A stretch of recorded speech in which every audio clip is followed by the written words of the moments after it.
got a minute, Coach? Sure. Now, I'm not one to be cynical, Captain, but a Christmas miracle? Well, yeah. These things happen. This time of year. Clap and a stomp to Jackie's gonna go a cappella. I'm smoking high, I got my dick out, and I'm thinking about you, and I'm thinking about you. Brought the whole thing to a halt. I'm smoking high. Everybody clap, come on! I got my dick out. Isn't it? I'm singing a song, singing a song. I got my dick out. Got my dick out. Thinking about you. I'm thinking about you. I pissed on a lamppost. I blew Brian Phelan. That was it. He only gave us a little. Oh, really? He didn't do the whole song. No. Why do that? I wanted to buy a bunch of racist name domains and see if like the KKK wanted them ever, you know? Right, sell it to them, make some money off it. Yeah, like I own... Paul Howard is your secret Santa. Merry Christmas. I got a knife from Robin. Oh, here we go. Is that a letter opener? That's a letter I love opener. letter openers. I know that. And there's something more in there. I thought you gave him a letter You know you're going to have another desk. So I thought you needed another desk set. Yeah, you're right. I do. I actually... Wow. Well, isn't that nice? Wow is right. Merry Christmas. All right, thank you. I like it. I mean, he... You got it, babe. All right.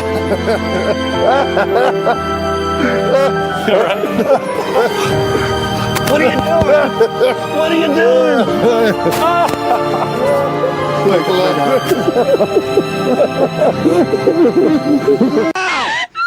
Give me the word now. 1 minute. Give me the word now. It's over. No. Yes. Yes. Tickler, Howard. No.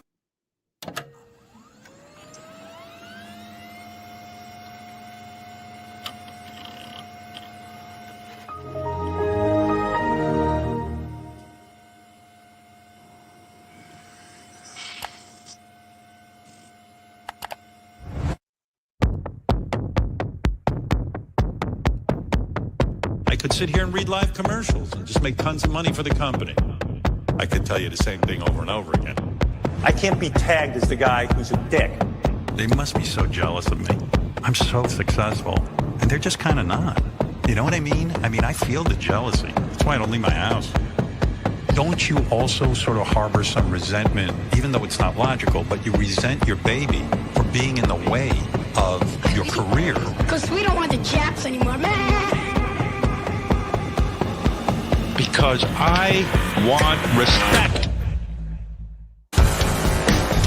Some people say our show was the first reality show. I don't think there's one thing I've ever said on the radio that would have been found indecent or obscene. The secret to my show is honesty, reality. That I will say the truth. Who's that lady coming down the road? Who's that lady? Who's that woman walking through my door? What's the score? I'll be the sun shining on you. Hey, Cinderella, step in your shoe. I'll be your non-stop lover. Get it while you can. Your non-stop miracle. I'm your man.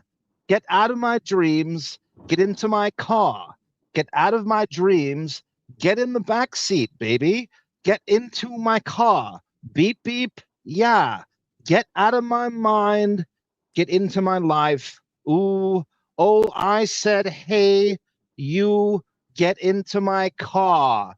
Welcome, everyone. Welcome, everyone. We got a very special guest at the buzzer. Let me welcome in KC DaRula.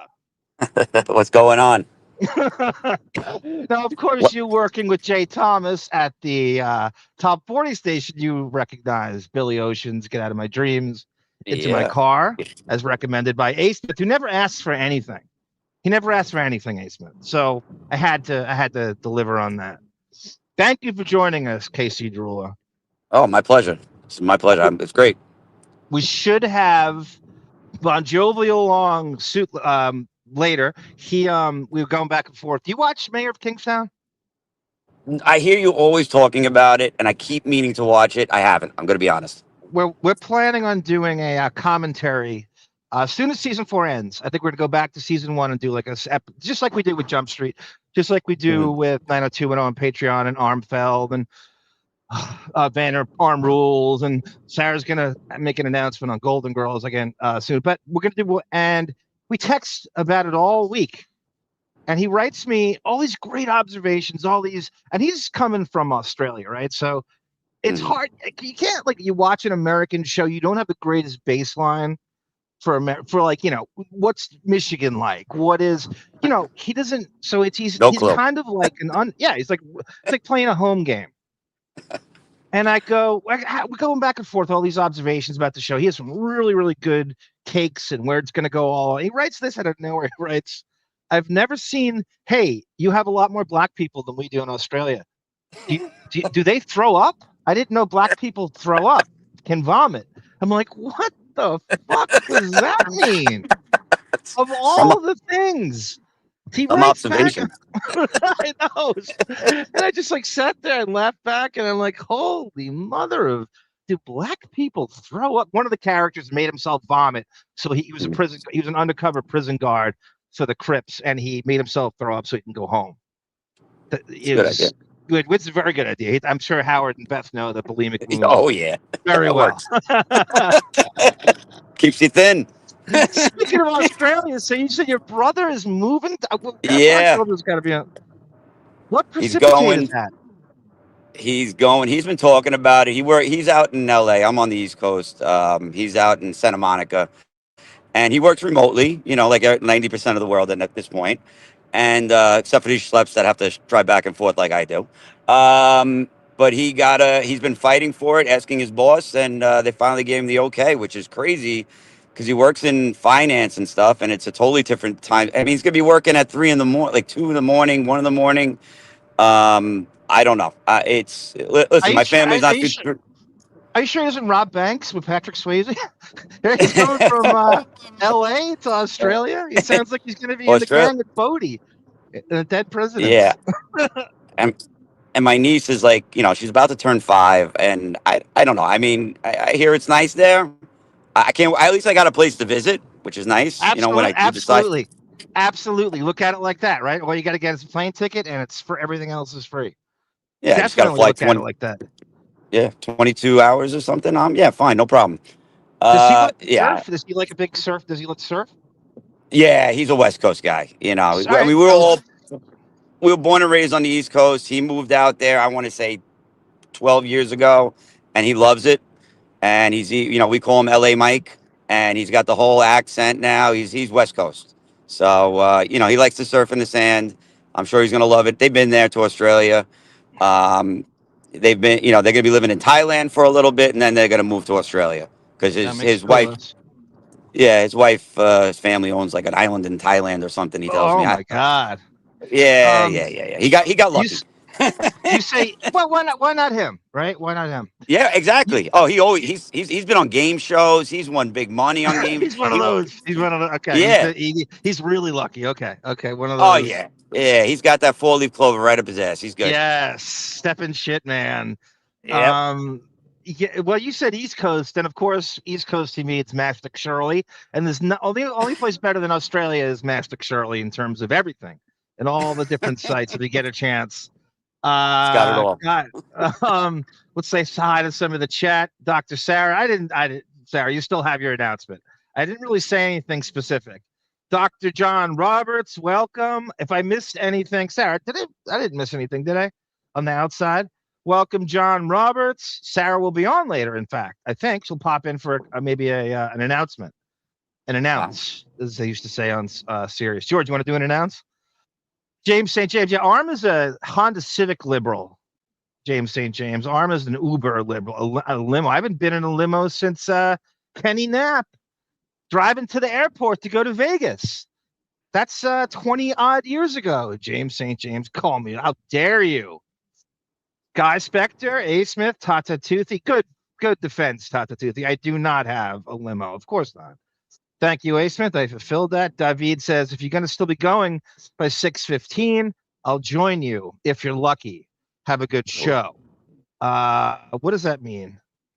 It's 6:15 Pacific time, right? So he'll be maybe 2.5 hours or something like that. Juan Gonzalez, welcome, sir.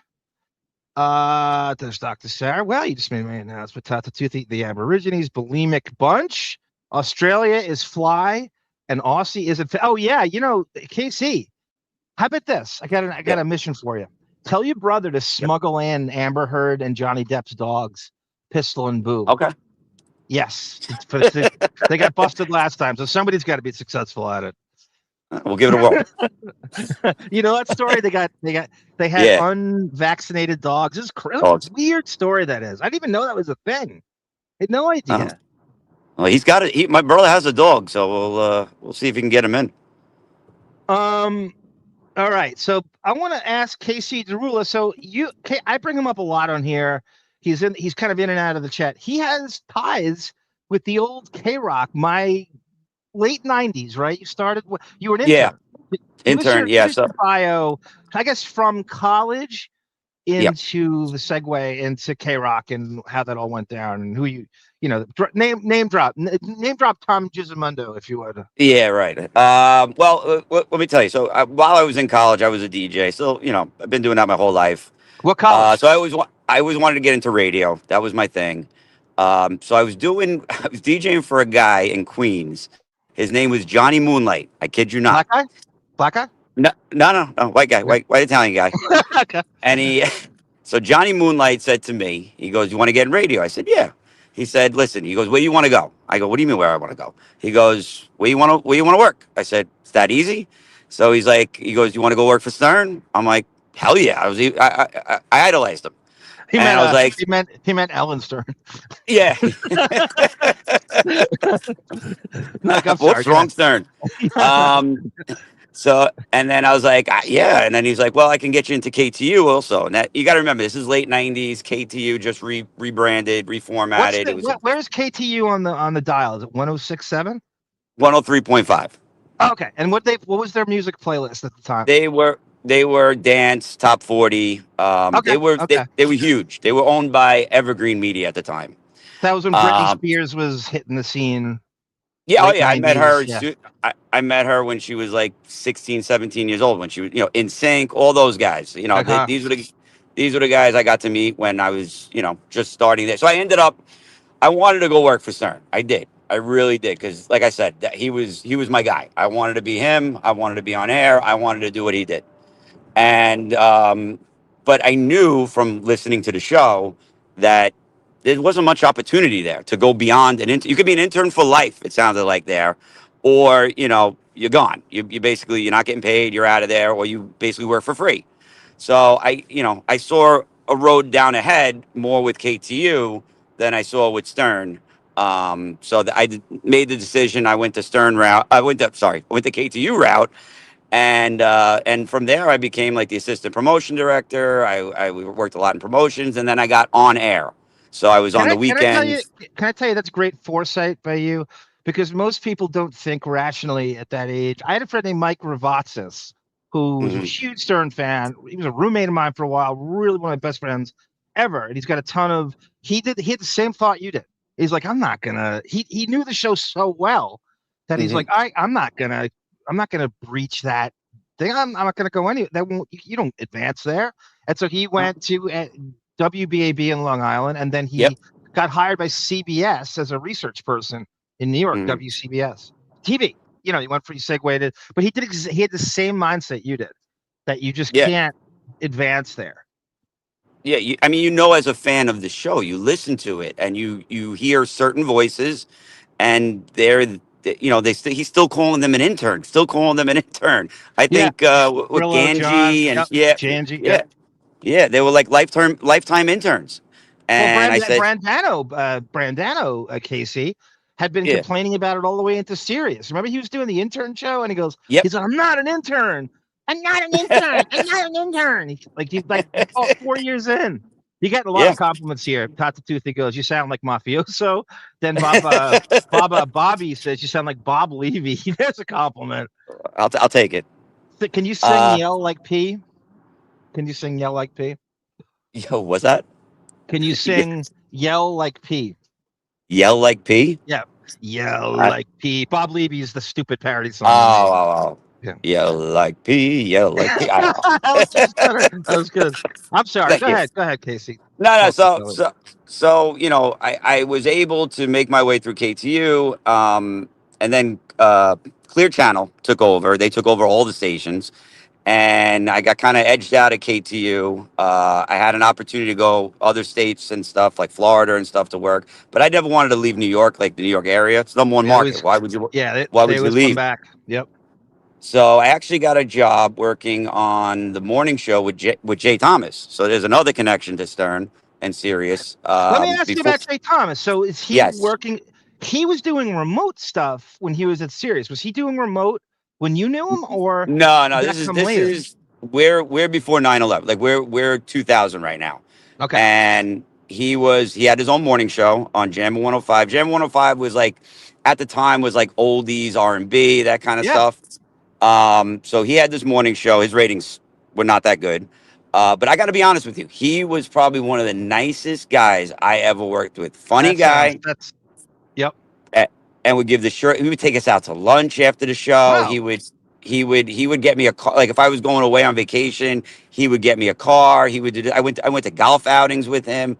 He was such a gentleman. He was a professional. He was a great guy. I mean, on the air, not that, wasn't that funny. It was kind of sticky, corny humor. So he didn't get the ratings, but, off the air, he was a great guy. He really was. Can I say something for a second? When you said that, so this reminds me of this. Do you remember this? Do you remember? Because I do. Remember what? Tell me if you see this. Okay, go. Jammin' 105 now with Jay Thomas in the morning. Yeah.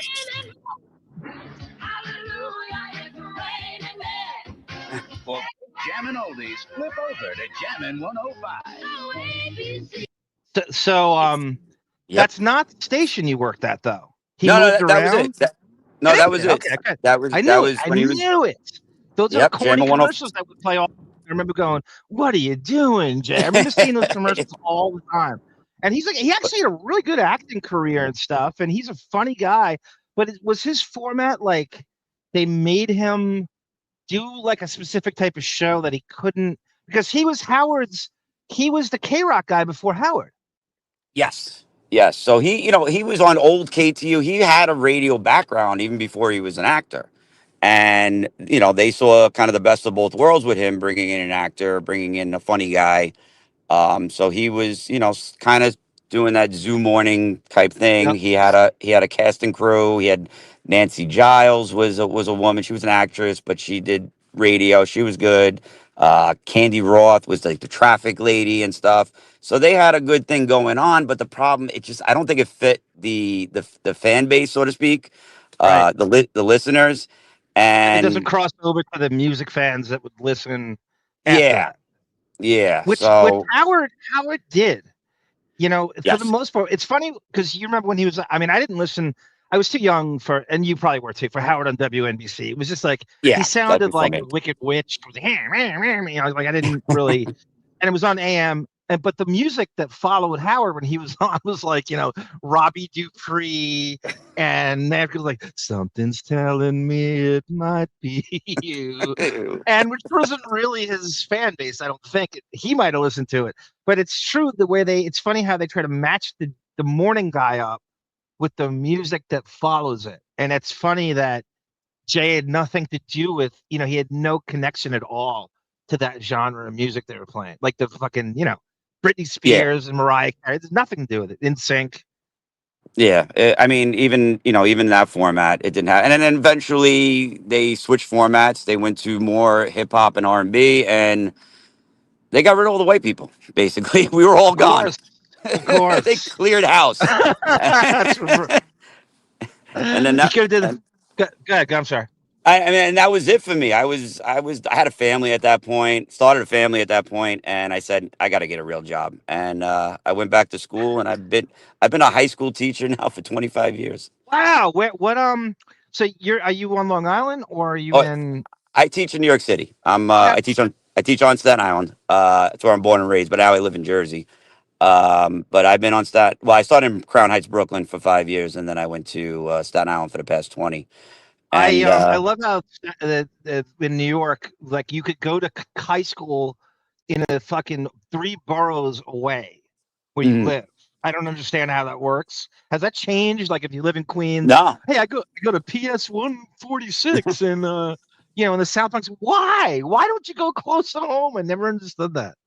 I have students that travel from Queens, from Brooklyn, a lot from Brooklyn. Take boat to school? Yeah, from Manhattan. Trains, buses, boats, whatever. They're shit. Yeah, That's it's crazy. a hike. They're dedicated. That's an interesting story. When you were interning at K-Rock. How many years was that? Well, it was never really. I never took the K-Rock thing, so I was at KTU. Okay. I was at KTU. I ended up maybe doing a semester, and then I was hired part-time, and then eventually hired full-time. And you were in radio a total of what, 5 or 6 years, including a little bit less, maybe like 4. Yeah, look at Jay Thomas. Like I didn't know this, Rupert.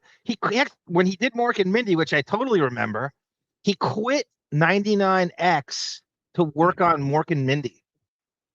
That's crazy. That's a long time ago too. That's the early '80s. My dog was named Mindy, by the way, after fucking Pam Dauber. In fact, Jay was on Mork and Mindy. Yeah, look at this resume: Cheers, Murphy Brown, and Mork and Mindy, and then Mr. Holland's Opus. He played a gym teacher. Yeah. I did audio for him. He was doing a voiceover for an animated movie. So I helped him out with running the audio and stuff because he was, broadcasting it over to like California or whatever from New York. So I'd run the board or whatever. And like I said, he would take care of us. He would get me cars. Just a great guy. I mean, but he was constantly busy, constantly looking for work, constantly filming stuff, constantly doing voiceover work. Like he was always busy. Didn't Buchwald represent him? Maybe I don't remember. I don't remember almost that. Positive Don Buchwald represented him. Yeah, it's interesting because a lot of people don't realize Howard followed him on K-Rock in 1986. So I don't know how long he was there. Like I don't remember him as the morning show. I don't want to say DJ because he probably did a morning show. But Howard followed him, and then when Jay went to Sirius, he had his own show, but then he had a show on Howard 101 on, what was it, afternoons? Shit, what was it? Yeah, was it mid-afternoon? I thought it was like later in the afternoon because I remember listening to him. Because Bubba was on, right? So Bubba was on 3 to 7. So was Jay on 12 to 3? Yeah, maybe earlier. Okay. You're right. And then he had his own show, and then he was the first guy I knew of that worked remote. I know Limbaugh did, but I don't really. It's different with Jay. Jay was doing a show from. Did he move to Louisiana? Yeah, that's where he's from. Okay. Yeah, he moved down to like outside of New Orleans or whatever, and that was his thing. His thing was doing all these voiceover stuff. Everything was remote. ISDN lines back then was all ISDN lines. So ahead of his time. Yeah. It was like people. It was crazy to think of that. Did he? What the hell was I going to say? Did he? What do you remember? I'm just curious. What was the do you remember? Did you ever see his salary at KTU? No. I know he got when he was at Jam, and I know he got paid well. Let's put it that way. And basically, he would show up at 10 to 6 or quarter to 6 or whatever, and when we're off the air, he's gone. Wow, just a puff of smoke. He was out.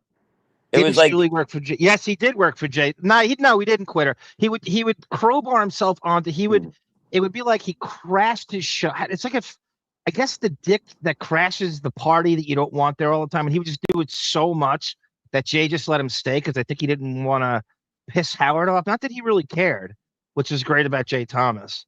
But Shuley would inject himself into Jay Thomas's show, I believe, as often as he could, but definitely that Friday show. Yeah, he was on a lot with Jay. I felt like he was like almost made himself part of the show at one time. He would just run around. Shuley would just run around cubicles, like grabbing microphones from people who didn't want him on. It was like insane. He was just everywhere.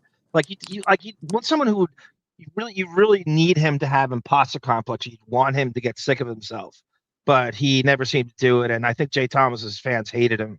I don't think Jay liked him too much either. Surprise, surprise. Jay quit in the late 70s. Jay Thomas told Gilbert Gottfried that Robin Williams hated him and tried to sabotage him on set. Wow. I think I vaguely heard that story. I don't know the full thing, but I vaguely.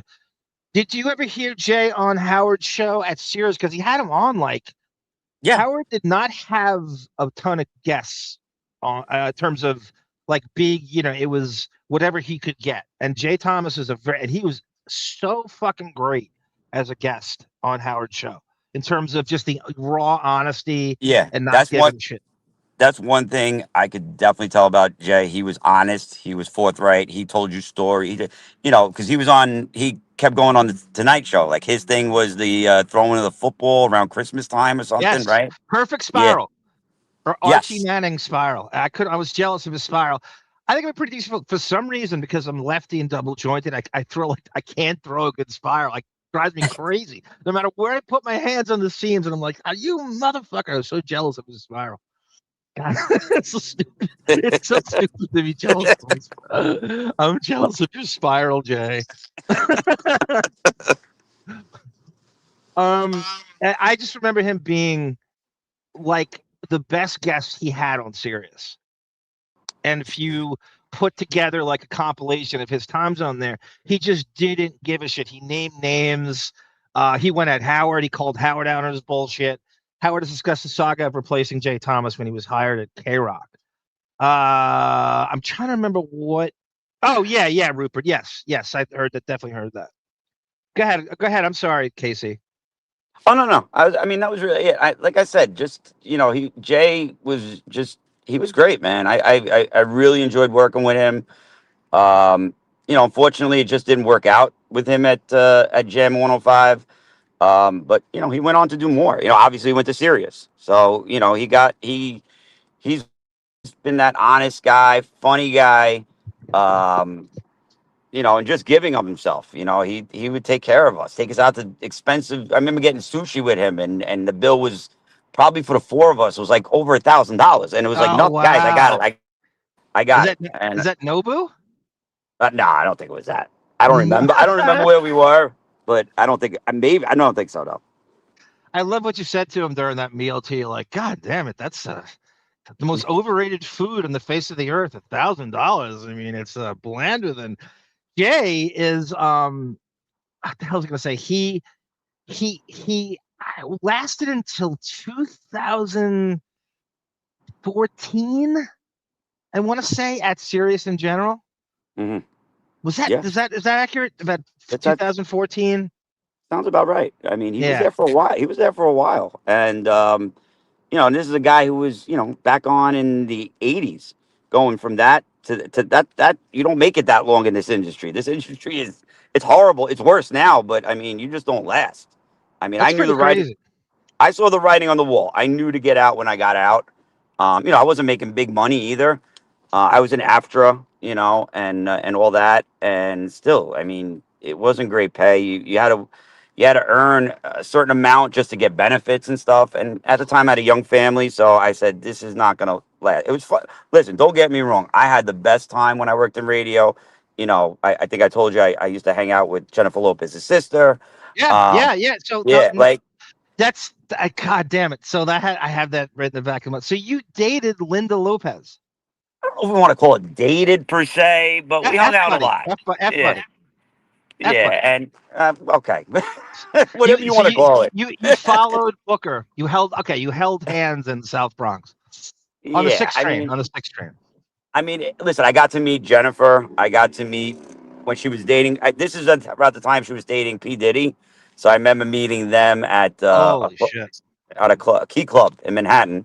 We were doing like a live broadcast that Jennifer, her sister was doing or whatever, and Jennifer showed up with P. Diddy, and it was like a quick, hey, what's up? And that's it, That's it.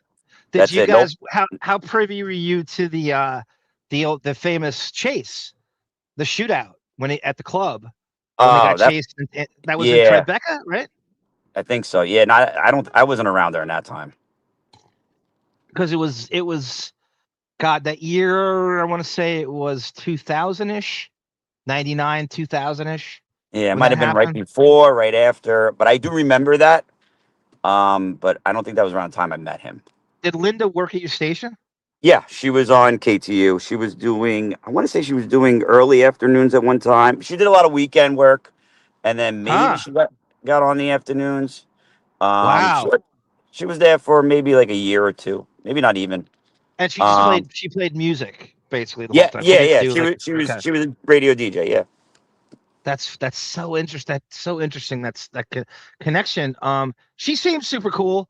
Yeah. At least what I heard of. I didn't get to play it on this. I found a really long interview with her. She picked the phone up from Booker. It was like one of the Thanksgiving, periods, like 2002.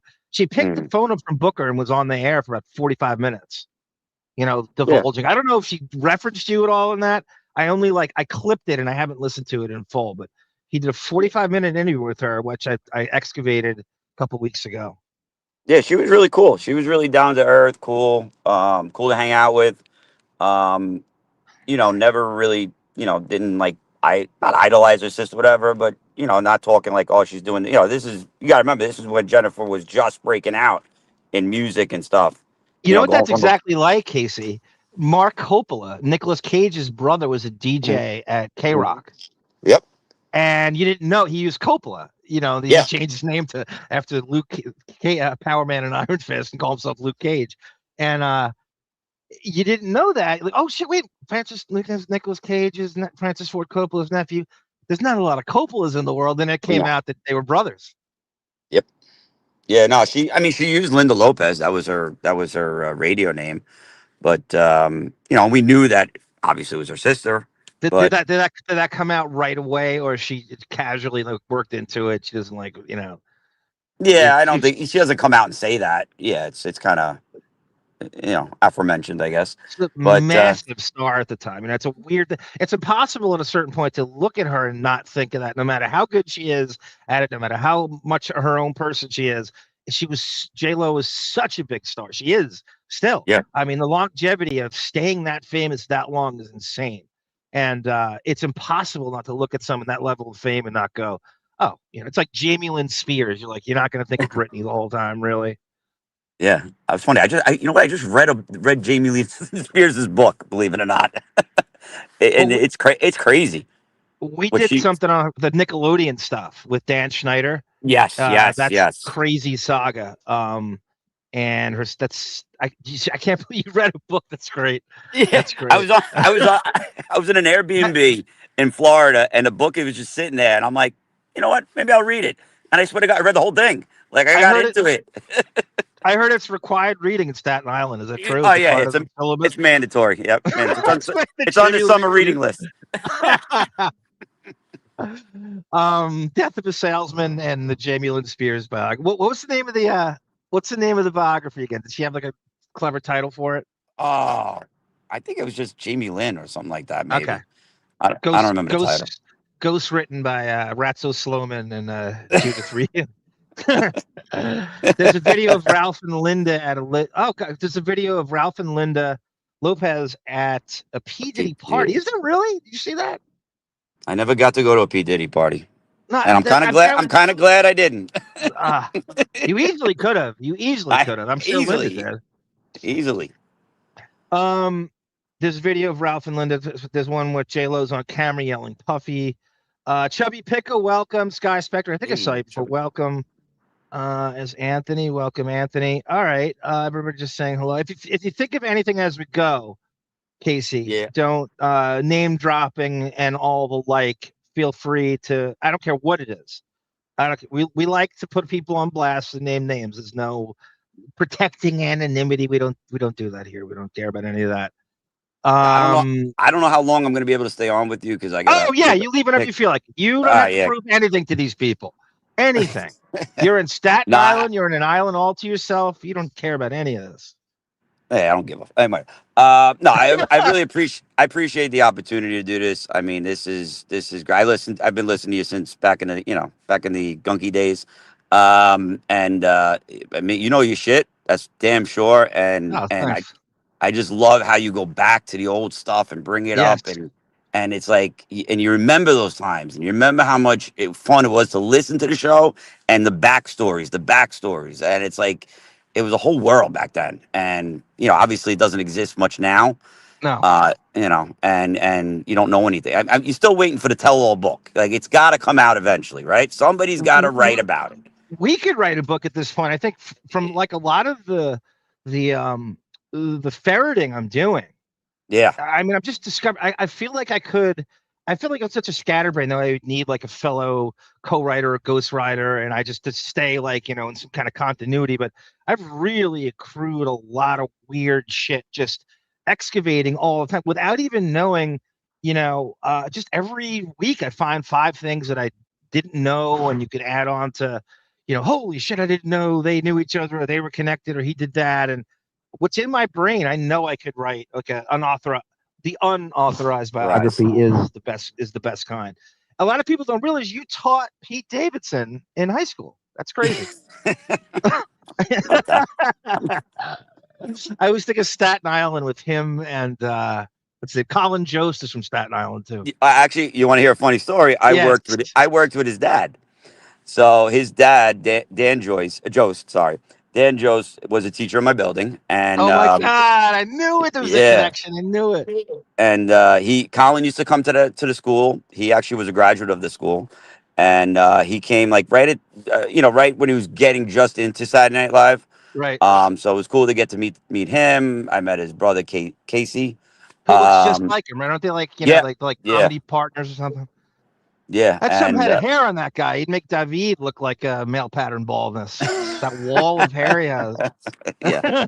That's a crazy coincidence. I'd like, I'll take a shot. I don't know. It's Staten Island. Everybody knows each other. Yeah, everybody knows each other. Well, Bob Levy's from Staten Island. They brought up Bob Levy before. He's actually from Staten Island. And claims to not be Jewish. Believe me. That is awesome. Jost is probably, what is he, 10 years younger than you? Yeah, just about, probably, yeah. How great is this? You dated Lynda Lopez, and he dated Linda Johansson, which is great connection. Colin Jost. He's married to Scarlett Johansson. Yeah. Well, listen, luckiest guy in the world, I tell you. Well, I think our chat would agree that Lynda was lucky to be with you, Casey. We'll all agree. Forget about it. Doesn't forget it. Doesn't Donnie Brasco forget about it at 11? Forget about it, Donnie. I don't think his contract with Sirius is $100 million. I was listening to a show from January 5th today. He was talking about the radio companies spending $28 million on ads against him. It's close enough. We get that number all the time. We're gonna do the. There's been an Artie story this week, which isn't a great story, but it's a sighting. And I guess I'll read this article. It's been kind of going around. You comment whenever you feel like it. I might read it straight through. Let's see how I do. I'll stop it just so I don't get sick of myself. This is Yahoo drafted onto this piece. But actually, I should say I'm going to Yahoo, but I don't want to do Yahoo. I want to do the Sun because it's this. I don't think people realize. No one's picked up on this. Maybe it's the same fucking author as the one that broke the story. Howard wasn't going to be re-signed. Jessica Finn. You remember we did that? Remember we showed you with fucking Don Lemon? Yep. That's the same author, and it doesn't come up in this. I don't know why. So here's the story. Artie Lange, Howard Stern's co-host, Artie Lange, spotted first time in 5 years with new nose after disappearing from the spotlight. Got sober by Jessica Finn. So here's a picture of here on the left to right. I don't know some of these people. It's his sister Stacy. Okay, it's flashing. Let me go. It comes up later. I'll just read this. In a stunning recent sighting, the reclusive comedian and recovering addict, 58, Artie Lange, looked better than he has in years. He's posed alongside several other famous faces. Scroll down. There's Cara Buono.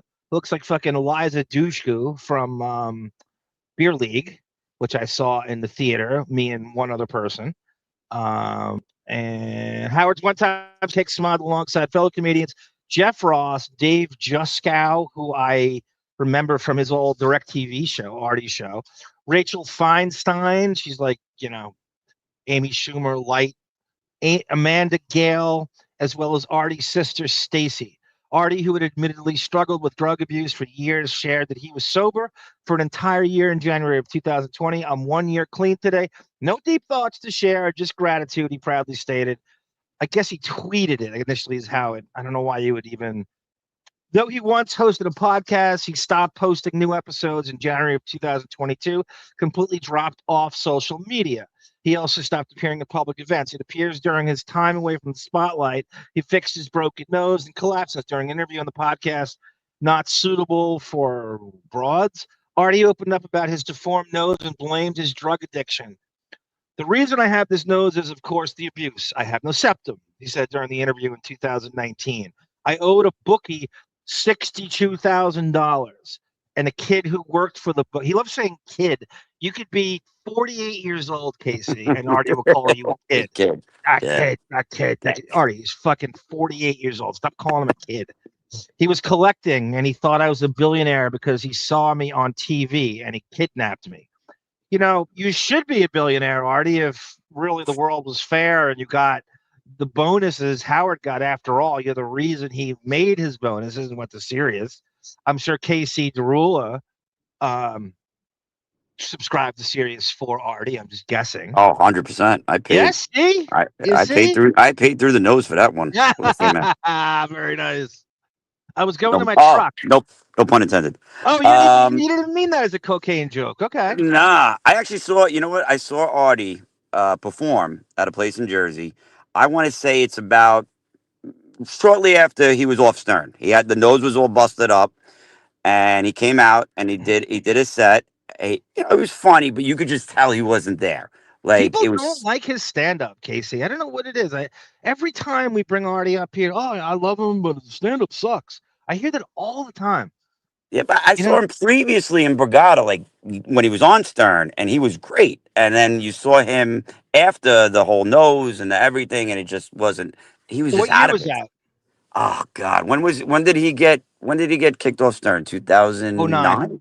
9, right? Okay, December of 2009. Maybe within a year later, I would say. Okay, maybe 2010. Okay. Do you remember when Artie got into it with Trump because he brought Borgata up and Trump was jealous that Borgata was doing better? Yeah, than the Trump places. Yeah. So initially, Trump took the joke and straight fake laughed at it at the roast. It was a Friars Club roast. So it was somewhat untelevised, but there was cameras there, and it released later on. And then when he brought the Borgata joke up on Howard when Trump came on, he exploded onto him. Like he turned into such a thin-skinned bitch that all he did is an innocuous Borgata joke. It's not a big deal, and he just couldn't take it. That type A shit kicked in. Yep. So yeah, you saw him when he made that joke. It was 2004 or something. So you went 6 years after that. Borgata. So it was right at. So when he did. Now let me ask you this. So you see him at the Borgata. This is 2010, I want to say. No. I saw him. Borgata was before then. Borgata was while he was on Stern. Oh, okay. So maybe it was the same time. Yeah, it could definitely have been. Yeah, definitely have been that time. And I saw him in 2010 was at a small place in Jersey.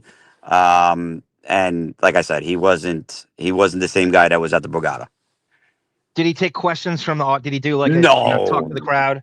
No, he was in and out. He did his, he was the last guy on. Obviously, he was the closer, and he did his set, and he was gone. That was it.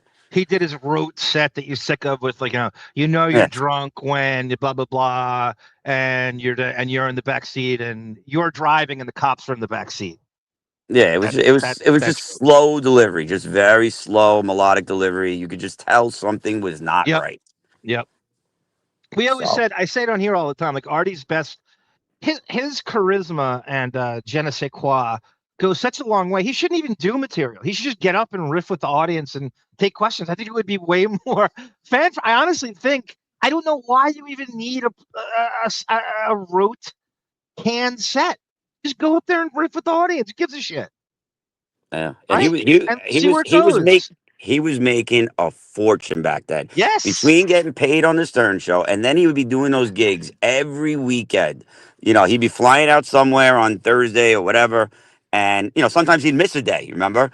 And of course, and he was getting paid. He was getting paid insane money. He should And have had a residency closer to instead of he would. Well, that was part of yours. You're absolutely right. And I remember all of it. And I remember thinking he goes, the money's too good to turn down. And he would go to Vegas and he'd go to, fucking Arizona and then come back on the show on a Monday. And I think that he resented the show having to get up at that time, like going, you want to like bask, roll around in the fat of the land for a while. And he's like, dude, I think he hated those hours. I know he did. He said he did. I mean, I did morning show hours. They sucked. I was getting up at 3 a.m, traveling The whole into the life's city. compromised, right? You can't even do anything in the afternoon. You feel like you're dead all day. It's miserable. It's miserable. But I was listening to a Stern broadcast, an older one with Artie on it, and like on YouTube or whatever. And it was the episode where he was saying how he's like, you know what, I'm done. This is kind of the show is kind of slowing him down. He didn't like getting up in the morning. He would rather stop doing that and continue doing, the comedy stuff or whatever. But he wanted to stop doing the show. And you hear Howard going, you could do what you want. You could do what you want. But Howard's like, you'd be crazy to leave. You'd be crazy to leave. Yep. Yeah. So, he knew, listen, he knew between being on Stern got him the gigs. Let's be honest. That got him the Arizona, the Vegas, the this and that. You take away the show, he's nobody, but he's not that same guy.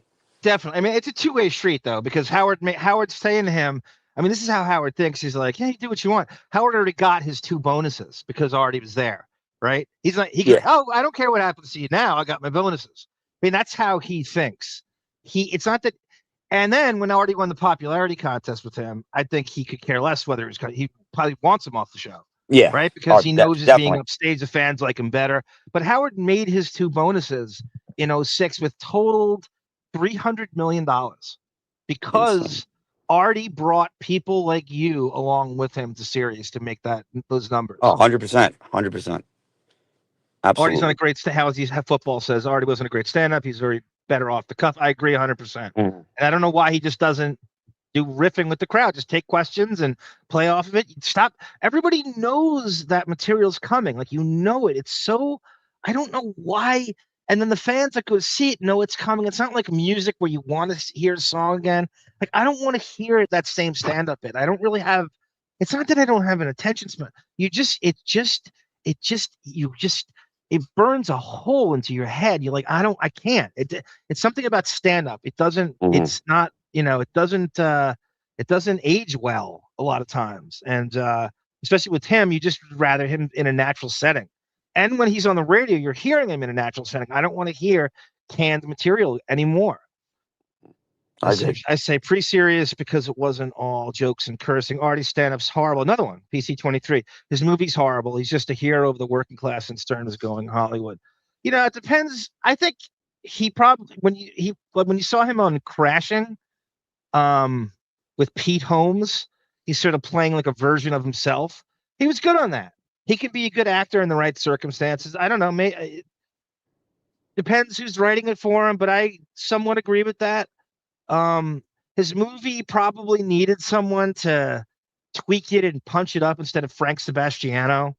I guess they, decided, well, anything we throw against the wall. It was semi-autobiographical. It could have. I understand that concept, the sort of man-child in Jersey and stuff, but it had potential. But it definitely had potential. It could have been a lot better. He had the right people behind it or whatever. He would have crushed it with that movie. Yep. I think. So. Artie, a great line on top of his head. Housing, we still love our Artie. Carlos, this is Chubby Pickle. Welcome, sir. Hey. $300 million, and all Artie got was a pizza party. That's right, at John's Pizza. I know. I have that. I have that video. By the way, with Sal was throwing food around or something. Yes, right? Yes. Howard, and that's a write-off too for Howard's company. Oh yeah, everything's a write-off. Yeah, if you don't know that at the time, like you don't know it.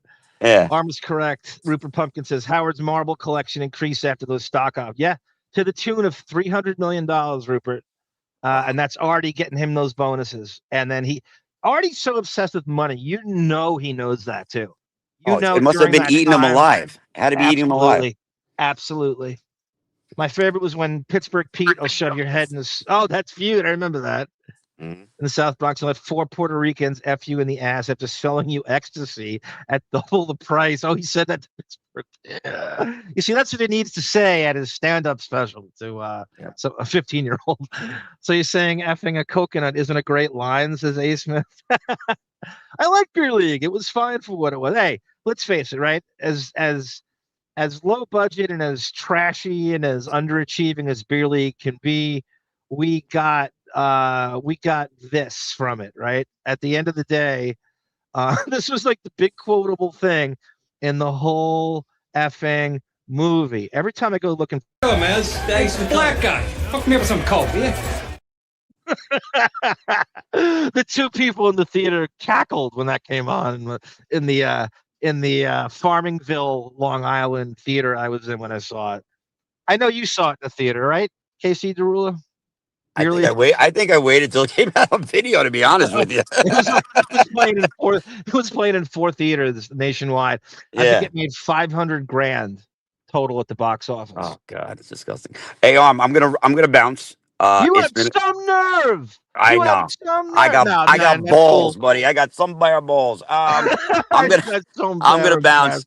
It's been a lot of fun. And I hope to get on again one time. It was a lot of fun. Thank you. KC DaRula, thank you so much for the cameo. We squeezed an awful lot in the time you were on. So you got a nice 51 minutes into this. I bet you I'll turn this into a fucking short video for you so you can. Oh, thanks. I can show my kids. You want to show. Yes, show your kids. Yes, absolutely. No, seriously, show your kids. I'll make it like PG-13. So we're not. There you go. It was pretty clean, what we talked about. All right. Well, just don't show it to my wife. All right. Did you tell your kids you dated Jennifer Lopez's sister? I don't know if I ever told them that. Oh, okay. What a modest guy. All right. They're gonna be like, "Who's Jennifer Lopez?" Yep. But anyway. All right. I'll talk to you. All right, later. Casey. Thank you, Brett. Yep. You got it. All right, guys. Thank you, KC DaRula. Great cameo appearance, which I've been meaning to get him on for months. I send him an invite every week. BonJovial should be along very soon. He's definitely coming in. He's definitely going to be here. I know it. I mean, we have to talk about Mayor of Kingstown. We're going to be doing a Patreon watch along too. He and I. That should be great. I'm really looking forward to it. We're going to have to do it just like Jump Street, where you do like a segment before about the actors and some of the stuff they've done and news we get from it, and then we're going to comment on the episode. Anybody who wants to sit in who hasn't seen it, I don't know. I'll probably provide a friendly link for you to see it on your own before you, because I don't want you to have to watch it with my fucking Long Island big mouth going on. I want you to watch it by yourself first, and then you come on, and I will provide. I assume nobody here subscribes to Paramount Plus, and I have the whole collection, all 40 episodes, which isn't a lot when you're talking about 4 seasons. Case Beer League. I like Beer League. It was fine. It wasn't Citizen Kane, says Housey. Chubby Pickle says Howard didn't share that bonus with Artie because he thought he'd gamble it away. Yeah, you're right. He's for his own good, right, Chubby? That's great. Let's not forget Howard's 4-day work week was hidden until the last moment. That's right, Rupert. I have some audio where that was a caller busted him on that, and Opie busted him on it. Opie went on XM and they said, I hope you idiots who think he's got your good interest in mind realize he's only going to be working 4 days a week. He's going to spring that on you as soon as you get your subscription money. And he was right on the money. I have some good audio on that when we do our Opie and Anthony versus Howard show. That stupid movie is what got Artie to start using against his mugshot. You're probably right. That is probably what triggered it. He couldn't handle the double duty. Because there was, I guess, for half the movie, he was working on the movie while he was on the show, and then he used a lot of his days off to make the movie. And Ralph Macchio still is just like saying it's the best thing I've ever done. It's the best thing I mean, come on, guys. This is like a who's who of, it's like Ocean's 11, right? Jim Florentine, Jimmy Palumbo, Ralph Macchio. And by the way, Dylan and Andrea had a few good scenes when Dylan. Oh, thank you, Quitter. So Quitter, thank you. So Quitter listened to our show. He's a huge 90210 fan. I hope he wants to sit in one day. And I had a question that I had this query, and you're all been thinking about it, that has Luke Perry and Gabrielle Carteris ever had intimate scenes together? I couldn't think of, and then he says that they did, When Dylan was a writer, he was help. Oh, she was his Judith Regan. Holy shit, that was the college years, right? They thought he was, oh, that's great. You remember that, Quitter. When Dylan thought he was going to be like the next, Bukowski. Mugshot. Remember the ridiculous pressure Artie put himself under that movie? Yes, Tendrils, of course we do. That was, 04, 05, when he would come in and he would skip. Those when he started.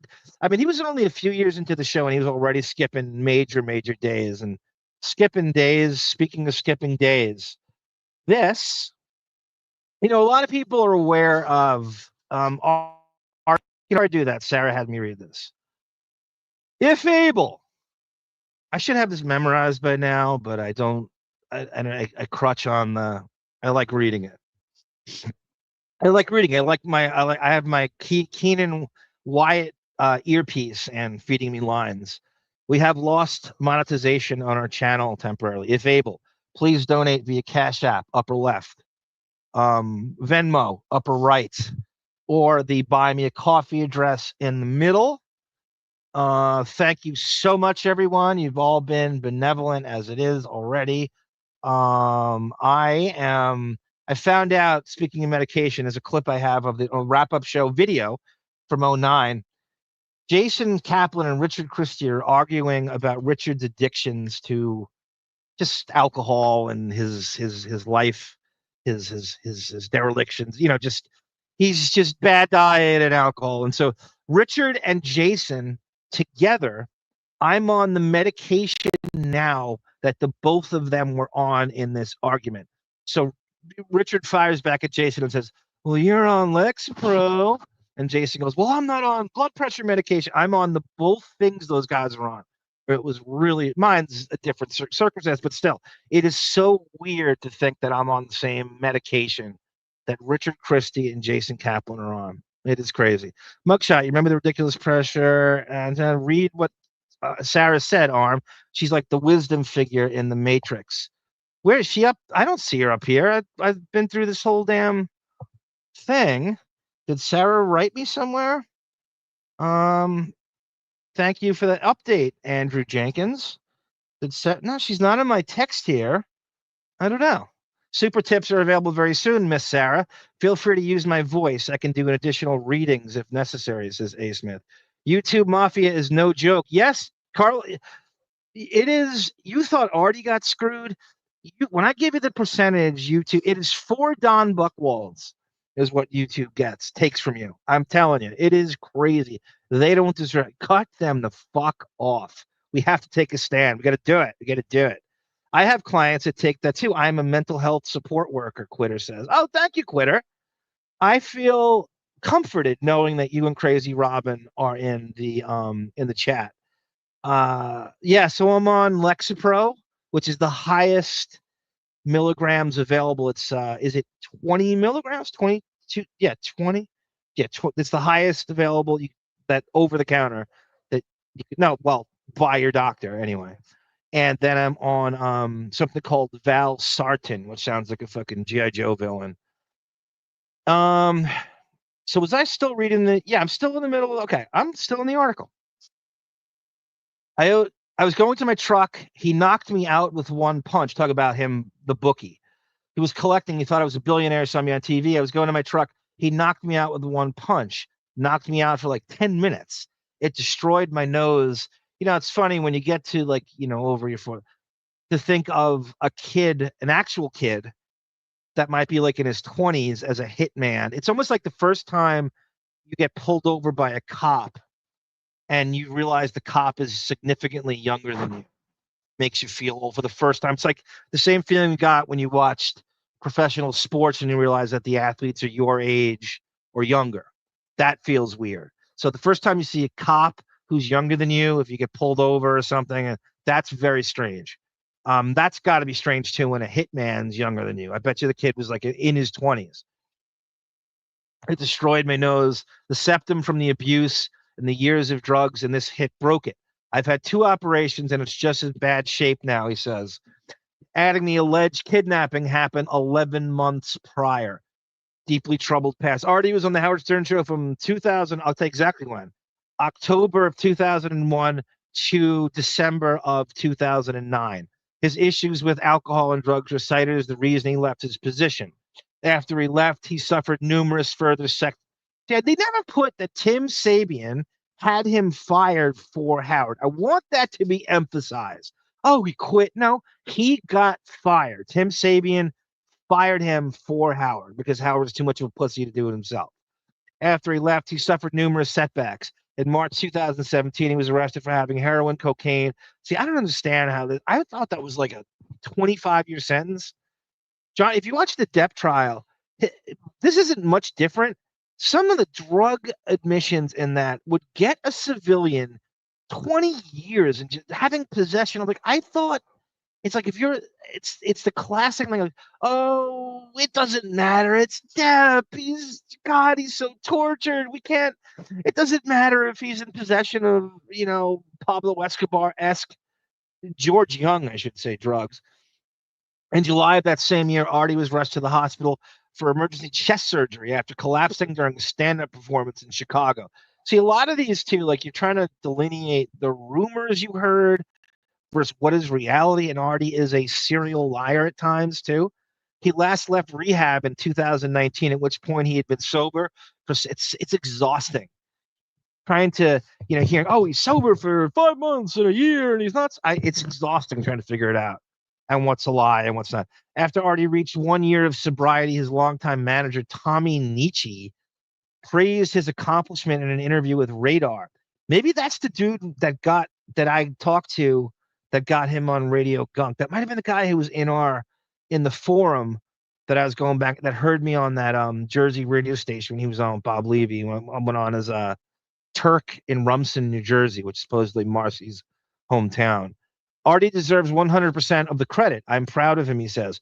Artie credited a jail sentence with helping him finally get sober. The best thing about jail for a drug addict is it actually locks you away from the drugs for a little while, he said. Unless Edie Falco's smuggling it in on mayor of Kingstown. See, cocaine made my life chaos for a long time, but when heroin came into the game, forget it. Lights out. If I saw some kid thinking about trying heroin for the first time, I would tackle them. The only way to stop is prevention. Once heroin gets into your system, you need it like every 8 hours. You need it. There's a picture. It's a good shot of him. And that's, I believe, the day they left K-Rock, right? Yep. Promoting. And there he is right after that. Sorry, ladies. He's taken. Here he is again. And that's the end of the article. That's it. I thought it was longer than that. I got no problem with it being the end of the article. Let's catch up here on the chat. What's shaking? Welcome, Hooper. I haven't seen you in a while. Good to see you, Hooper. Is Tamara Francois in the chat? She's being referenced. Well, I don't see Tamfran. I don't see Sarah. If I'm not seeing something, I apologize if someone donated or something, because I am not seeing Sarah other than earlier, much earlier in the chat. Smitty, I snorted a 0.5 gram of coke, spilt it on a shag carpet in the 80s, says Hooper. Oh, my God. Good to see you, Hooper. It truly is. Hope all's well. I've been working on nonstop. Yeah, it shows because I have work, slip, rinse, and repeat. Hopefully, okay, no donations to report. Thank you, Sarah. Thank you, Sarah. I think I sent Sarah a link. I don't know if she's up to it. The girls are not here yet, says Sky Spectre. Sky Spectre loves her some Tamfran. All right. So what that had me do, reading that article and stuff, I think we've all seen on YouTube, and I want to thank the gentleman who posted. He posted Artie's full lash. I have the show. It's December 9th, 2009 is Artie's last show. So that show is, you can listen to it, and you kind of cherry pick when Artie speaks, and it's a weird show. It's Artie's last day ever on Stern. And I thought, well, that's not good enough. Meaning, I kind of want to see what he looked like. So I thought to myself, like, well, how do I do that? And then I went to my archives and I realized, yeah, he might be in a couple of the videos. So it turns out he is. There's a 50 Cent interview, as Tamara calls him, Curtis Jackson. Tamara's one of these people that has to remind you that she knows the real names of the rappers, like whether it's like Calvin Brodus Marshall Matt is Snoop Dogg and Marshall Mathers is Eminem. She has to remind you that 50 Cent is, I know Curtis. You know, she has to name and so that's fine. It's a flex. I get it. But 50 Cent was on Howard in December 9th, 2009. And this is the visual of Artie. Again, I have to skim through this just to find Artie. So I'm going to try to do this where I'm not boring you. I believe Lisa G. And again, it's not, maybe it doesn't say anything that awesome. Maybe there's not a lot of great moments, but it's the last visual you'll see of him.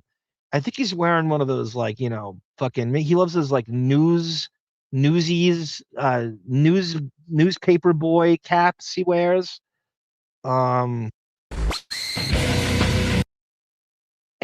this is 50 Cent and Artie's last appearance on the Stern Show visually. Nobody knew from roll call. No, Lisa. What? So here's that Lisa G roll call thing, which she's saying was like this massive thing in the radio industry. And it was a pretty good bit. They goofing on her. Every time you goof on shit on Lisa G, it was great. And Artie is still there. This is the last day. So any visual you see of him is the last time he's ever on the show. Your morning show wasn't that popular. Yes, we 50 were. Cent didn't know roll call. Yes, it's not he like did. the Yankees. Yes, he did, right? And it's not like the Yankees. You got to cherish that, no matter how prosaic of a line it is, no matter how basic bitch of a line. See how excited Lisa is? I know. It's amazing. She loves roll call. Maybe I need to see a shrink. Yeah, I think so. That's definite. Because like even the fans said in the email, the best part of roll call is that Lisa is the only one taking it seriously. Yes. Well, you know what? Let's ask 50 Cent if he grew. Is roll call a thing where the more you take it seriously, the lamer it is? Or if you goof on it, it's better? Like sometimes, like I find that with our Patreon, when we do 90210 and obviously 21 Arm Street and Armfeld, the more psychotically passionate I am about the show, the better it is. Like the more I think that the more earnest I am. But I don't think so with this. I think this is like we're laughing at you, not with you. Thank you, PC23. Go Steelers, he says. It is PC23. I don't want to turn this into an NFL show, but did you ever think that we would see the AFC North in as bad a shape as it is right now, with 4 teams having some of their worst years in the last decade? We expect it with the Browns. The Bengals have been great despite the Burrow stuff, and the Steelers, which I cannot stand, and Aaron Rodgers, and I hate Rudolph as much. Almost my 2 least favorite quarterbacks in the NFL are both on the Steelers, and that just destroyed me. It just destroyed me. So did you ever think you'd ever see the AFC North, which is typically the best division in football, as bad as it is right now? And then at the same time, the NFC North as good as it is right now. Yes, I love the Caribbean Queen, Tamara. Hearing Billy, is Tamara Francois in the? I don't see her at all. What? I think Sky Spectre loves Tamara. She just talks to her whether she's there or not, because I don't see her. Yes, my rap name is 5 Dimes, says Tata Toothy. Yes, Lisa G is gigantic breast that goes to the bathroom at work. If you believe this, shite. Switch over to Candace Owens' channel, says Andrew Jenkins. I recall Artie rudely walked in front of 50 Cent in the middle of this interview. Okay, hopefully we see that. Rupert, I'm going to search for this. Beth likes them. F the Steelers. The Browns will always suck. I hate the Steelers, but I hate the Patriots even more, says Housey. There's always next year. It's always next year, Sarah. That's the problem. Oh, we're tanking. And that's how Stefanski keeps that job. You're always playing for the draft. You're always in tank mode. At what point is our life getting so thin we can't deal with tank mode anymore? How many years do we have left on this planet? The NFL season's so precious and so fast. You're out of it by the Browns are out of it by mid-season. It's so what they have insanely dedicated fans that put up with this shit. Akin to Jets fans, probably even better than Jets, probably even more dedicated. Keep my teams out of your mouth, Halsey. I hear Lisa G on WABC. What does she do? Is she DJing or Tata Toothy? I can't believe you're listening to WABC. And Anthony Cumia on Sunday night. The NFC West now is unbelievable too. I'm a huge. Oh, you're a Rams fan. Okay, Ozzy. We need more. I'm a Chargers fan. It's me, my cousin Mark, Jerry O'Connell, and Gino Bisconti. I think they're the only ones in the world. And I was a Steeler fan until they had Aaron Rodgers, and I was done. I cannot root for him. I will not root for him. It destroyed me. There's just no going back. San Diego was always my second favorite team, and now it's official. I was always inching towards it. Here we go. Grew up wanting to do roll call because that's what Lisa's basically saying he would have. Yeah, Lisa goes, oh, of course he knows how to do roll call. Of course. I'm sure. How? What? He'll know how. It's a beat. It's a couple of beats, and he'll jump right in. Yeah, but he's never heard. I think about Deflategate too all the time, Halsey. I think once you get, I'm having a hard time with the NBA this year with all the game fixing stuff and Donaghy and Chauncey Billups. I'm having a really hard time taking it serious. It's really tough for me. It's really compromised my my fandom. It's really been tough. I'm not forgetting it. I'm just not. I know that I've known this Lakers shit with the NBA for years, that they're obsessed with trying to keep the Lakers in the fold, and if you watch any of these horrible ESPN commentary first take shows, all they do is talk about the Lakers and the Cowboys, and that's by design. I know that's part of the scam. They need them to be good. And once the NBA admitted that, I know that the NFL doesn't have these problems. Like the NFL can have a Steelers-Packers Super Bowl, two small market teams, and there's no such thing as small market in the NBA, but they know that that nationally they're massive, and they don't care about the size of the city. The NFL could give a shit. A Jets-Rams Super Bowl means nothing to them, but the NBA is obsessed with the glamour markets, and that has pissed me off since I was a teenager. But the NFL has no such issue, because a Steeler-Packers Super Bowl, Dallas isn't a big market. And yet they're obsessed with the Cowboys. Why? They haven't done shit for years. They've been good here and there, but they haven't won a Super Bowl since the 90s, and yet they're obsessed. The Cowboys have been on national TV this year 13 weeks. 13 weeks. They could be 2-15, and they'll be on national TV every week. That is preposterous. It's amazing. Thank you, Sky Spectre.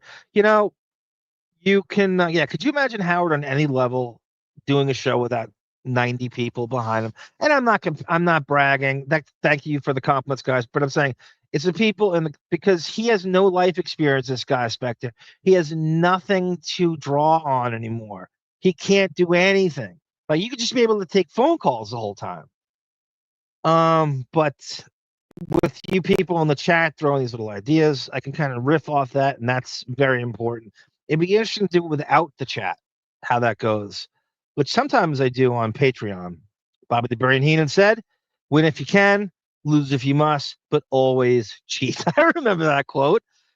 As soon as you said Bobby the Brain Heenan, Tata Toothy, Brendan will somehow crawl out of nowhere and try to counter that. But watch it. Wait for it. Wow, Aaron didn't get vaccinated. Wow, I'm getting vaccinated right now, PC23. Right now, there's 5 needles in my arm. The load management thing bothers me just as much as anything does, Tata Toothy. And the 3-point contest. I'm a huge fan of the post-up game and the inside game. ARM stands for all rebounds are mine. So you can imagine that an overemphasis on 3-point shooting would get my go and piss me off like nothing else does. And it does. 50 Cent was in the studio Monday. Artie's last show was this is the 9th. And he's on the show, Rupert. Go look up. Artie was on Wednesday, and the last show was Thursday. This is Artie's last show. This is the roll 9th. Call. He didn't listen to you on Hot 97. I think he might have. You do. You're going to sit here and tell me that 50 Cent knows how to do roll call. You know what? For the life of me, I don't remember where he was brought up, but if he was from the New York area, which I think he is, yeah, then he'll know of it. ESG Ed Rush, who was the referee, Ed T. Rush, that's the same guy. It's a shame the slam dunk contest isn't one. I know that used to be a major event when I was a teenager. My friends and I would get together, have all our delicious snacks. Nobody was drinking yet. We were very innocent teens. We weren't drinking yet until we were legal. And, have a party over someone's house. I think it was typically we'd have off from school the next week, so we were all hopped up on that, and we watched slam dunk contest, 3-point contest, and it was an event, and you had good stars competing in it. We took it seriously. They took it seriously, and they should just cancel the whole weekend. The entitlement, it is embarrassing, and Kevin Hart should be put to sleep after ruining two All-Star weekends with his fucking horseshit, tired ass, unfunny shtick. God, the most overexposed celebrity in the history of the sport. Kevin Hart. Correct. Dominique, Dr. J, Jordan, yeah, just on and on. Drexler, Kersey. I haven't watched Slam Dunk Cast. Nobody has. All right. How much you want to bet he doesn't know of roll call? That he does not? Yeah. I'll bet you he doesn't know it. He's going to say, I don't know what the fuck roll call is. Lisa, you think every black person was listening to you. You do. In New York? Probably. Bullshit. I hate putting it like that. What? I have to say, I never heard. At Artie laugh. That's the last laugh you're going to hear from him on this show. Wow, arm means all rebounds are mine. Makes you nostalgic thinking about Patrick Ewing. Not about his matinee idol looks, Andrew Jenkins. Not about I would think you'd think of Charles Oakley thinking about all rebounds are mine. Ewing and Oakley would go back and forth as to who the leading rebounder was in those Knick years. You got to remember, Oakley was a Bull before he was a Knick, and I think he had a 35 rebound game. He did. There was a rebounding title that went down to the last day. It was Charles Oakley versus Michael Cage, and Michael Cage got 30 rebounds on game 82 to edge Oakley out by 0.03 to win the rebounding title in, I believe, 1987. Thank you, Ed Rush. I agree 100%, especially the Kevin Hart disdain. I wanted to like Kevin Hart so much, but he overexposed himself to the point where it's impossible. He's ruined 2 All-Star weekends with his tired fucking shtick. And I can't. The guy needs to, you know how where's Uma Thurman been? He needs to do an Uma Thurman and go away for 10 fucking years. You can't change 3 channels without seeing Kevin Hart's tired horse shit. Again, the most overexposed celebrity on the face of the earth I've ever seen in my TV life, in my pop culture life. And it's not even close. Heard the roll. Because you were busy with Howard. And Lisa, you guys were fired. I was off some days. Yeah, I hate to tell you, usually in radio, if you're fired, you have no audience. Is he here? No. He's not? Not yet. Are you going to say, do you know what the roll call is? Or are you going to say, do you know what the roll call is with Ed, Lisa, and Dre? No. However you want me to say it. Yeah. I'll say it both ways. He still won't know what you're talking about. What do you think? If he says Ed, Lisa, and Dre, he's going to know? I think so. Wow, you really think that? I hate to agree with Lisa G, but she's somewhat right. Black people love 97.1. Isn't the radio landscape, but isn't the Breakfast Club on that now? And it's a massive show. It's probably destroys. They got a lot of scoops. They got a lot of first interviews, and I know that in New York, I don't know if it's national. Is 97.1 national? Wasn't Sunny Hostin, wasn't Wendy Williams on, and she was huge? I think that 97.1 is huge and probably does get 95% of the black audience. Like I said, I hate to agree with Lisa G about anything, and we all hate her, and we all agree. But I do agree that the black audience was retained big time by 97.1. So she's got 1 point there.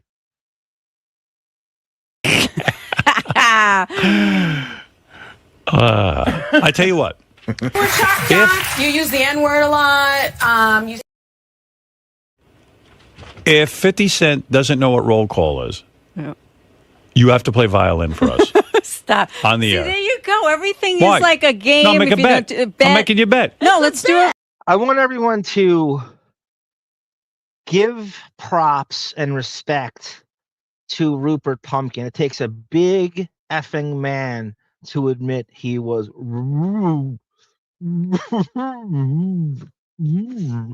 that is a great Happy Days reference, Rupert. It takes a huge big man, and you're usually right about everything. You're right 99% of the time. Look, no one's going to blame you for confusing December 8th for December 9th in 2009. I think we'll get over it. It takes a huge man to admit that, Rupert. I love you, pal. Lisa G, at dinner just this week with Dr. Dre and Ed Lover. The other legend of that fabled radio show, my favorite Colin Quinn joke was at one of the, I think it was a Dennis Leary roast.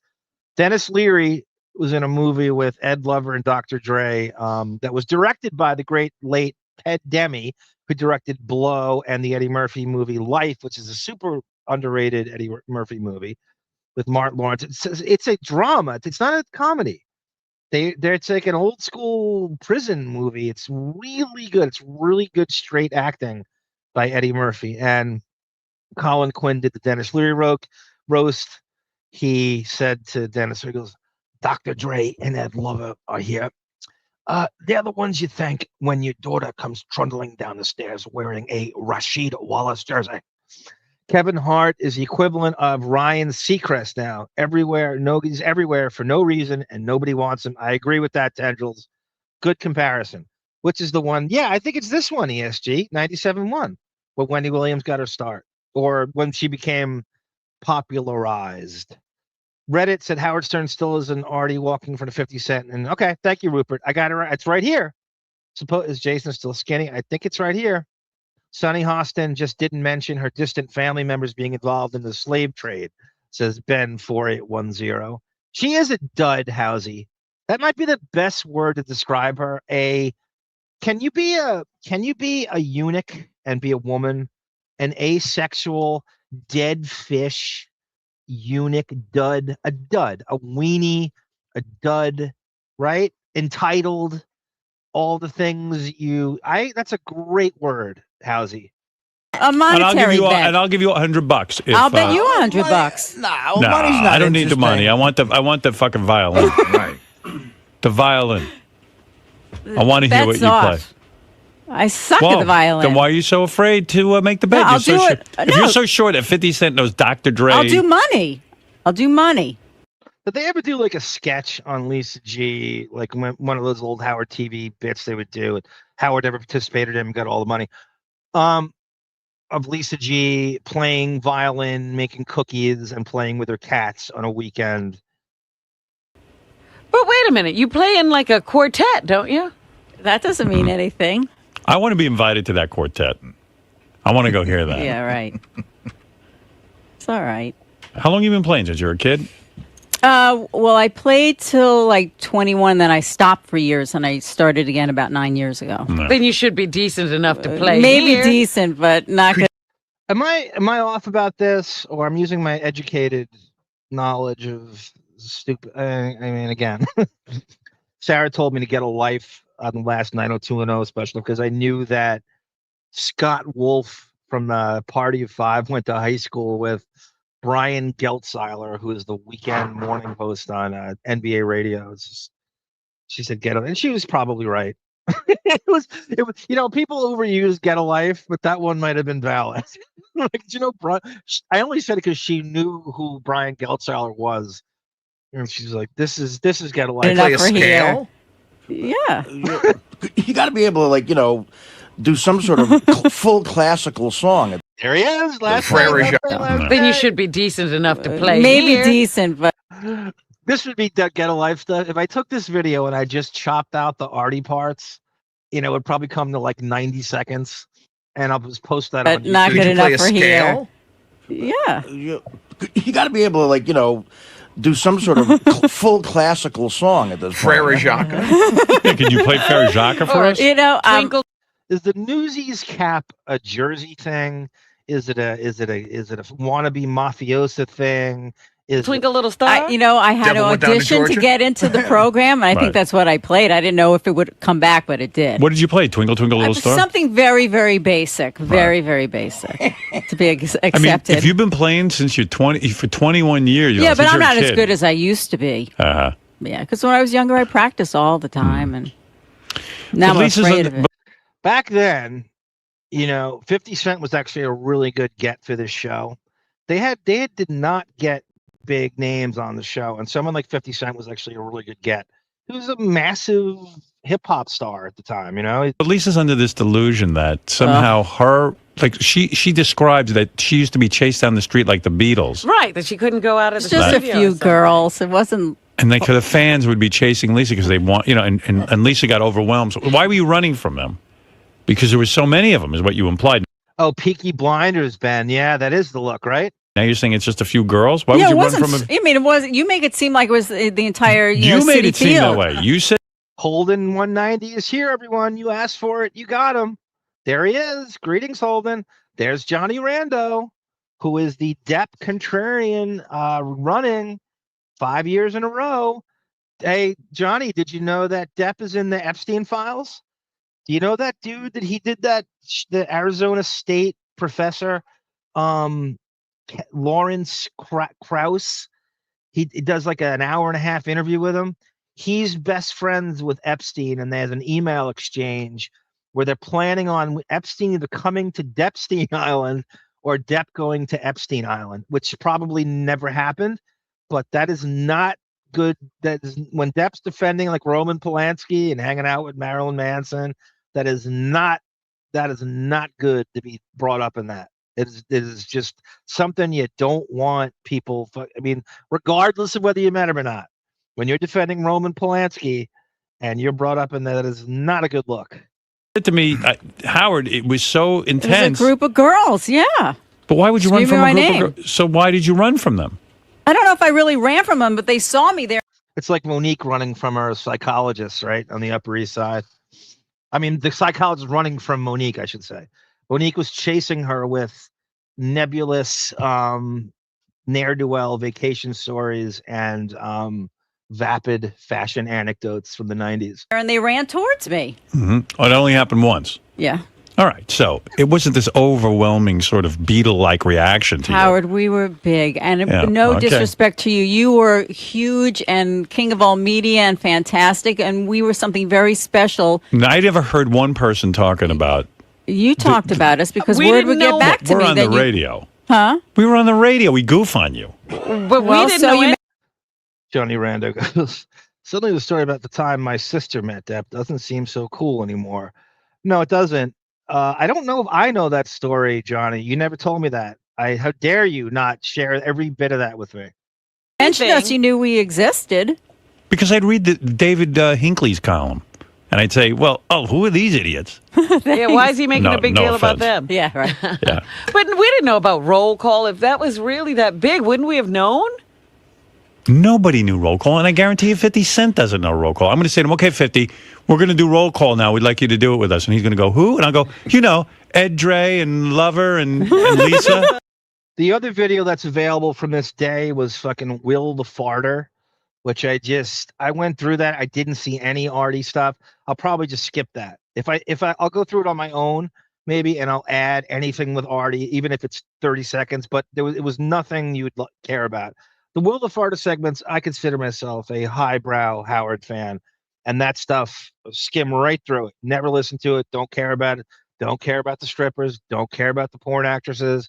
Don't care about Will the Fart. No interest at all. And he's going to go, who? What year you in, man? Oh, yeah, what are you talking about, man? What you talking about? What you talking about, Will? Remember how you thought Henry Hill wanted to come on your face, and I had to tell you he. Oddly, Artie just made a hacky different strokes reference there, which at this time, like, we should stop making what you talk about Willis references in 2009. Oddly, Todd Bridges wore that same Newsies cap all the time on different strokes. That's odd, right? That's a pretty good connection I just made, right, guys? Didn't. I couldn't hear him clearly. Right. I was the one saying- outside with the microphone. I couldn't hear. I wasn't right up to his voice. The poor man wanted a caramel macchiato. And that turned into It's come disgusting. Henry Hill wanted to come on my face. I got out of there. on my face. Oh, remember how outrageous? Henry Hill just insulted me. I think that's what's going on with this roll call. Did. Maybe we'll find out. What's up? I spoke to Dr. Dre yesterday, by the way. Yeah, how's he doing? He's doing good. You know, he said he heard like a lot of stuff was going on, but it was interesting because he had heard. I guess Lisa talks to him, and he had heard that we played the clip yesterday of the original Baker Boys. The Baker Boys. And he said, yeah, they would do it in the Bay Area. No one was hearing it. He goes, we brought it to New York and made it famous. Oh, yeah, but Well, that was what they added to it. Yeah, Matt, but way to what? go. Yeah, so But they- what? But what? He didn't invent it. The Baker Boys I never did. said I.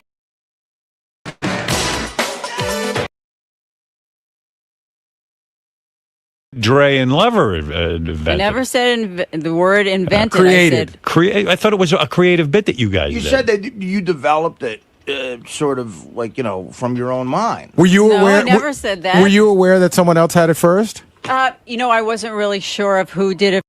Okay, I'm going to say this again. Like, Dr. Dre, there's two Dr. Dre's. The Dr. Dre they're talking about is really the first Dr. Dre. The Dr. Dre from NWA, who Tamara Francois knows very well. He comes along later. That Dr. Dre has never been on the Stern Show. We're talking about Ed Lover and Dr. Dre from MTV Raps. Who's the Man fame, not the NWA rap star Dr. Dre. First, and then Dre texted me yesterday and said that we got permission from them to do it. All right, well, that I respect. I respect that. Well, you did do it. Thank you, PC23. I hated farting, burping, queefing, and like Florida, hates vaccinations. Right, PC? Sure, I'm right. Yes, we did. Yeah, they Well, did you it heard their it own way. yesterday. Could you understand what they were doing? No. No Yeah, way. it We was made it. real- But we do care about Miss Howard Stern, Andrea Owenby. Do you like her, Babe Lewis? I didn't particularly.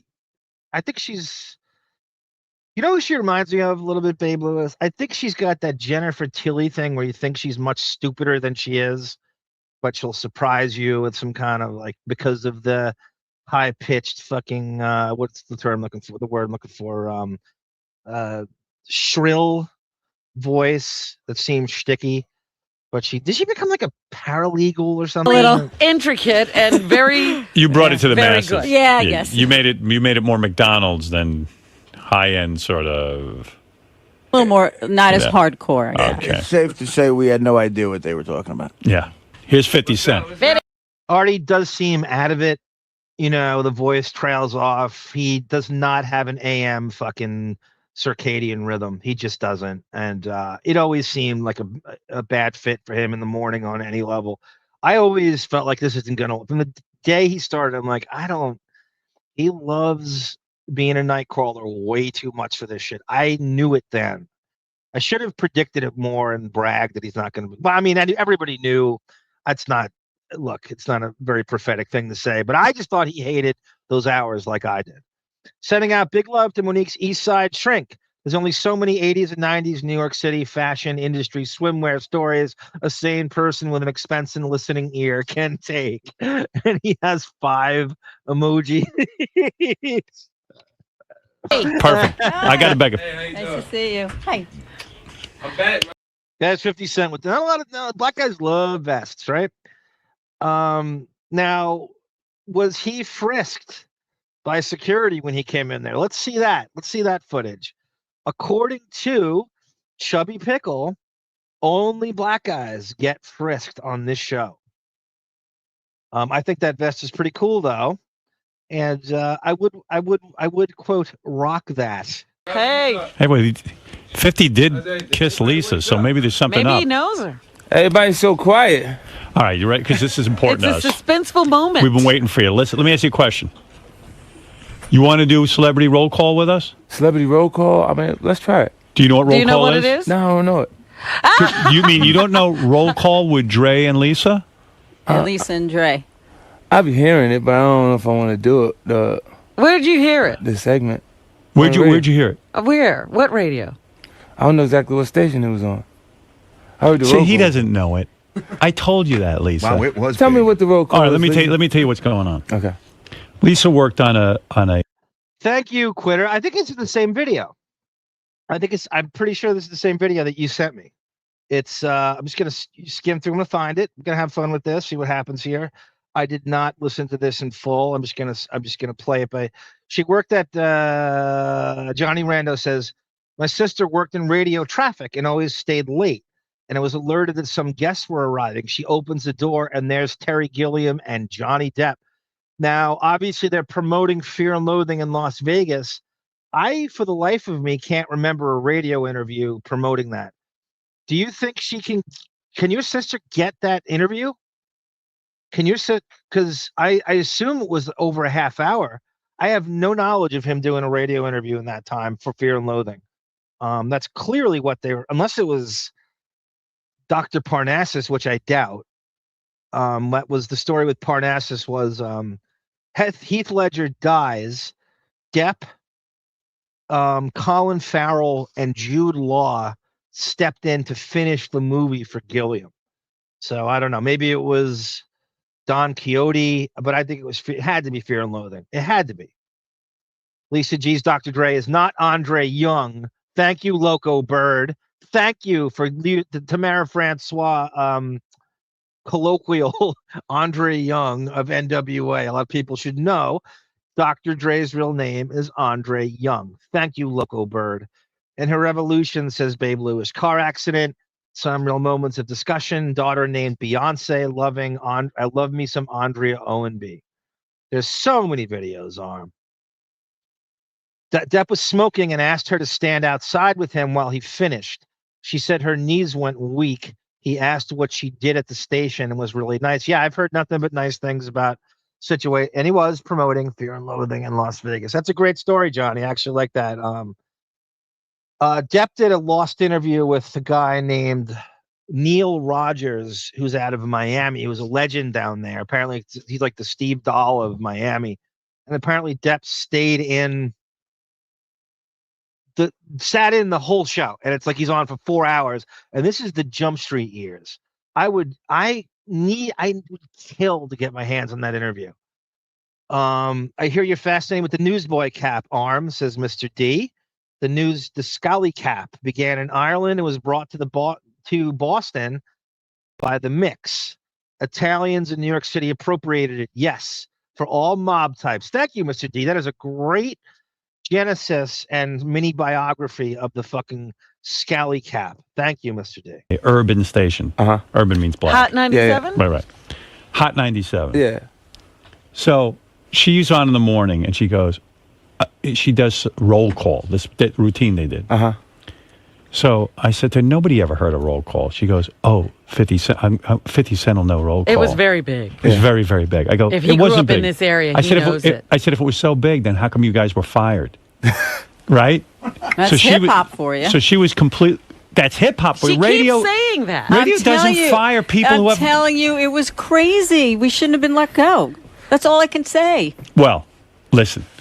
So I said, 50's going to come in here. You grew up in New York, right? Yeah.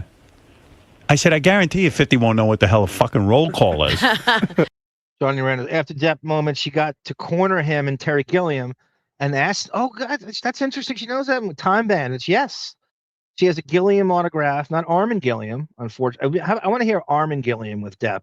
And a little cartoon. Yeah. Because doesn't he do artwork or the fucking Ralph Steadman cartoon art that was for Thompson? But doesn't Gilliam draw too? Isn't he like a pencilist or some shit? I know he does. Yeah, Mugshot's right. This is Lisa G's complaining here. She aged out. And that's why I was going to say this before. Isn't Lisa G Howard's age?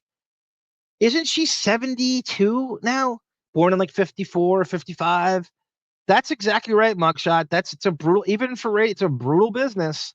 And when you age out, they're not going to tell you aged out. They just sort of go, and they do it in all of that's show business for you. Vapid and unforgiving and ageism and Nepo babies and cronyism. That's a good call, Mugshot. Of course he aged out. And sure enough, he comes in, he goes, what are you talking about? He never even heard of it. He'll probably remember it when you play. Oh, thank you, Johnny. Yes, he did the Monty Python cartoons. Thank you, Johnny. Bullshit. All right. You don't even know where to come in on roll call, do you? I'm sorry, Lisa. Yeah. Okay, we're going to do roll call now. Yeah, so let's see if 50 knows where to come in. Okay? Yeah, because you're good. BonJovial just texted me. He's on his way. He wrote, I don't understand. Again, BonJovial and black people is fascinating. And what is the black population in Australia? We don't know. But he writes, that's impossible with roll call and the morning show on. No black people get up before 10 a.m.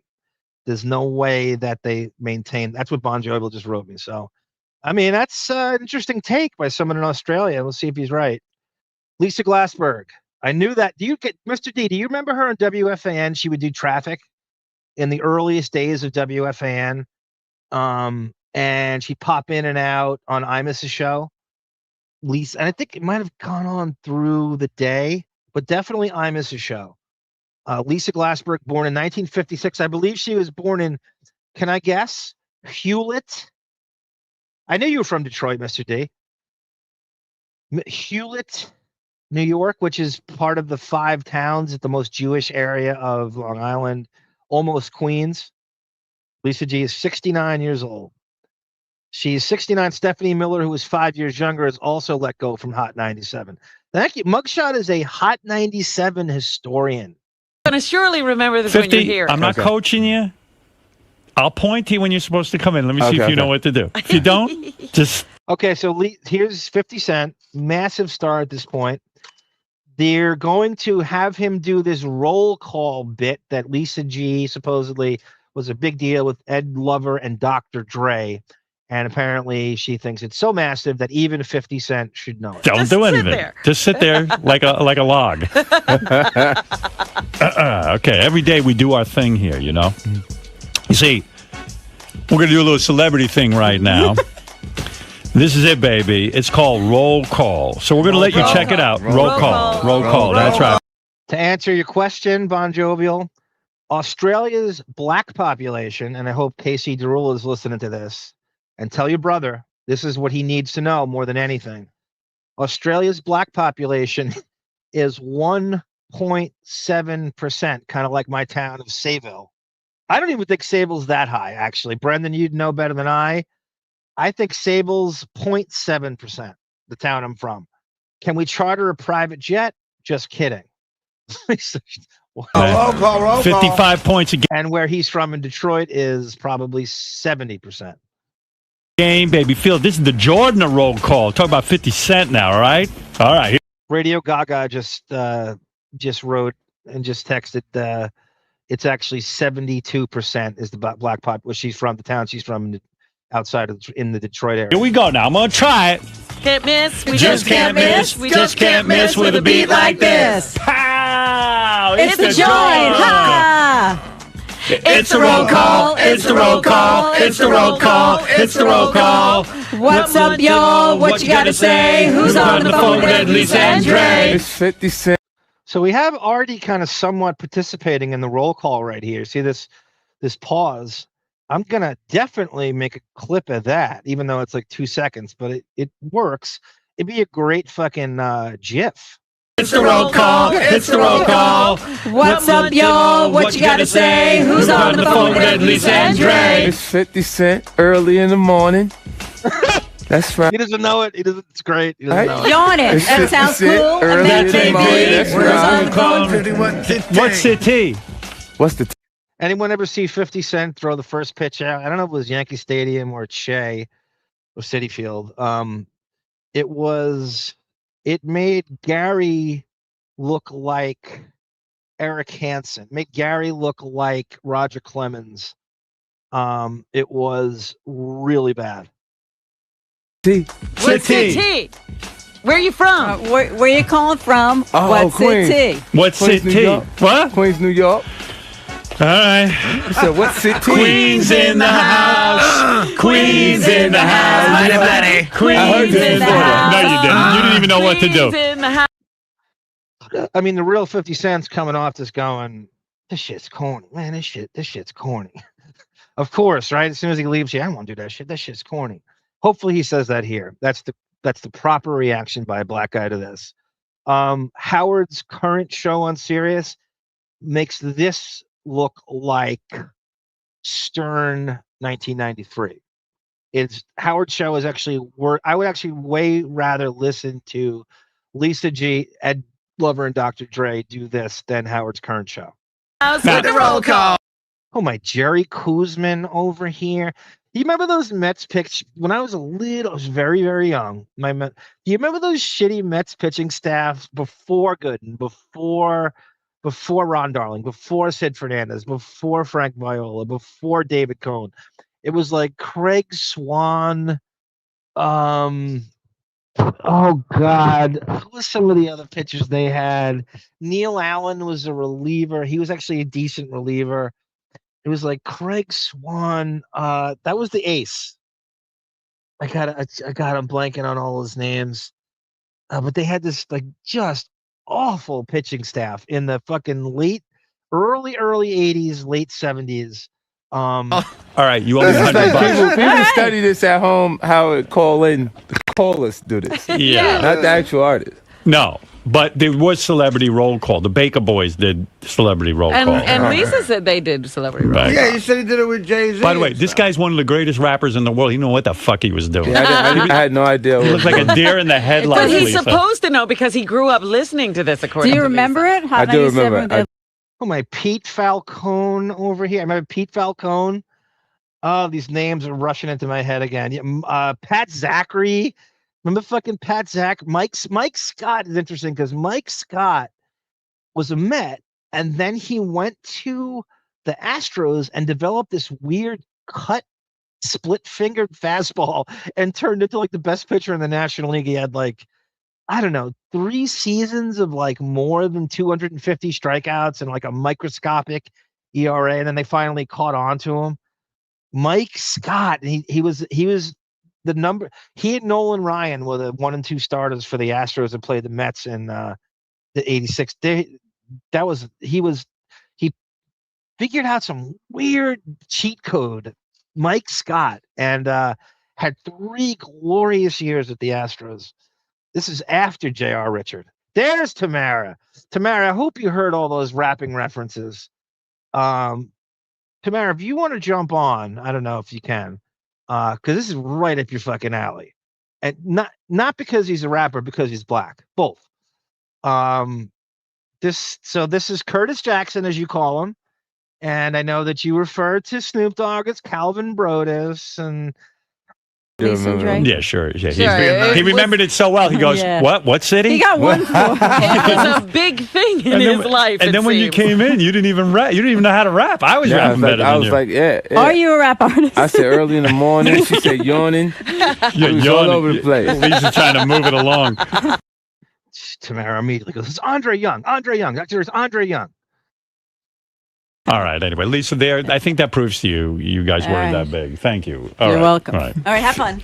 Too bad for Lisa. You didn't know what it was. But once again, I'm right and Lisa's wrong. I think Lisa's really pissed. Yeah, Lisa's pissed. It's going to depress her for the rest of the day. Because Lisa's under the delusion that when she was on Hot 97, it was the biggest fucking thing. She thinks every black person who grew up in New York knew her. She told us she was like a rock star. You know, she couldn't walk down the street. Yeah, black women were chasing her down the street. They were chasing her down the street because they didn't like her. I mean, it's funny how things change, though. I mean, because if you're saying it's different now.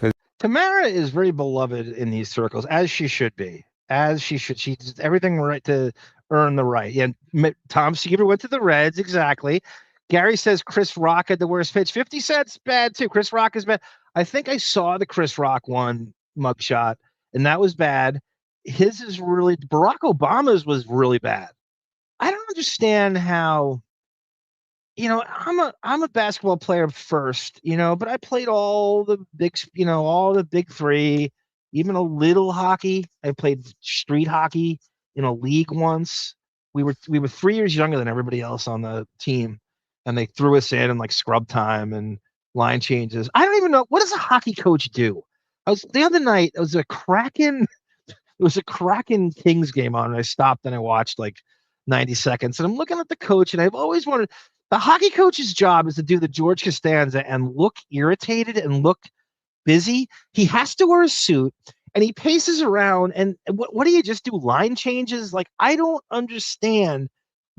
It's such a chaotic sport. How do you coach hockey?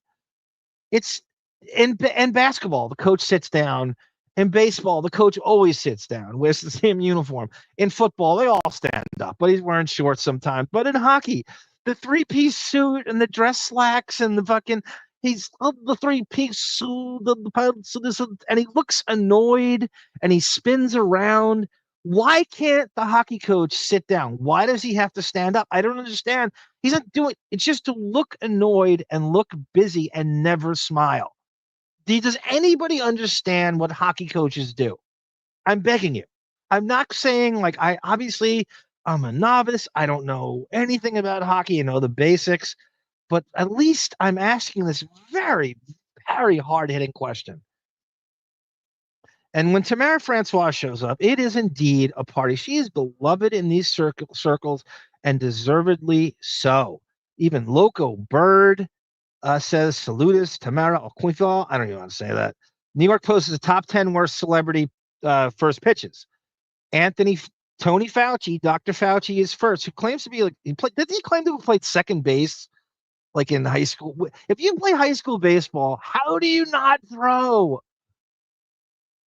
As a kid, your mic is quite quiet compared to the clips.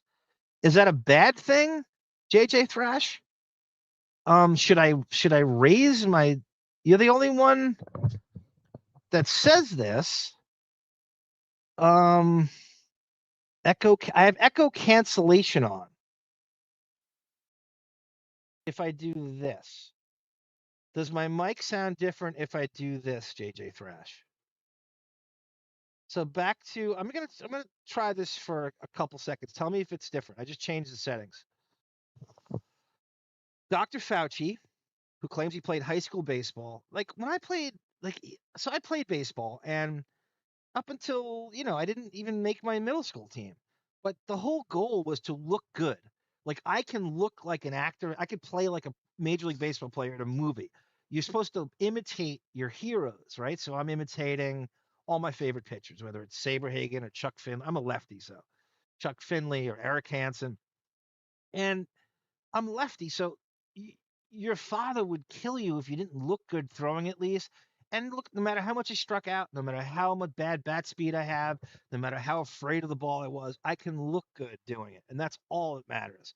And I would rather look good than throw it in the dirt. I don't know how could, even like back then, you had the cell phone, you videotape yourself throwing it.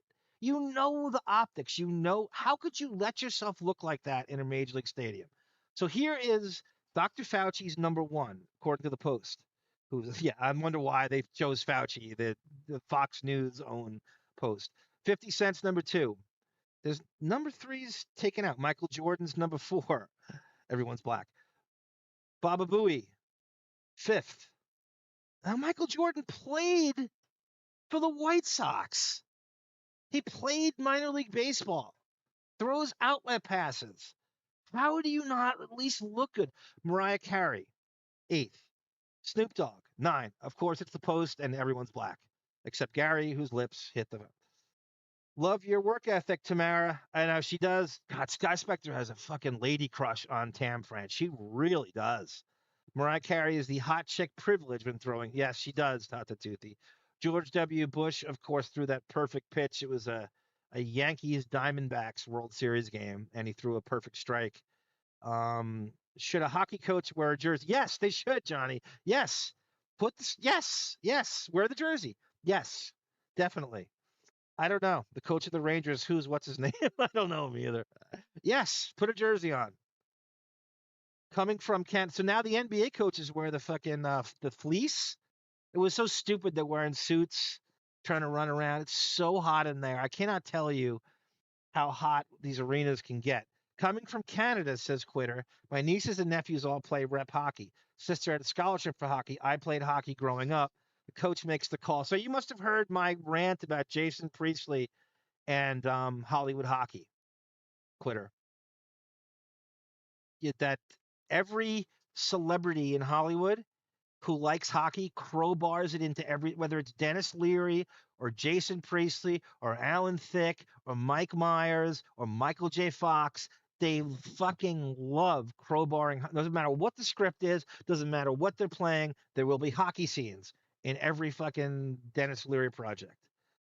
Sky Spectre. Arm, your mic is fine, says Mr. D. Leave it alone. No, it's work. Oh, shit. Okay. I'm going to go back. See, JJ Thrash, you and your death metal fucked me up. Now I got to go back to the stereo audio. I'm going to put on, and here I am back. Now it's worse. Okay. Mic is, thank you, Sky Spectre. Yeah, it's quieter. Go back to the sounds low. Okay. Thank you, Tamara. Go back. We can't hear you. Shit. The volume's too low. Chuck Finley. Domestic violence. Tawny Katane. Yes. As Coach Reggie Dunlop found out, you cannot coach hockey. It's all in the genes, just like the Hanson brothers. Put your mic back to the earlier setting, Arm. You were rolling like a big wheel all night long. Now what, Sky Spectre? Okay, I'm back. I'm back to Fab. Thank you, Sky Spectre. Nice try, Arm. Homies pronounced keyhole. JJ Thrash goes, now it's better. JJ, I was on that same setting before, and you had me. Arm Camara goes, yes, the sexy is back with the correct mic volume. I watched a Dennis Leary movie the other night, Monument Avenue from 1998, and laughed at the thought of, oh, thank you, Quitter. I hope you keep that with you all the time. So anybody who watches movies with these people, I want you to think of my Hollywood hockey rant. I'm going to clip that and put it on YouTube. Trump will pardon Diddy no matter what he does. It's all about the Benjamins and a hockey scene. That happens to artists too, right? Sure. Yeah, when you're not interpreting the street anymore. Yeah, you smoking hot and then you cold as ice. Where was I just watching you on some show with Eminem? You guys were performing Yeah, together. the AMA. Yeah, you were good on that. American Music Awards. Yeah, that was good. I like that. How 50 Cent does the American Music Awards and I do the Source Awards? Isn't that crazy? And I do the BET Awards and I do the Essence Awards. So this guy had a little piece in it, so it was cool to come out and do my little thing and get out of there. I was hoping for Going to have my third Lifetime Achievement Award at the BET Awards. a little more from you. You know, I thought Eminem was kind of hogging your. Wanting more. He did kind of hog the show, Howard. You know. That's okay, JJ. You don't have to prove anything to these people. It sounded quiet to me and just didn't want to miss one syllable. Thank you, JJ. That makes up for it. I think people really wanted you a little bit more than him. Honestly, I know I did. Nah, it was huge, man. You can't. Tell me something that I just heard about you. I didn't realize how heavily you were into making movies, but you got. Yeah, Black Guy Wise, 50 Cent's made a lot of these hip hop movies that don't seem to come out, or if they come out in a black movie theater, and there's fights and screaming at the screen. BonJovial just texted me and he said, "Do black people really talk in movie theaters like they say they do?" And I have to write him back. Go, I mean, that's your takeaway from Mayor of Kingstown? So apparently, yeah, 50 Cent has this gaggle of movies that white people will not watch, and it's always the same plot. All the tattoos removed from your arms. Yeah, I took them off my iPhone. Let me see. Because you were tired of being in the movies and having them removed. Wow. But that'd be great if 50 Cent gets a Wino Forever tattoo. Doesn't that leave scars? But it comes back. It depends on. Yeah, if you're writing for 50 Cent during this interview, you say to Howard to go, sorry, it's not the masterpiece Private Parts was. And you say that back to him. And who you actually went to actually $40 million people go to the masterpiece. wrong places. And I heard it's extremely painful to get your tattoos removed. It's more painful than putting it on. Really? And how long a process is that? Isn't it months? Yeah, it'll probably take about a year before it to be completely out. You know, but it's easier to cover it with makeup. Like if you had a 6 o'clock call time, I'd have to be on set 2 o'clock in the morning. Just to cover tats covered up. Just to cover your arms. Right. Wow. So that's, if I were running a tight ship,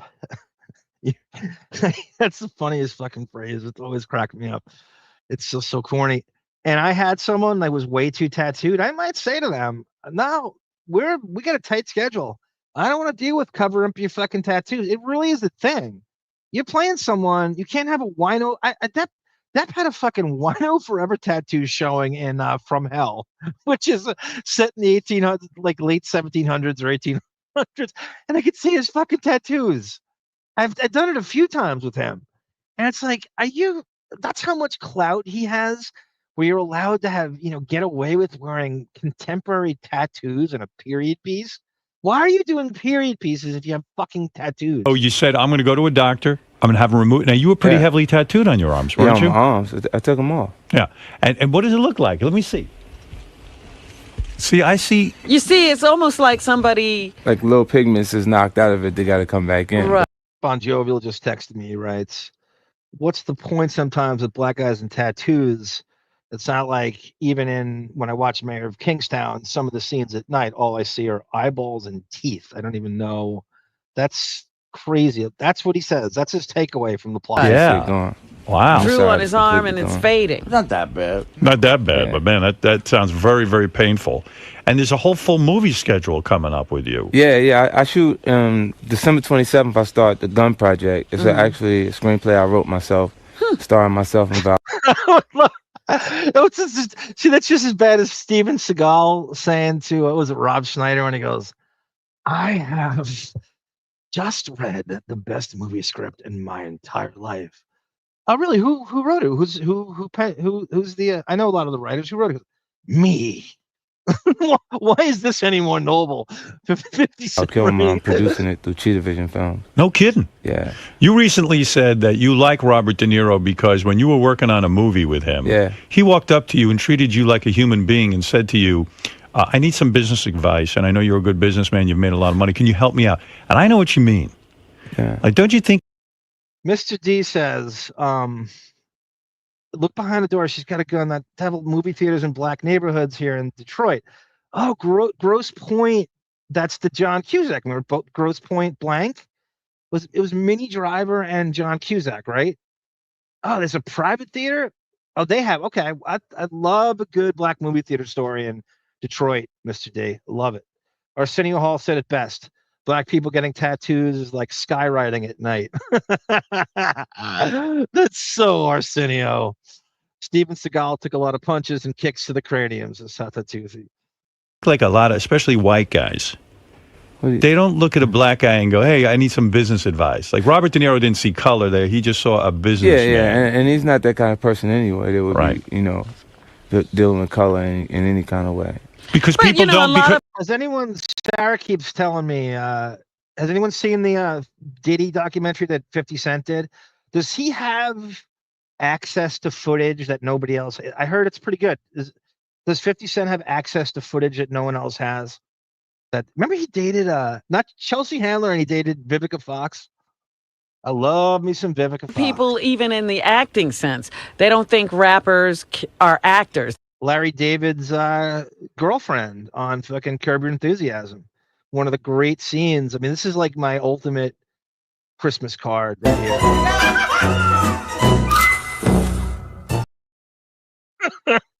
They think they're there because of their name. That's really weird too, because when you think rapper, I kind of think Will Smith. And he is the biggest movie star. And I think De Niro would love Tamara. Holy you're so right, Tata. Queen Latifah. And I think Ice Cube. And we got so many artists that made the transition from hip hop. Yes, Tata, the great Booty Call, definitely. She looked like that's peak Vivica Fox. Booty Call. Booty Call came out the same time Private Parts did. In fact, I think it kicked its ass too in the long form. Pop music into acting more than any other genre of music. That's true. Now, so the thing is. Yeah, Howard blacking it up, says PC23 during these. Sometimes it was funny, sometimes it's not. You're right. It's very patronizing. It certainly is, no doubt. That, when you think of you as a businessman, and I've said this before. Yeah, JB Smoove he's so funny. Quitter and Curb. It's such a great casting move by bringing him. He's so likable. I love me some JB Smoove. Working through the doc, it's hard to know what's the lies. And this is Sky Spectre saying this, and what's not. Yeah, I know. How do you delineate what your bullshit meter? You need like a lie detector to watch some of this stuff. You don't know what's true or not. You're worth over $400 million. Wow, I'm doing pretty good, Howard. When I get my weight up, I'll be up in here every. When I get my weight up, see, a white guy can't say that. Why don't you, 50? Curtis, why don't you push back on Howard's money, please? This is a perfect opportunity. Morning with you and Robin. But the point I'm making is he worth $400 million? Because I believe heard it. somebody. That number's so like close sounding to Howard's salary quote all the time. Why does he not push back? was disputing that to me this very weekend. Well, I mean, it would be difficult for them to prove it unless they work in my accountant's office, right? Right, but they, So how would they most of the money they say came from vitamin water, right? That's right. Oh, look at Andrew Jenkins beating Robin to the punch. I might add that Andrew Jenkins beat Robin to that vitamin water comment by 30 seconds. By 50 seconds. But then they're not taking into account me even as an artist. Well, first of all, he sold a lot of albums. He tours a lot. Mhm. That's a lot of money right there. But Secondly, they're claiming all the money they claim that he made from vitamin water he didn't make. they're claiming that? Yeah. Well, Listen, I guess think about this. Just role reversal here and flip the script. Listen to them, how cavalier they are about talking about 50 Cent's money. And he's being cool about it and shit. Imagine Howard in the setting. So you flip the positions. Howard's being interviewed by anybody. And you just spent this entire time analyzing Howard's income streams, how crazy he would go, try and change the subject or how angry he would get. It's such a double fucking standard with him and money. You've seen him flip out. And I just live to see that role reversal of analyzing Howard, not just the serious stream. The other stuff's more interesting. What do you get from Howard TV? What did you get from your CBS show? What did you get from Son of the Beach? What did you get from the E show? All that. What did you make on your pay-per-view specials? What was your salary on Private Parts? What did you get as a producer credit? Nobody fucking asks him that stuff. And when he does, he can't handle it for 10 seconds. And it's far more interesting. They'll claim all kind of things. They claim I used cocaine in Croatia. They claim my arm was cut off. They claim that's what you say to him, Tata Toothy. I don't have a bowling alley like you do. I use steroids. Well, you know what it is. I was hitting on Robin last time I here. I said I want to play with them things. And she. What? Yo, Robin. I said, like, you like Star Trek? I'm hitting on Robin last time. I'm gonna play with them things. In Croatia, they claim my arm was cut off. They claim I used steroids. Well, you know what it is. I was hitting on Robin last time I here. I said I want to play with them things. And she. That's not hitting on me. Let me tell you, when I said 400 million, Robin had 400 million orgasms. I'm telling you that right now. That's what you're talking about. That's right. No, but the thing is, there is a lot of jealousy about you. People don't want. People in the chat, what's your favorite slang, colloquial euphemism for breasts? Is it yabos? Is it kazangas? Is it them things? There's so many good ones. I want to accept that you are worth $400 million. Well, I'm doing well. However, if you look at... Is the economy hurting 50 Cent? I mean, have you gone down in your net worth? Well, it's just changing the business itself, music completely. Right. Like where... Yeah, so right around this time, like 2009, the music industry is really, really on life support at all, if at all. Like if you got signed, it was a miracle. It's like Katy Perry and 50s, and that's it. And for every artist that got signed, there were 30 that didn't get signed and would have. Crazy Robin just goes, tits. She goes, I put the tits in Letitia James. I think Crazy Robin knows. How about Crazy Yabo, as we call her from now on? Welcome, Crazy Robin. Here she is, everyone. We've been waiting for her. We've been talking about it. There's Crazy Robin. I'm a nice rack kind of guy, says Tata Toothy. There's Danny Provenzano, everyone. Welcome, Danny. You're not missing out on the Netflix documentary. The stories have been going around in my circle for years. DP, everyone. Danny's got a cool Instagram, and I suggest everybody follows. There's good shots of him in the gym. There's a really good shot of him and his dog, which got just gushing from everyone. You get this really cool dog who like snuck up behind him and put him like in a sleep. Danny is a mixed martial arts savant, by the way. He is the real deal, and I'm glad he's on my team, by the way. Good to see you, Danny. I am going to binge watch Real Housewives just for you. Probably tonight when I get off. Last night we was there for a launch of a new platform called Vivo. Right. What is where they that? can actually control content and usage of actual music. Really? Nobody's going there. Companies together. Vivo. Yeah. Yeah, you were over there. Yeah, because at YouTube I have 295,000 clips related to my music on actual YouTube, and there's nobody there to actually create ad revenue. That's right. In other words, what you're saying is your music doesn't generate as much money because people are getting it for free, and they're getting all the content for free. That's exactly. It's everybody's music. I know. But yeah, how are you going to get people to go to V? 50 Cent's an interesting case of someone. Are you an artist? Are you a stockbroker? Are you in it for how do I make money? Or do you, how much is the art of lyricism and interested? But he's just more interested in the money. Like a lot of what athletes are today, pro athletes, the NBA's problem is they're interested in the lifestyle and not the game. And the love of the game is gone. And I wonder if that's his case with actual hip hop. He likes hip hop. He doesn't love it. He's more of how do I make money off this shit and them things. Evo, though. Well, I mean, the platform is the same way. I always forget that, Tata Toothy. There is business and showbiz as well. I don't like the business part. How about that? But you're right. You're right. It is show business. You got him to go to YouTube. Yeah. You know, just making it available and have it be official content and maintaining a specific grade of quality. Says here 50 Cent's worth $405 million. He lost money during the recession, as everybody did. What way? Some of your investments went down? Yeah, it went down. Hey, Danny Provenzano, did you ever see... I have a really good recommendation for you, and I will get you the show if you don't have it and you haven't seen it. It's called Kingdom. And it's about a mixed martial arts family who owns a gym on it's called Navy Street or something. It should have been called Navy Street, and the studio made them call it Kingdom. And it stars the guy who played Crossbones in the Captain America films, Frank Grillo. And it is a fantastic, I'm surprised how much I loved it.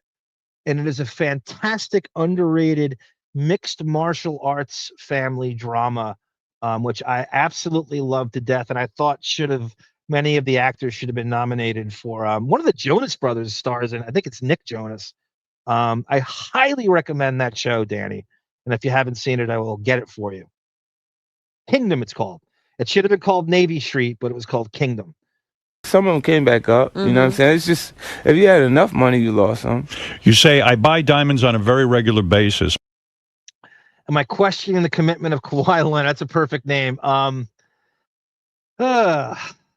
Leonard, once upon a time, used to be like the model of what you wanted to be. Like he's, no bullshit with him, no drama, no. And now that's all flipped. And he got and he'll sit out any given chance you give him. You don't know when he's injured and when he's not. But in the early days, even before, he was on the Pacers and he went to the Spurs and he became like this sort of silent assassin, the Claw. But I don't know what to think of him now. It used to be commitment. Now there's not. He's the poster child for faking injury. I think Zion Williamson is the poster child for a new generation. Ja Morant faking injuries, single-handedly destroying that Pelicans franchise. They should move the Pelicans to Pittsburgh. I bet you that with the Pittsburgh Pelicans. But now I'm selling my old stuff before I get something new. Right. So you've even tightened the belt. Absolutely. I'm not. Sky Spectre says, my girlfriend who was passed had a real nice breast, and she would call those her crumb tray, and it makes me laugh. Oh, I'm sorry to hear that, Sky Spectre. That sucks. I'm sorry to hear that. But that's a great story and great memories. Is he the Jonas brother who... I don't know if it's the same guy, Tata Toothy. Zion is a Charles Barkley who doesn't rebound. Charles Barkley's rebound average is double Zion's. Isn't that crazy? He's actually smaller than him, too. And probably not as athletic. What kind of diamonds? You're not talking about loose diamonds. You're talking about jewelry? Yeah. Like when instead of just buying and creating a jewelry box or a safe full of diamonds. I'm going to see if we can go. Do you ever have any experiences like that? Nah, I usually don't. I want to show you my place. And then you bowl her over with your racquetball court. Did they just court. fall over on the racquetball court or something? Okay. Howard's impressed. He's putting the spotlight on 50 Cent's decadence by, I guess he has a racquetball court in his place. This is before we knew about the bowling alley. You're welcome, Sky Spectre, anytime. It sounds like a broad. My cousin had something similar to that, and it haunts me to this day. It was one of the worst days of my life. Can you imagine theirs? That's a great story, though. I completely understand. Stature. It helps. It certainly does, doesn't it? Yeah. Do you use it ever in that respect and say, hey, baby, I want to show you my place? And then you bowl her over with your racquetball. Did he just say bowl her over? Did the guy with the bowling alley in his basement just say bowl her over with a racquetball court in your house? Is this crazy Wiggerus flying too close to the effing sun? Just fall over on the racquetball court or something. Do you ever have any experiences like that? Nah. BonJovial just texted me. Black guys in racquetball. I have never heard of black guys even playing racquetball, let alone having one in their house. All right, Bon. I mean, I don't know. I will ask around for you in your 1.7% black population in Australia. Usually don't have people at my house until after I've already been sexual with them. Yeah. Because you have said yourself, you don't know what woman you can trust because most of them are after your money. Well, that was taken out of context. Howard actually said that in an interview on the International. I want to use the out of context excuse in my life at some point. Doesn't everybody? Don't you want to be quoted out of context every time something doesn't utterly and completely go your way? Say you were taken out of context, even though they heard you say it. Right. And I said that I have trust issues. Obviously, I've seen some interesting things. Yes. Over the last 6 years, I've been touring and traveling. Mr. D says Nick Jonas married Priyanka Chopra, who was crowned Miss World in 2000. I think it's the same Jonas. There's 3 of them, right? I think it's the youngest one who's on this Kingdom show. It's a mixed martial arts family, and it's a drama. Miss World. I think it's the same guy. Tamara Francois goes, you remember Bond didn't believe black people even skied, and then Tamara produced a picture of her skiing with her, and I believe it was Black Bear. Is it up north in California? Is Black Bear? Of course it's Black Bear. Of course it is. No worries. Google is my friend. I know the difference. Tamara brings the laughs. Brothers don't play racquetball, you jive turkey. That's what Luke Cage would say. He doesn't remember the Jamaican bobsled team, Tam Fran? Every night. That's somebody's wife. That's going to be someone's mother. It's true. So you're starting to have a conscience. Well, not that. It's just I'm just being aware of it, Howard, and being... Do you think Tiger Woods... 50 is changing? 50, do you think Tiger Woods really fucked up? I mean, this guy's got endorsement deals. His image is everything. Is he going to lose all the endorsements based on what you know?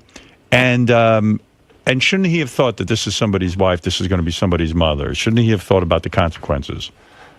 I think he was just... and obviously a relationship that wasn't fulfilling. Well, listen, it's one thing to be in a relationship that's not fulfilling. Because like you and Allison, right? You sabotage your own marriage and now you're with Beth. I mean, that's what he should say. This guy has tremendous appetites. He's got 10, 11 women that he's fucking their brains out. Oh, that's all we know about. Yeah. That's a tremendous amount of women, right? That's about average. For a married man, though. Let me go to here. There's Artie. I go right what America's... No, I said, you know what? They asked me questions about that on the red carpet because she's, got a buzz going. And I said I would do something with it if it was the right song. Why not? Sure. What do you care? It's crazy because then the headline comes out, Tiger wants to collaborate with Susan Boyle. Why do you need to carry $25,000 in cash with you at all times? Now, again, this is where you could... I wish I could write for 50 Cent during this interview. It's the money, back to the money. Just turn it around on him once. Ask Howard what he's carrying around. Just please. Well, not all the times, but twice they called me and I had it in my pocket. You do have $25,000 on you right now? Why are you carrying? Where are you getting this money? Now. Empty out your pocket. Let me see what you got on you. No, I ain't got nothing right now. You have no money on you. It's bright and early in the morning. I ain't even got my wallet. Why? I bet you Artie has I bet you Artie has Why would you be carrying $25,000 at any time? I don't know. I might find something I want to buy, Robin. No, here's the reason. Where are the 5 Gs, Dice? Where are the 5 Gs? 50 has said it himself. Does he know about banks and credit cards? No, that's not it. It's a psychological You never thing. know when you want to buy a feel Honda. like I have money, Robin. It reminds him Don't that get upset. I'm asking. he has said it reminds him. I know. It reminds him that he is rich. Ah. But why do you need that reminder? You've been rich now for a while. Yeah, but I don't have those things around me, Howard. Right. Like I leave those things in Connecticut. But isn't it in different dangerous? places and I'm gone. But 50, isn't it dangerous to carry around that much cash? There are people out there who will rob you. For regular people, it is. Yeah. But you have enough bodyguards and things. Yeah, I don't have. Now ask Howard about his bodyguards, 50. Ask him about SEAL Team Sex. According to our man, our mole, our insider, Chubby Pickle, a.k.a. Carlos Danger, Howard had 6 bodyguards with him at P. Diddy's white party in 2014. I mean, I'm gonna have a watch on it costs $200,000-$300,000. So if you gonna have $25,000 in your pocket, it's nothing. Yeah. Robin's boat captain has $25,000 in his pocket. That's right. That's right. Captain Dennis, right? This is the guy who ran around in Allison with a teenage. What story is that? Teenage park? Is that I do not know that rumor, Tata Toothy. A teenage. Oh, Ralph. Oh, gee, of course. That's Ralph. Oh, gee, I thought there was another one. That's fucking Ralph. You wear a watch that's worth $300,000? Let me see that watch. I don't have it on now. Yeah. Oh, damn. And Howard's the guy who couldn't take Lisa G reporting on a $14,000 bracelet for Beth and had the story cut from the news. I should have came prepared. I would never That's wear. all right. I would never wear a watch worth $300,000. Why not? Because first of all, it would make me nervous. I wouldn't want to lose it, and those kinds of things. Why? You have the hallways cleared. You have 6 bodyguards. You're not around civilians. When are you even around people? Why?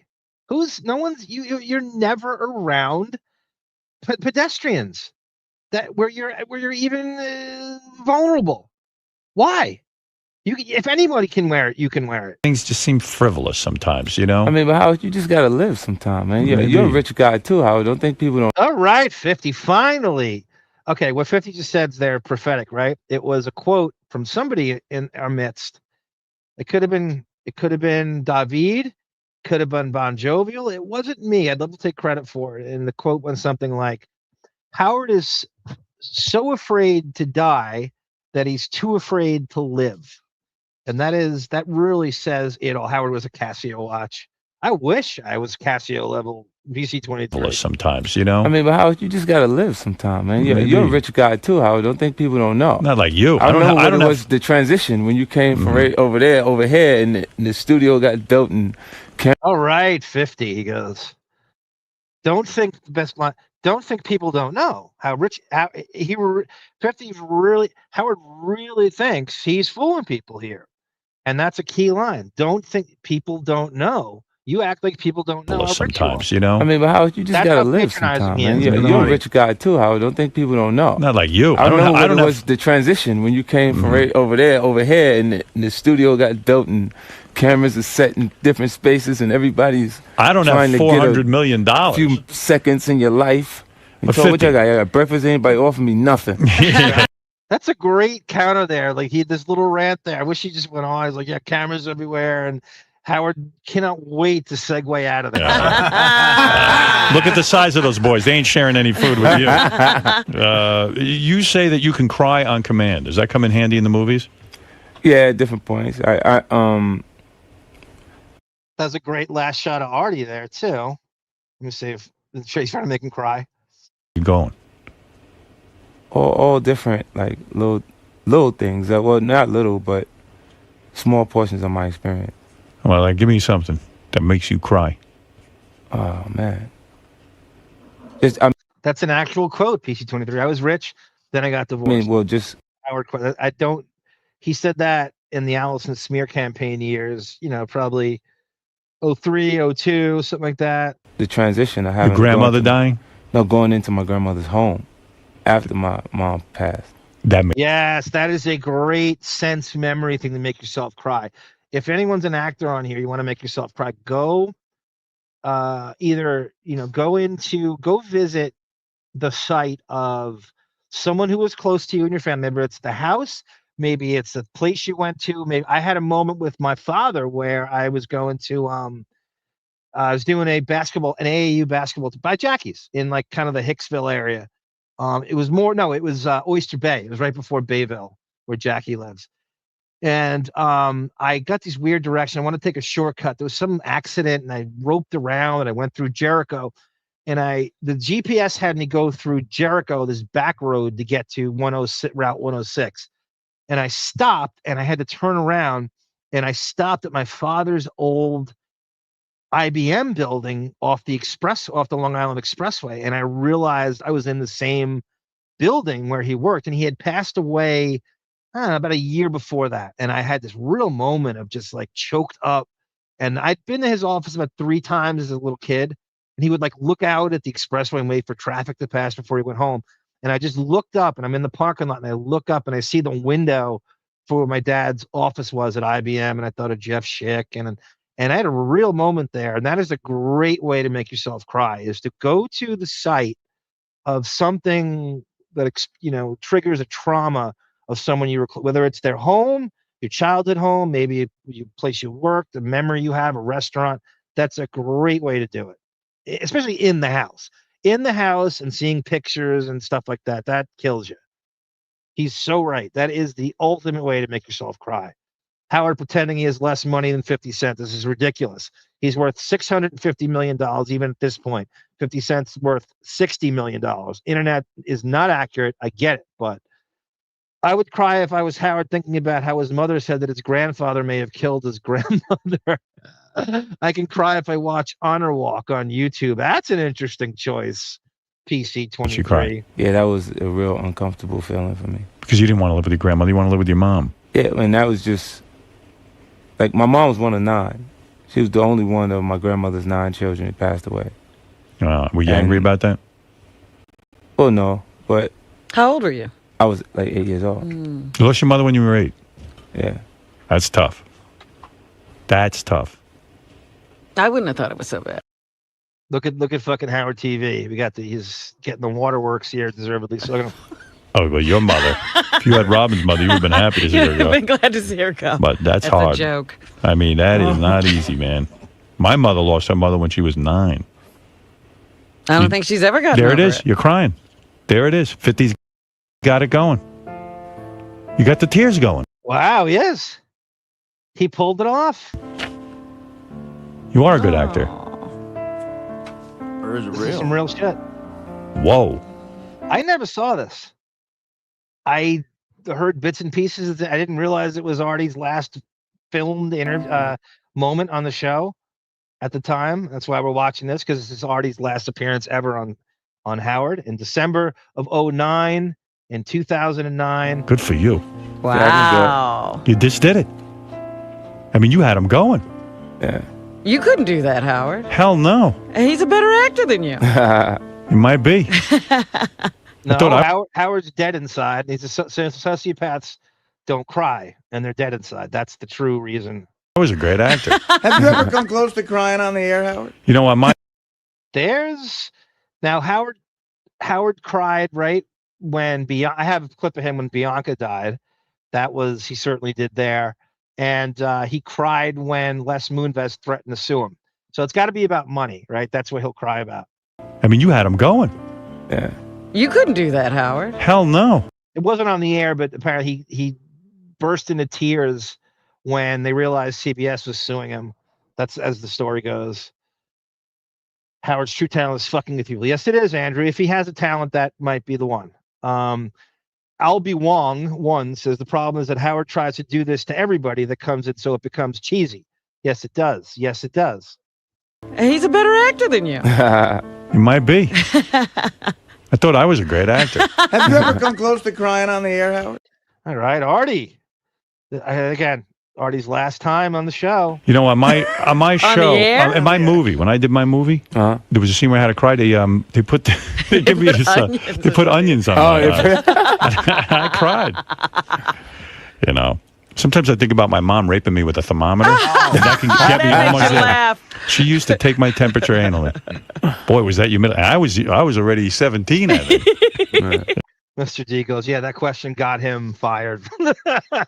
You know, that ain't fun laying down on a bed and having your mother stick a thermometer in your ass. I'm telling you right now. Look at that, 50. There it is. There's a close-up of you crying. Wait, here come the tears. Can you see it on the screen? Yeah, look at that. There they go. Boom. Nice work. Wow. I might have to hire you. Wow, look at that. What do you get in a movie now? How much? What's your quote? Another money, Ryan. Get out of that with money questions, right? Back to the what? That's the worst segue I've ever. What do you get in a movie now? So to get out of it, what do you get in a movie now? Oh my God, him and I'm gonna play something after this with two guys that used to do the show. I found this. Oh man, I just did a project in the UK. Dead Man Running. I need $1 million to be in. $1 million? $1 million. Yeah, it's pretty good. Now ask how we got for Private Parts. All right. You know what I'm saying? Now, whose career do you admire? Who do you want to follow? Not Jay-Z. Nathan Lane. No, I really like Ice Cube. Yeah. Ice Cube. That's a good. Ice Cube's got a good career. What's going on with the feud between now you and Jay-Z? Do you remember? Did anyone see the quote? Samuel Jackson kind of went off on the kind of Hollywood that they're too obsessed with hiring rappers as actors in movies when there's a whole, gaggle of great black thespians that never get these opportunities to, Samuel Jackson did theater and tons, and he's worked with all sorts of people. And he said that he hates hiring rappers as actors and leading projects and stuff, and that Hollywood needs to get away from that. And that it's ridiculous. He's worked with all these brilliant black, like Andre Brower and people like that, who do not get to star and stuff, and it's destroyed like the African-American black thespian experience. I think you're afraid Do of we him. always have to have these I'm feuds? scared to death, huh? You're scared to death. Here's what happened, and I'll fill you in. But why do we have to have these feuds? It's music. It's really just the competitive nature of hip-hop, right? Yeah. 50 Cent and Jay-Z are feuding after Jay-Z refused to shoot a video with... PC23 says Howard only admitted to crying at his grandfather's funeral because he said that a few times over the years. It's sad. I remember that. Yeah, I remember that too. But again, that's not enough. And I don't believe him. I think he cries anytime his money is threatened, anytime. It's nothing to do with, it's the way a narcissist does, the way a sociopath does. It's all about what his kind of celebrity primacy is threatened. 50 Cent. 50 recently said of Jay-Z, he has a king complex. He thinks he's fucking Jesus. You know what I mean? This Jehovah shit. Now, when you say something like that, will he try to get his posse after you? Nah. His posse is Beyonce. Beyonce's his posse. No, but seriously, will he? I looked at where Jay-Z is famously from the Marcy Projects, the Marcy Turk Projects, and I didn't know where that was. I mean, I knew it was Brooklyn. I didn't know which part of Brooklyn. I went and looked at it. As it turns out, it's actually right outside of Williamsburg. And I don't think of Williamsburg as being a bad area. I guess it's like right at the beginning where the L train goes. And it's not, it's so gentrified now. And I had no idea it was over there. And I think it's like the only thing like it in that whole area, because it's gotten really hipstered, for years now. It's hard. I never would have picked Williamsburg. I thought it was by where Greenport is. Greenpoint. No, not Greenpoint. Fort Greene. Fort Greene is a part of Brooklyn that's like right off Flatbush Avenue. It's like across from. I lived close to where that is, but I never really went through Fort Greene enough. And it's on the other side of Flatbush Avenue, where the kind of Fulton is, and then like the Wyckoff areas on across the street. But yeah, he's in the Williamsburg. I had no idea that was over there. Thank you, Scott Spector. Once again, Arm, so smooth running the show by yourself. Yeah, I forgot I believe me, I feel it. It's hard to, you get sick of yourself talking a lot and stuff. It's a good thing I have this video components, but thank you for the compliment. That's every now and again I forget that I'm sure one of these guys will be along, maybe even Sarah with an announcement but I know that David will most likely show up. I'm not sure about BonJovial, but he sure is texting me with black questions. You try to get someone on you or take it out on you in some way in business, even? Nah, it probably We jump either ahead here. coward or a punk at that point. You mix master the entire shit. Okay.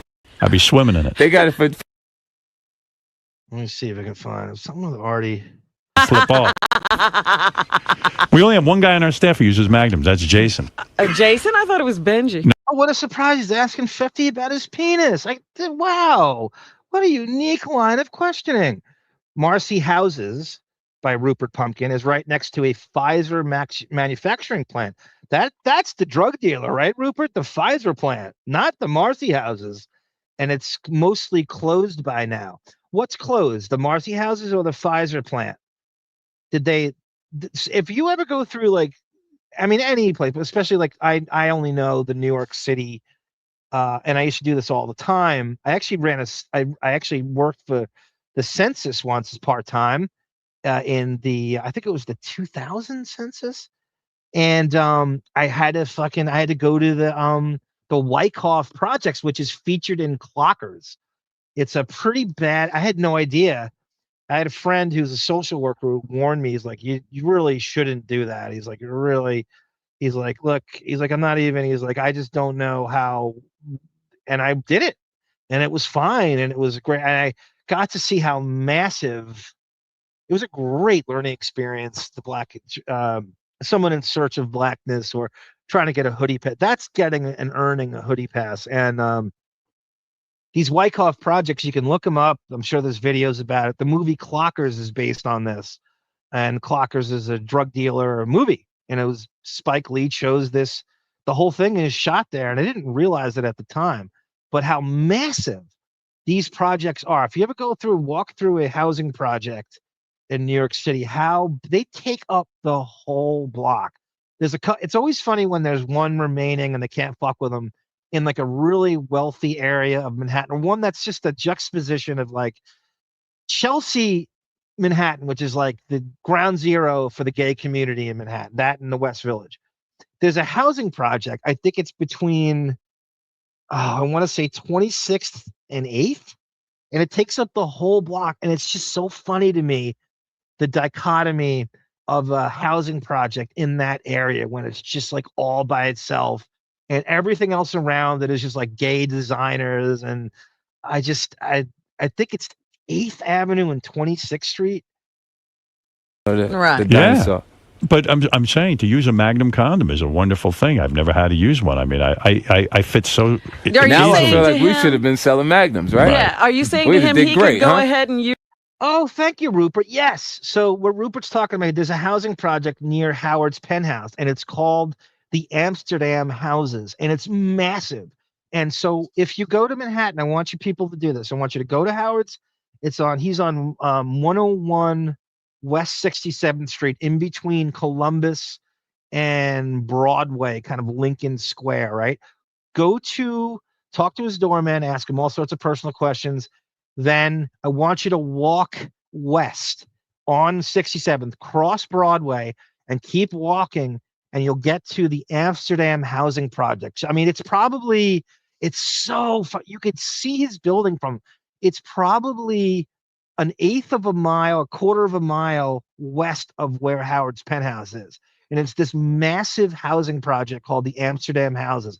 And it sprawls all across this weird area of Manhattan that's kind of like, it's just an area that people don't go to or know of that well. And it's sort of like Robin lived on like West End Avenue or Riverside Drive, and it's like just before that. And then everything around it is super wealthy except this housing project, and it'll never be fucked with. And it's called the Amsterdam Houses. And I want you people to walk from Howard's penthouse in Columbus through the Amsterdam Houses to Riverside Drive. Use the Magnum. When you are flaccid, are you at full length? In other words, when you get a boner, you have one of those dicks that like. Why is he asking you this stuff? I'm just curious. This is some interesting. Andrew Jenkins goes, Howard, I love Sarah and Bon. I do. Let us bond this extremis. That's so poetic, Andrew. Let us bond this extremis. I'm not going to say the other part. Back around 2003, there used to be a great website called Urban Decay. Says Quitter now. And it was pictures of housing projects all over the USA and a few in Canada. Oh, okay, it's not around anymore. The website's gone. I know some of these websites are all dead now. You go into a link of something, an old video, and the website's like just long gone. The safest New York City housing project is the Confucius Plaza in Chinatown. Oh my God, I don't know that. Oh, that's so really Confucius. I think I've seen it, but didn't really fuck with. I did not. I'll be wrong. That is crazy.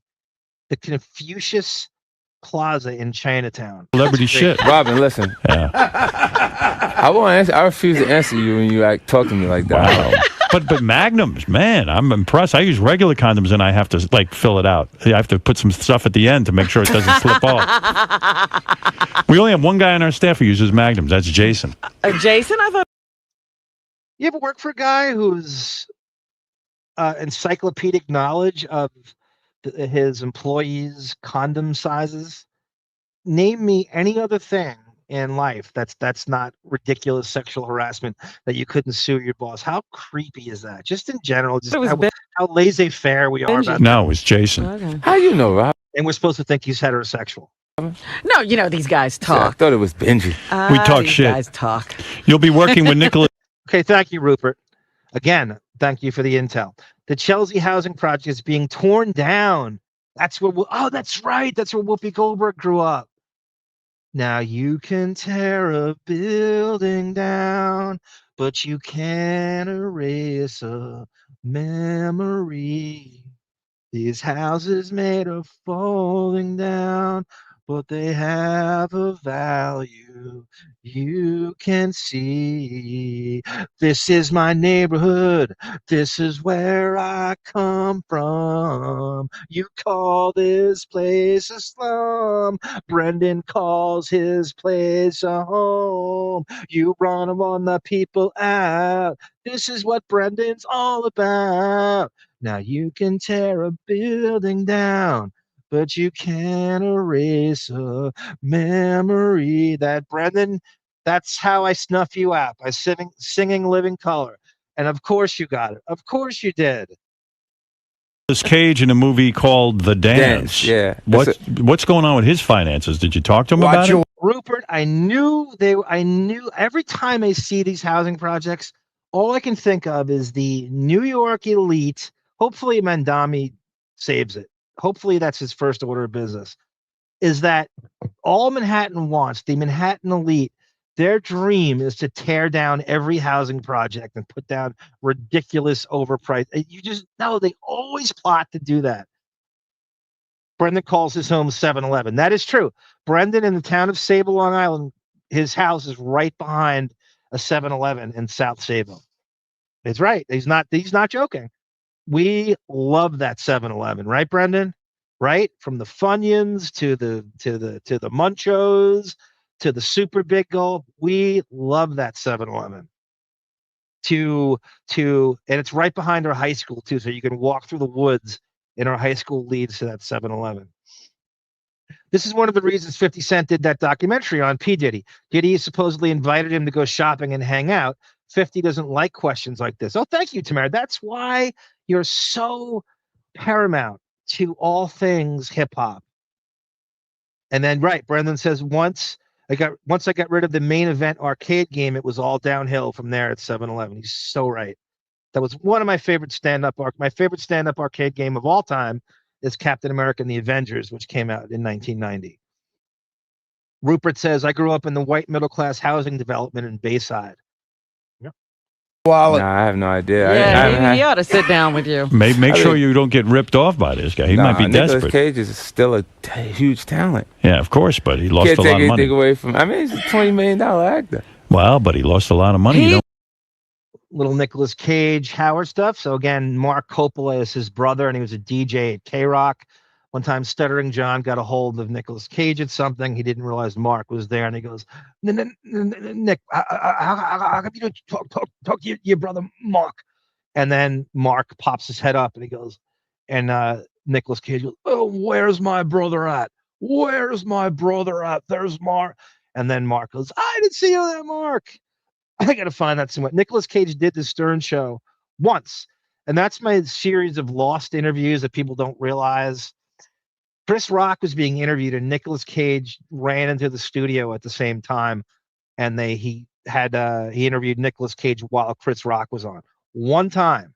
Stuyvesant Town, says Albie Wong, a former housing project in east side of from 14th Street to 23rd Street is an interesting mix of rent control and market house. Thank you, Albie Wong. So everyone, he's so right.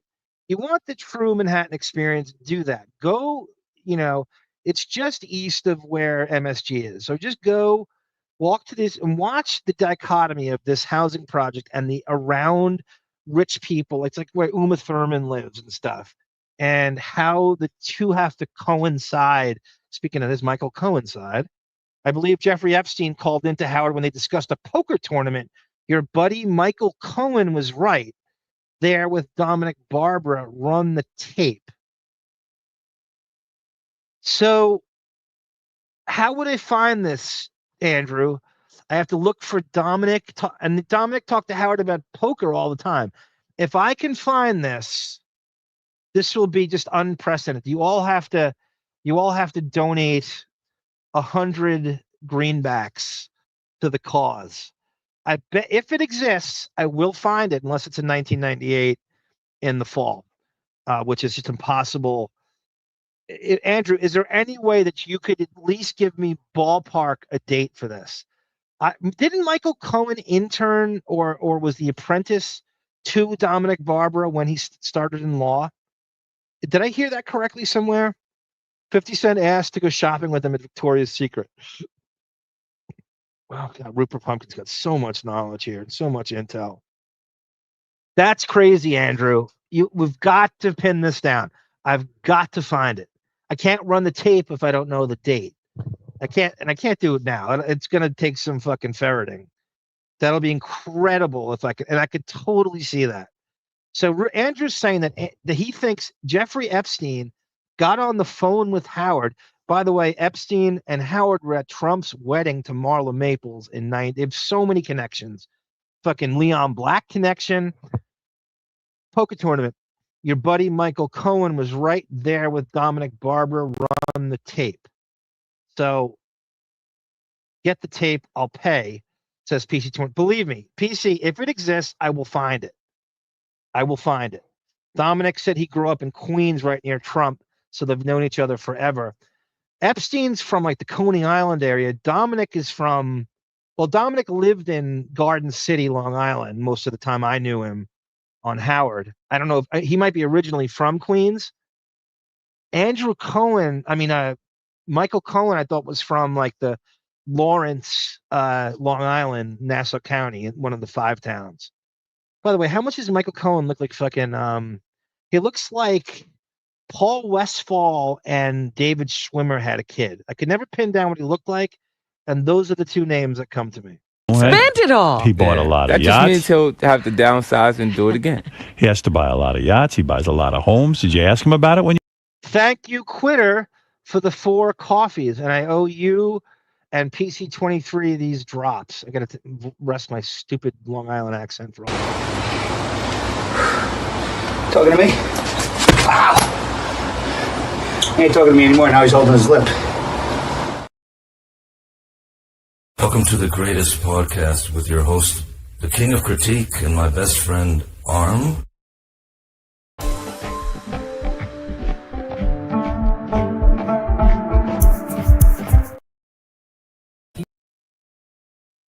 You,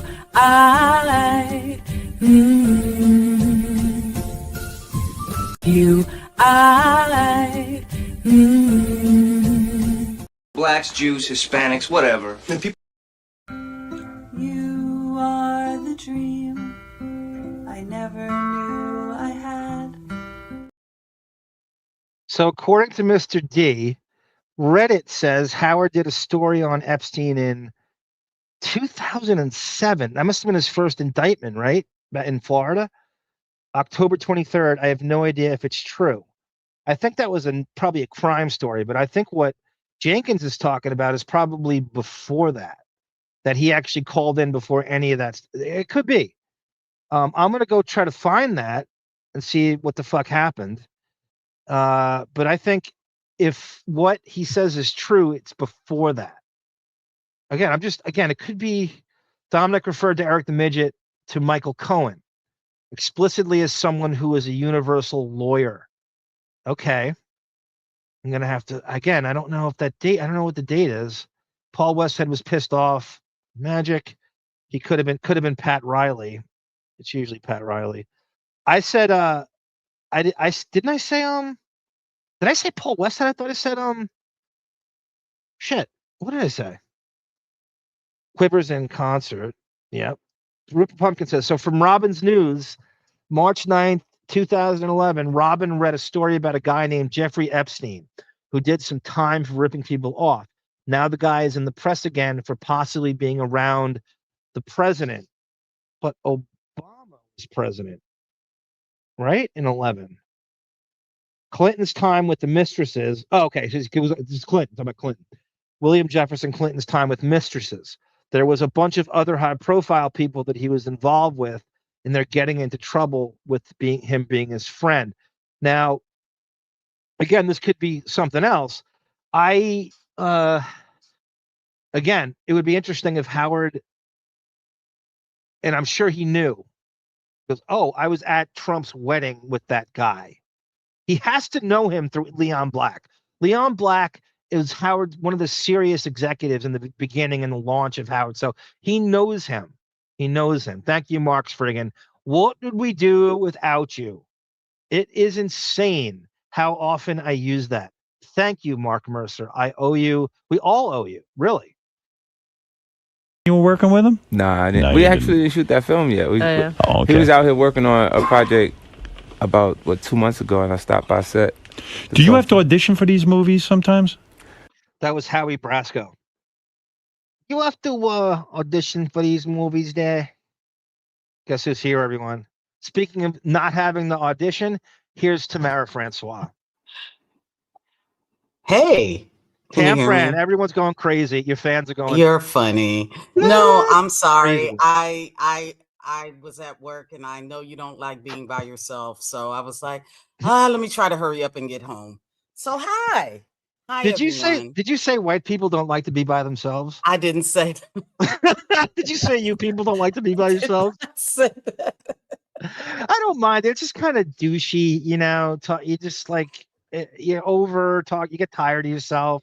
I like someone to bounce off.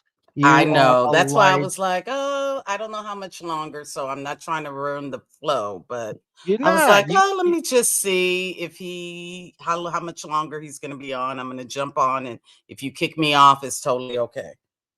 No, you're going to ride this out to the end when David comes on. He's coming on too. I'm sorry. Leave it. No, he is. Leon Black, right? When you hear that name, Tamara, you think black guy? No, this is a white guy. The whitest name you've ever heard. It sounds like an NBA point guard. Yes, it does. That's so true, Tatatuthi. Well, yeah. There's a Leon Wood is who you're thinking of. He was a backup point guard for the Nets. Some of them you got, but a lot of these projects I committed to early, and they've been in development for a while. Tamara, isn't it true you know every real name for every rapper? When you just say, like, obviously you say 50 Cent, it's Curtis Jackson. Snoop Dogg is what? Calvin Brodus. Yes. Dr. Dre is what? Oh my God! Wait, give me a second. It's in the suffix. Oh my God! I'm sorry. I'm losing. That's okay. It. It's in the suffix. I should know this. I should know this. I should know this. Who do they call Dre with the first name Andre? Yes, that's his name. Yes. It was referenced before. Yes. Andre Young. Wow. So okay, that's pretty good. 50's new album, Before I Self-Destruct, is in stores now. 50's book, The 50th Law, is in stores now, Yeah. which teaches you a lot about life and how to make a lot of money, quite frankly. Yeah, I got a chance to collaborate with Robert Greene. He actually wrote 48 Laws of Power, 33 Strategies of War, and The Art of Seduction. Right. And when I got in the middle of that book, I wanted to meet him. And when, I partnered with MTV Pocketbooks and Tamara, do you think that 50 Cent, and you're an aficionado on all things hip hop and all things R&B, do you think 50 Cent would have thrived and survived in the 90s when it was a much more difficult, competitive rap game? I think so. Because he had Was there the more streets. room? Was there more room for him? Would he have looked not as talented compared to the people that were out back then? I think he would have survived because he would have used his street Savvy. connections like everyone else did. Oh, PC, I know. I'm sorry. I do need to turn it in. I'm sorry. I No, worked give 12 her a break. hours Are you today, kidding me? so You know how hard she worked today? I'm not. Huh? You know how hard Tamara worked for the white man today? You know how lucky we are to He have is her a white come on? man too. Of course he is. Of course he is. I've never had a day like this. She for you to do this, we couldn't. I mean, you're so beloved in these circles. It's ridiculous. Ridiculous. Oh, you're so sweet. Thank you. Thank you. The I'm chat is interested to awesome. I create love the chat. Yep. And you are loved in the chat. G-Unit book, so I was able to, reach his publisher of his last book. I was repping a basketball game once, and one of the teams is from Bayshore, Brentwood, and it was like a total blowout, and they were winning by like 35. And that's when everybody gets all goofy and fun and shit when you're up by 30. And the bench went, and they were screaming that. And I stopped. I'm like, what the fuck is that? And he had to explain to me that it's 50 cents. Like, I don't know. It's his, the underlings are called G-Unit, right? Yeah, that's his group. Okay. That's it. That was Okay. his label. Yeah. Wait, so you weren't black back then, or you didn't? No, know that I was. reference No, back then? I don't, I'm not a wigger. Like, I don't try to pretend that I know more about. I was a little like, not I know much more about the NBA than I do rap. I mean, I had the basics down with hip hop and rap, and I didn't know a ton about 50. It was the early days of 50 Cent's popularity, and I'm like, what the fuck is G-Unit? And I asked them, and they explained it to me, and started laughing. I said, who's this white guy? This white guy asking hip hop questions is always comedy in the black community. But at least I had the balls to ask, what is that? Right? At least I asked the question. Yes.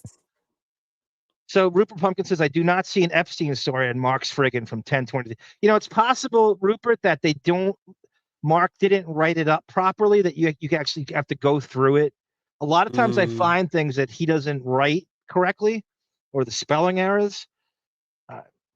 This is a book about how to handle money and how to make money, right? Yeah. Yeah. And 50's Just so everybody knows, Dr. Dre doesn't even have a bachelor's degree. Fragrance.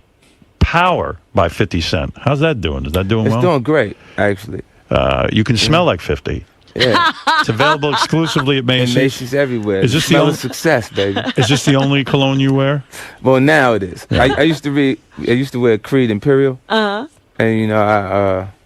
before I possessed the ability to create my own fragrance. Is it true before you got to create your own fragrance, you used to just rub money on yourself and then Smell like money? Now your new fragrance. That kind of might break you out. All right. All of the dirty hands. Don't know where it's been. When do you wear fragrance? You only wear it at night, or do you wear it all day? Well, when you're going someplace, like when you get yourself together. If I wear Now, how do you put it on? Because a lot of guys make a mistake. I spray hair. Okay. Tamara, I would rather have. Why are Johnny we Depp- asking these questions? I'm sorry. Because Howard's gay. Because Howard's gay. Okay, And Howard's yes, you're obsessed right, with correct. how much money are you making from this cologne? I would rather have Johnny Depp wear a 50 cents cologne than I would Christian Dior. If you asked me the worst thing to ever happen to Johnny Depp far before Amber Heard, I would say Christian Dior. I think it's the most jump the shark, inexcusable thing that I cannot I have to explain this to people when I'm watching TV with friends or family or something. I have to explain this to people. Tamara, What you're cologne right. do you MC wear? Ren is the most. I don't. Iris Spring. I have Really? like very, very. I have very good body wash that smells good, like manly body wash smells good. You know what I mean? That's the man scent. I don't have to put cologne on. I don't, Christian, and because of Depp, I will never wear cologne. It smells like brown cigarettes and Kate Moss, for Christ's sake. But women are turned on by scents and smells, and will get closer to you. Why not call his cologne 50 Cent? SCENT. I wouldn't be surprised if he comes out with that. He's a right on your wrist. All right. Yeah, not not too much. You don't want to. You don't want. You don't want to smell like a hooker. That's right. All right. Well, like Beth, prostitute, yacht girl. There you go. 50 Cent, everybody. Yeah, when a it's hooker always good has seeing you. too much of that. What's the job in that? It's like a hooker. That's right. All right. Well, there you go. 50 Cent, everybody. Yeah, when a it's hooker always good has seeing you. too much of that on, you wonder what she's hiding. You gotta be careful. Yeah, right. Yeah. You know something ain't gonna smell right if you get it. Artie hears hooker and immediately he has to chime in. Yeah, right. Take a couple of calls here and then we'll wrap it up. Here comes the N-word. Here it comes. Let you get out of here. All right, Peter, go ahead and Seacliff. You're on with 50 Cent. Seacliff is a Long Island town that is at the very northwest point of Long Island on the Long Island Sound. Tamara, you want to ask how white it is? I bet you it makes Sayville look like Brentwood. It is so effing white, Seacliff. It sounds white, doesn't it? Doesn't it sound white? Yeah. And so basically, when the sun goes down, it's probably not a good place for me to be. No. Okay, got it. Well, he's gone. Let's go to Jared. Jared, you're on the air. Hey now. Yes. I just want to say I'm in the U.S. Army and I went to Iraq for 15 months and I've seen the movie that 50 was in and I thought it was an awesome portrayal of what it's like coming back. I thought he did a great ass job in that.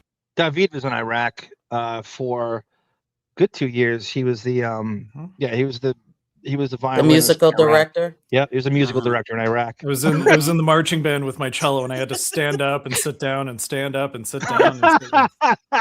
He goes, the military, all it is hurry up and wait. Exactly. Even as a musician. What was the name of that movie? Oh, my Beetle Bailey over here. Welcome, David. Thank Good you. to have you on. Hi, Tam friend. How you doing? Good. How are you? Doing well. Just came back from a gig, so just racking up the money before the holidays. You know. You hear the news, David?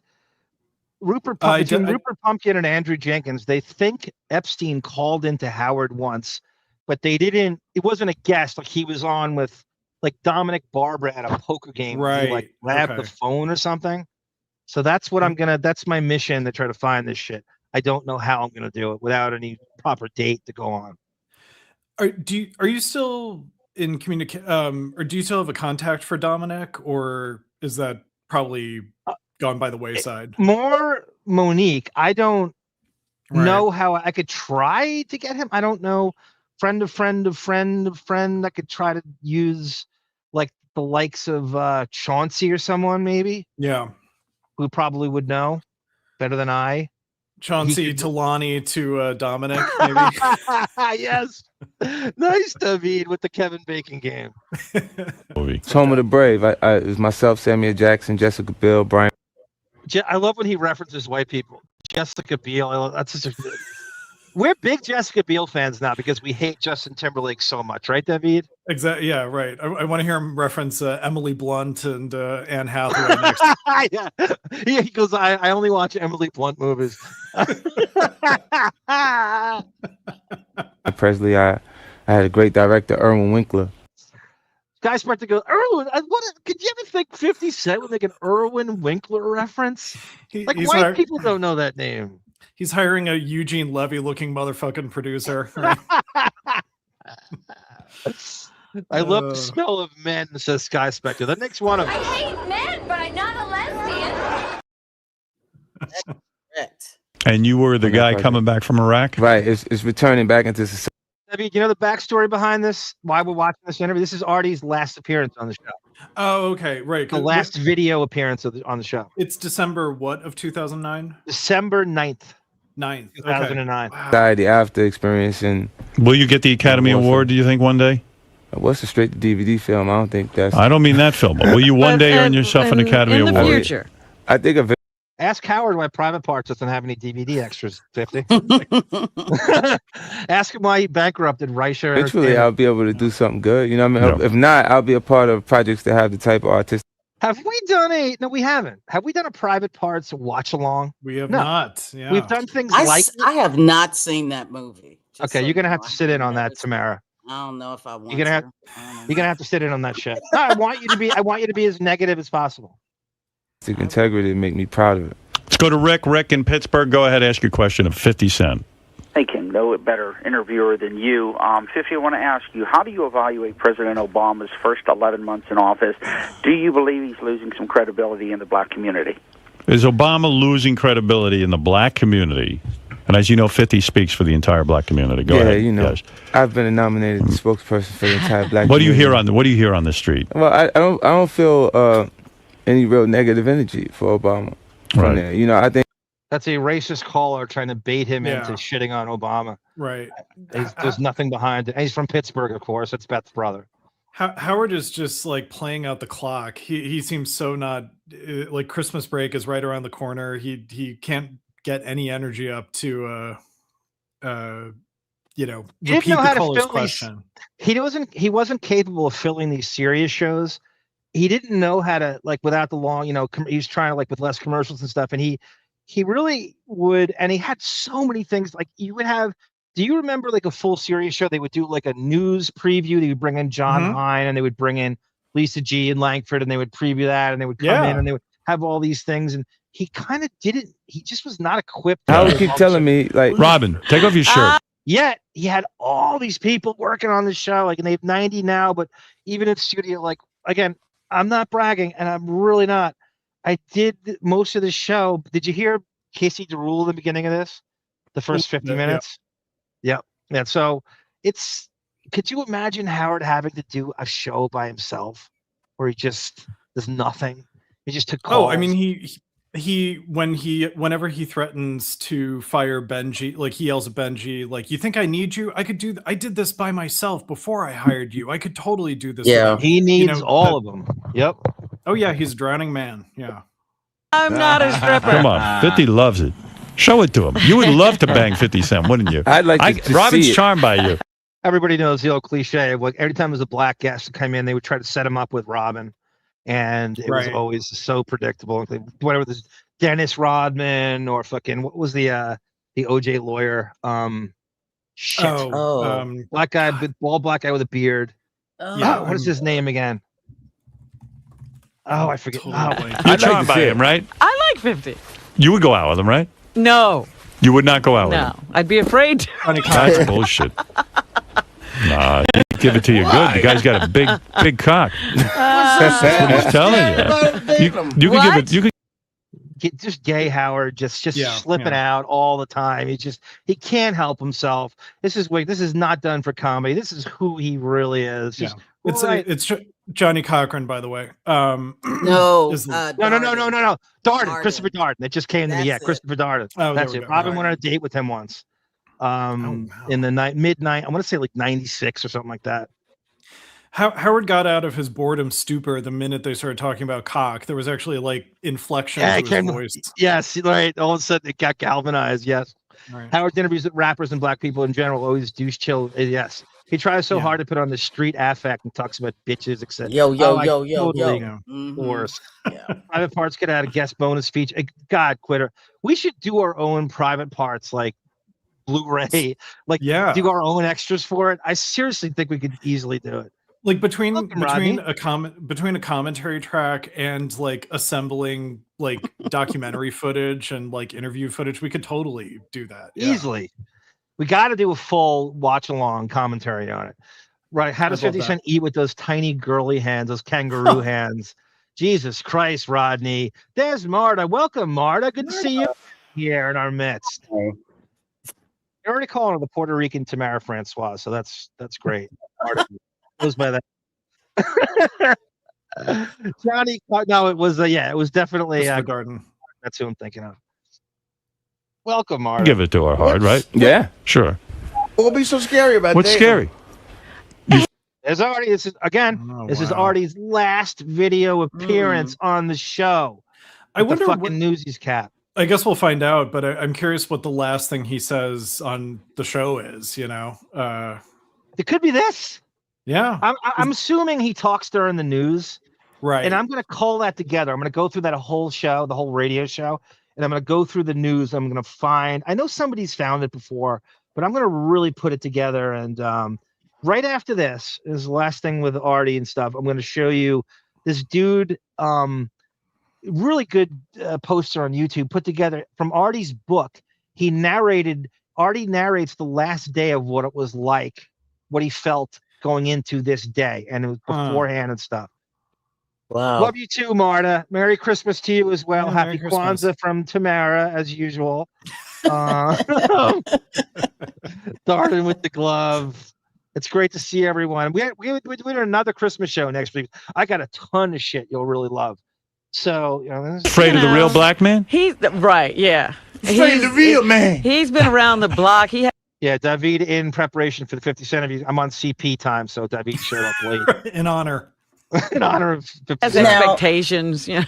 Oh, you mean Robin can perform? She watches pornography too. She knows I don't. extreme performance. I do not. You think you couldn't live up to his expectations? I wouldn't. Wait.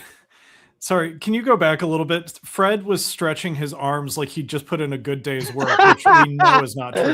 David, I love your obscure observations in the background. That's what we're all That's about. bullshit. Nah, he'd give it to you good. The guy's got a big cock. That's what he's telling you. You can give it to her hard, right? Yeah, sure. What would be so scary about What's dating scary? You afraid of the real black man? He's right, yeah. Afraid of the real man. He's been around the block. He has expectations. Yeah. Oh, you mean you think perform? She watches Oh, there it is. So David, look at Fred stretching as if he does something. Look at that. What a day. Oh, my God. The feeling of accomplishment of hitting no sound effects during that 50 Cent interview. Honestly. Hey, was Robin dating Mr. X here? Florentine. Oh, Florentine. Okay, got it. I think she just broke up with Florentine. I think it's just after Florentine right here.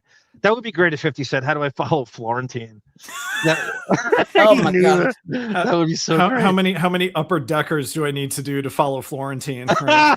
I love that Florentine tour where he did this prank with that guy Don Jameson, and they went to the realtor would do anything to sell this condo, and he took him around, and Jameson took him around. And so while they did that, Florentine hid in the bathroom, opened the door, pulled his pants down, and took a shit. But he just stayed on the bowl casually and started talking to the realtor while he was shitting. Like, she'll do anything to make this sale. I'm going to see how long she's going to talk to me while I have my pants down taking a shit. It's just a stupid prank. Nothing illustrates the desperation of capitalism more than that story. That's Realtors will go along with anything to make that commission. Right. And that's exactly what this is. Did Howard know? Not at the time, Mr. D. He didn't know. I don't think anybody knew this was going to be the last day on the show. About a year and a half later, Artie's doing on DirecTV. Yeah, about a year and a half, Quitter. That's right. Marta goes, he was so high and sucks here. Artie's so hot. Yes, you could tell. Yeah, you can tell. Yep. Yeah. Is this a Thursday show or Wednesday? It's when. Okay, so they have Fridays off. The next day they do a show, and Artie's not there on that Thursday. So this is the last day. It's a Wednesday. Did he attempt to off himself that day? It comes about a month after this. Oh, I see. Okay, because they go on the break. Interestingly enough, Dave Attell is the guest the next day, and Artie's like really good friends with him. Huh. And Artie's not there. He skips the whole. He doesn't do the show. I can't be able to. Might be able to live for entire shows. I'm off work. I can't wait to find that Epstein clip if I can find it. Artie couldn't barely miss the 2010s on the Stern Show. It's crazy. The last month of the aughts is when he gets off the show. Nice use of aughts, David. Thanks. Radio Gaga is fucking loving you saying aughts. She thought she was the only one. She had cornered the market on aughts. Andrew Jenkins, you bring up a great point. I've never brought this up on here. It would be great. I think Artie would be the first one to do this. How great would it be if Artie could share his contract with us from those days? Oh, totally. Yeah. What he had in there and what, he had a deal where he could disappear and shoot shit TV shows and movies and stuff and whatever. How great would it be if Artie, I know he has it. Yeah. If he just kind of let us read his contract. Well, yeah. I mean, he gave his phone number out on the air. Yeah. Once, so he's not shy about. That would be amazing. Do you think he would still have that? That's so long ago. When I think his lawyer has it. I think his mom. it. I think his mom has it. I think his sister has it. I think his lawyer has it. I absolutely think he has it. And I think it's around. Yeah. It's around. It's around. I think it's Tamara. Wouldn't you keep it? Like Radio Gaga keeps all the lanyards she has from going to Michelle Branch concerts. So much with the drugs and stuff. I just It's all like triggering. I bet it's well, I wonder if it's like an attachment in an AOL email from 2009, like just as the signed copy of the contract. Yeah. If he doesn't have it, I bet you Sabian has it. Oh yeah, Sabian definitely would have it. Yeah. But I would love to read the stipulations that Artie had in it. Not just the money. We know what he kind of made, right? But the other stuff, like what did it say?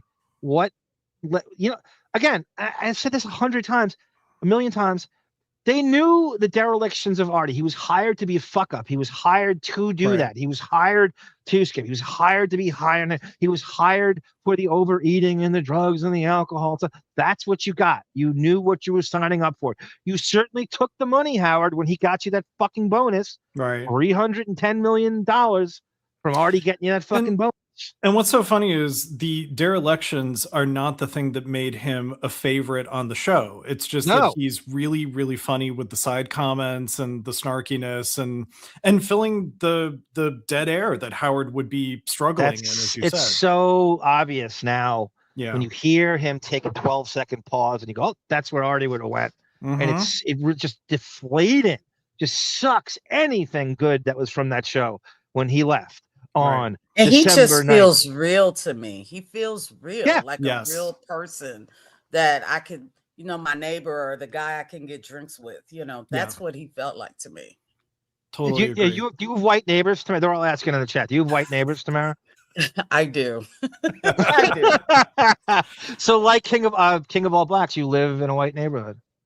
I will say yes. I do live in a white neighborhood. Yes. I cannot wait to try to get Big Black on the show. I'm going to really, really put effort into that. I found some more stuff with him and Kat. But I found a clip of Big Black. I was looking for Christmas stuff. Yeah. He did a segment with Kathy Lee Gifford, and that was his big target to get on every morning. 40 minutes he gave Howard radio. So he had Kathy Lee Gifford footage. He VHS recorded, and he did a 40-minute segment with Howard. About Kathy Lee on the fly. Oh my! And got nothing for it. That's it. It is just criminal. Like sometimes how Grillo tells the story about how he couldn't submit a script, a spec script to The Simpsons because they don't take unsolicited material because they're afraid you're going to sue them for coming up with the same idea. Yep. Howard has no fears about just taking the content of people on the air. They come to him with their ideas and he just gives them the time, but he doesn't give them the credit, and they can't make anything out of. And there's no rules in radio that protect them. Right. They're not signatory to the Writers Guild or any kind of union or guild, so they can just get away with anything. It's true. You've heard signatory and aughts in the same. Is there a way you can put signatory and aughts in the same sentence? Is there any way to do that? Well, of course. I mean, when Big Black was calling into the show in the aughts, the Howard Stern show wasn't signatory to the Writers Guild, and so he got screwed. That's the real orchestra, everyone. That's the real. Bravo, David. Bravo. Artie was strung out here, says Mr. D, up all night, like Gilbert Gottfried and Ron DeShear, and did a pack of heroin just before the show. Or I was back to the dick talk with Howard. Is Rodney have you already talked? Yeah, we started the show with it, Rodney. Yes, we did. It was the same the author is the same author as the Howard not getting re-signed story. Same exact author. People didn't pick up on that for some reason. Am I the only one here who can't see Artie's? Yeah, you're right, Rooster. Marta picked up on it, and everyone, yeah.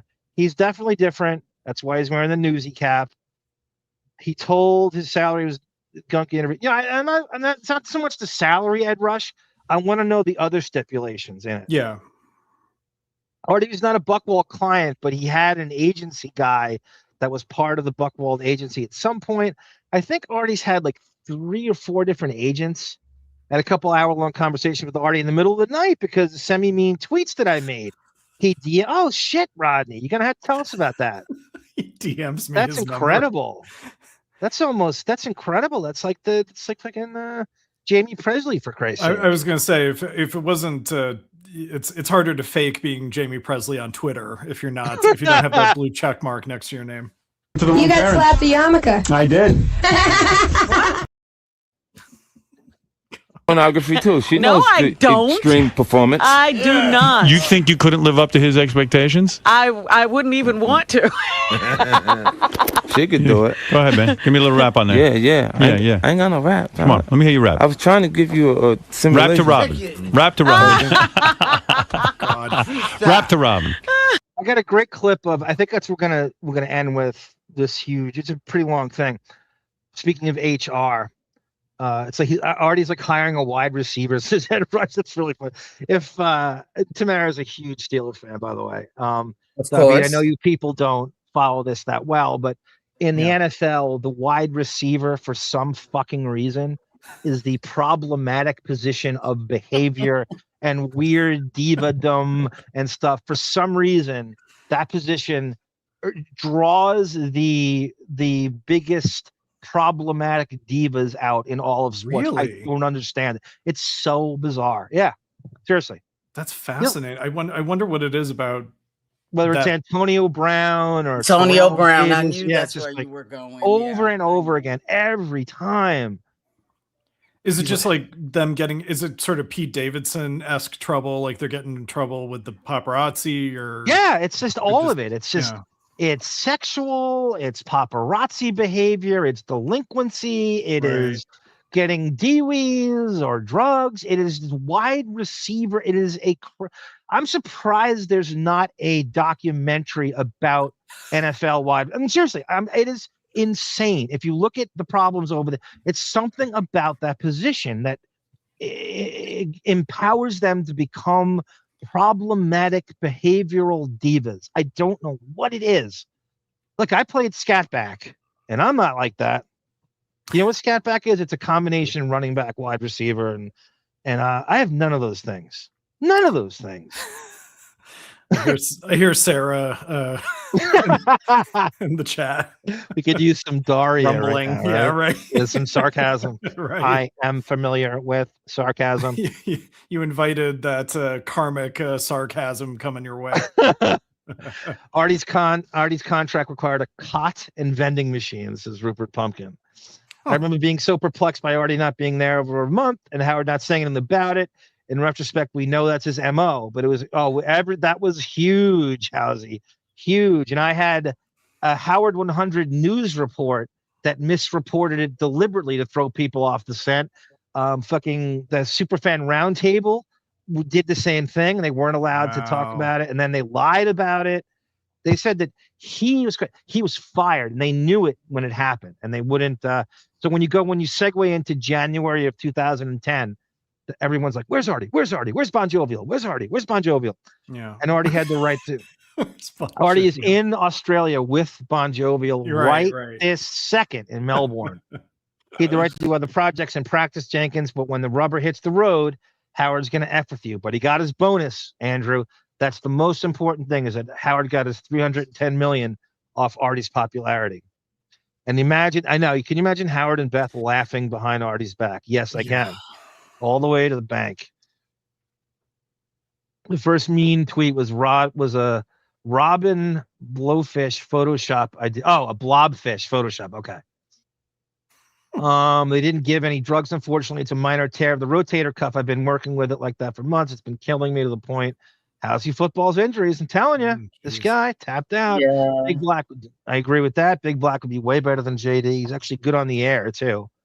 And Black and Black was a great show, by the way. Great pack of shows they did. Totally recommend that. Maybe I've seen Wiggy has always been a fraud propped up by radio executives, says Horatius. Yeah. I agree. JV Brizzy, thank you for the thank you, Sky Spec. Thank you for the compliments.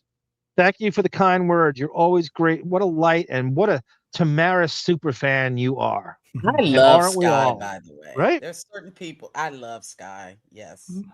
And David and you, of course. Yes. Oh, love you too, Tampa. Just dribble and shoot. Yep. Just dribble and shoot. That's right, Mr. D. That's Howard. Wide receivers are egomaniacs. Linemen do the dirty work and you never hear shit from them. So without a good line, you have no offense. It's always interesting to hear people comment on the offensive line and what it does. And sometimes you don't know. Tamara said this, David said this too. Yes. Sometimes with running backs, you don't know. Like a Nick Chubb. Is it the line or is he that good? And we still are vague about it to this day. Like Barry Sanders was a guy where it was like, oh, it's him. The offensive line sucks. Sometimes you just don't know. There's a great documentary on Barry Sanders. Oh, it just came out, It's right? on Amazon. Yeah. No, I think it's been out for a while, right? For a while? It was great. I think it was How he on stepped Amazon away Prime. modestly. He didn't want to beat Jim Brown. He didn't want to beat Dickerson's record or something. Was that part of it? Okay. Yes. He wasn't fired for this interview, but this is the last time he was ever on the show, Rooster, in video form. And just a couple clips. It's not huge, but it's something. We didn't know about Artie until Marianne. Yep, PC23. I remember listening to that live actually when Marianne called in. I probably was still home during my winter break, and my mom had Sirius in her car, and I remember driving around and hearing that live, which is crazy. Okay, so was she planted to ask that question? That's a great question. Did you feel it was planted, David? I don't know. I feel like they didn't really tap Marianne for her plant abilities until post like AGT. I feel like they're still kind of in the disorganized pre-Marcy Turk madness where Marianne's just going to call in anyway and just be, out of control. I think a little of both. I think she was given talking points then too. It got way worse as it went on. Yeah, it's possible. It was she was probably a little more of a loose cannon then, but I think it's a little of both. I just don't know how like evil corporate villain status the show was by 2010, yeah, that's a weird turning point that year. It's saying for most people, and it's Huck Finn saying exactly that. Artie leaving was the end of the show for me, and that's most people. That's most people's jump the shark period of like, okay, unless I know most people say Jackie, but I live. Yeah, I know most people say Artie actually. I'll give you the Artie years, absolutely. It's a different flavor. I mean, they were the 90s and the 2000s, or the aughts, as I would say, were funny for different reasons, But then after that, once you get into the 2010s, it's just immediately insufferable. It's amazing how quickly the show got bad. Like there was no tapering off. Yeah. I mean, you could say, like we said before, like the silence and the pauses where Artie used to go and anything charismatic. You ever hear the joie de vivre? Yeah. Yes. The other night I heard that again. The second time I heard it, the first time I heard it was the director of City of Lies, the Tupac Biggie movie, Tamara, that Johnny Depp did, where he played Russell Poole investigating the Biggie murders. The director of that used the word, it's a French phrase, joie de vivre, to describe Depp. And it's amazing how easily we can incorporate David into, so your new nickname should be Joie David. Oh, I love that. Right? Love it. Funny. Oh my God, that's it. Tamara, you're French. What does that mean exactly? Like living, like the joy of living. Joy of living, yeah. Joy of living, okay. Yeah. Can I also say I think what's also interesting about Artie's departure is Artie was almost like a firewall for the overuse of Ronnie, JD, or Eric the Midget. And so in 2010, it's almost like that dam broke and that's all you had was the over-reliance on those three in particular, Well said, David. Nice use of firewall, too, using internet term for... I said this essentially. What happened? Essentially, Artie's replacement is fucking Ronnie. Yes, if you that's think exactly about it. right. Yeah, I say this. We say that all the time. Like JD and Ronnie are crowbarred into and it's just, and that's what makes me hate them more. Well, that you realize what it was. Ronnie is the one who is the closest to the derelictions because he's going to Rick's Cabaret or to Scores, and he's getting and drunk they're using he's some of the same. strippers. Yes, Right. Yep, that's a great point, David. So Housey football says, and I know you were asking this. Barry Sanders never had a really good offensive line. Lomas Brown was great, but the rest were just shit. Dickerson had a great line with the Rams, but he was also such a fluid runner in both, and Tamara likes to wear the Eric Dickerson goggles to work a lot of times with the easier to measure out the pills that way. Right? That's right. I can see the screen. Yes. You should do that, David, when you work in an orchestra. Wear goggles and see what happens. Right. Put on. What instrument is that back there? I can't tell. I get disillusioned about life when all you have is Arm and David to say, take me home. I prefer Sarah, but she doesn't want to be wanted. She got the invite, Andrew. Sarah has fucking 3 different invites to the show. She knows she can use them whenever she wants. Also, make her she's little doing she has a house background key, work. Yep, she's in the background. She's listening. She's busy. City- She's booked and busy. Thank you, Housey. Tamara needs to watch City of Lies with us on Patreon. It is probably the best Depp movie really? since really his shitty downhill spiral.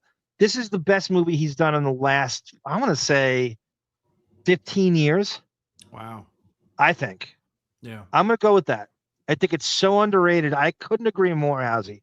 And nobody saw it. I mean, is there a movie after the first Pirates that you think, but besides City of Lies, that you think is like another high point that you could point to? I can't really think of one, but maybe you can. After Pirates 1? After Pirates 1, like between Pirates 1 and City of Lies, is there something? I guess the Black Mass was before that, right? I think Black Mass is the best acting he's ever done. Okay. I think playing Whitey Bulger is the most disappearing I've ever seen in terms of like a chameleon. It's amazing that that's the same guy that played Edward Scissorhands. I think it's not so much that Black Mass is a brilliant movie. His performance in it is, I think, amongst the best I've seen in 30 years. Right. I'm not kidding. And Harrison Ford agrees with me. And we all agree. We all agree. Yeah. He's great at Sweeney Todd. You and I, we did a watch on Sweeney Todd. Right. The fact he got nominated for Academy Award for that. But he's singing in the first for doing David Bowie, and that was amazing. He could pull that off. People liked Public Enemies. People liked him in that. He's very good in Public Enemies, without a doubt. Okay, yeah. Not that I'd put it, but I think that Whitey Bulger and Black Mass is my opinion. Yeah. And what I think acting is, and disappearing and sort of being a chameleon, I think that's the best thing he's ever done. And I put it amongst, and I'm not saying the movie is brilliant. I'm saying his performance, and I think it's one of the best things anyone's done in 30 years in terms of lead actor in a movie. Yeah. And it didn't even get nominated. He didn't even get nominated. Jeez. Rodney says, I like the actual end of the show stuff with the Hurricane Sandy. Well, that's a different, I agree with you. That's great, but that's a one-off, Rodney. It's not like the whole show is like that all the time. It was just that the Sandy brought out the real in people, like in who's Joie de Vie. James St. James says, I use it sometimes, accuse me of being suicidi. Very interesting. Joie de Vie, Joie David. I remember some of Artie fan called then. It was, we played that clip. That was Denise, a woman. Denise. Yes. Yeah, or something. That was a great call. I had that on like 5 different hard drives. Firewall became an internet term. Eric the Midget's calls were taken during the 6 a.m. hour usually, and I knew the show was huge filler. Eric should have gotten like a 6-figure salary for what they were doing with him on that. Seriously. It's funny. I used to listen.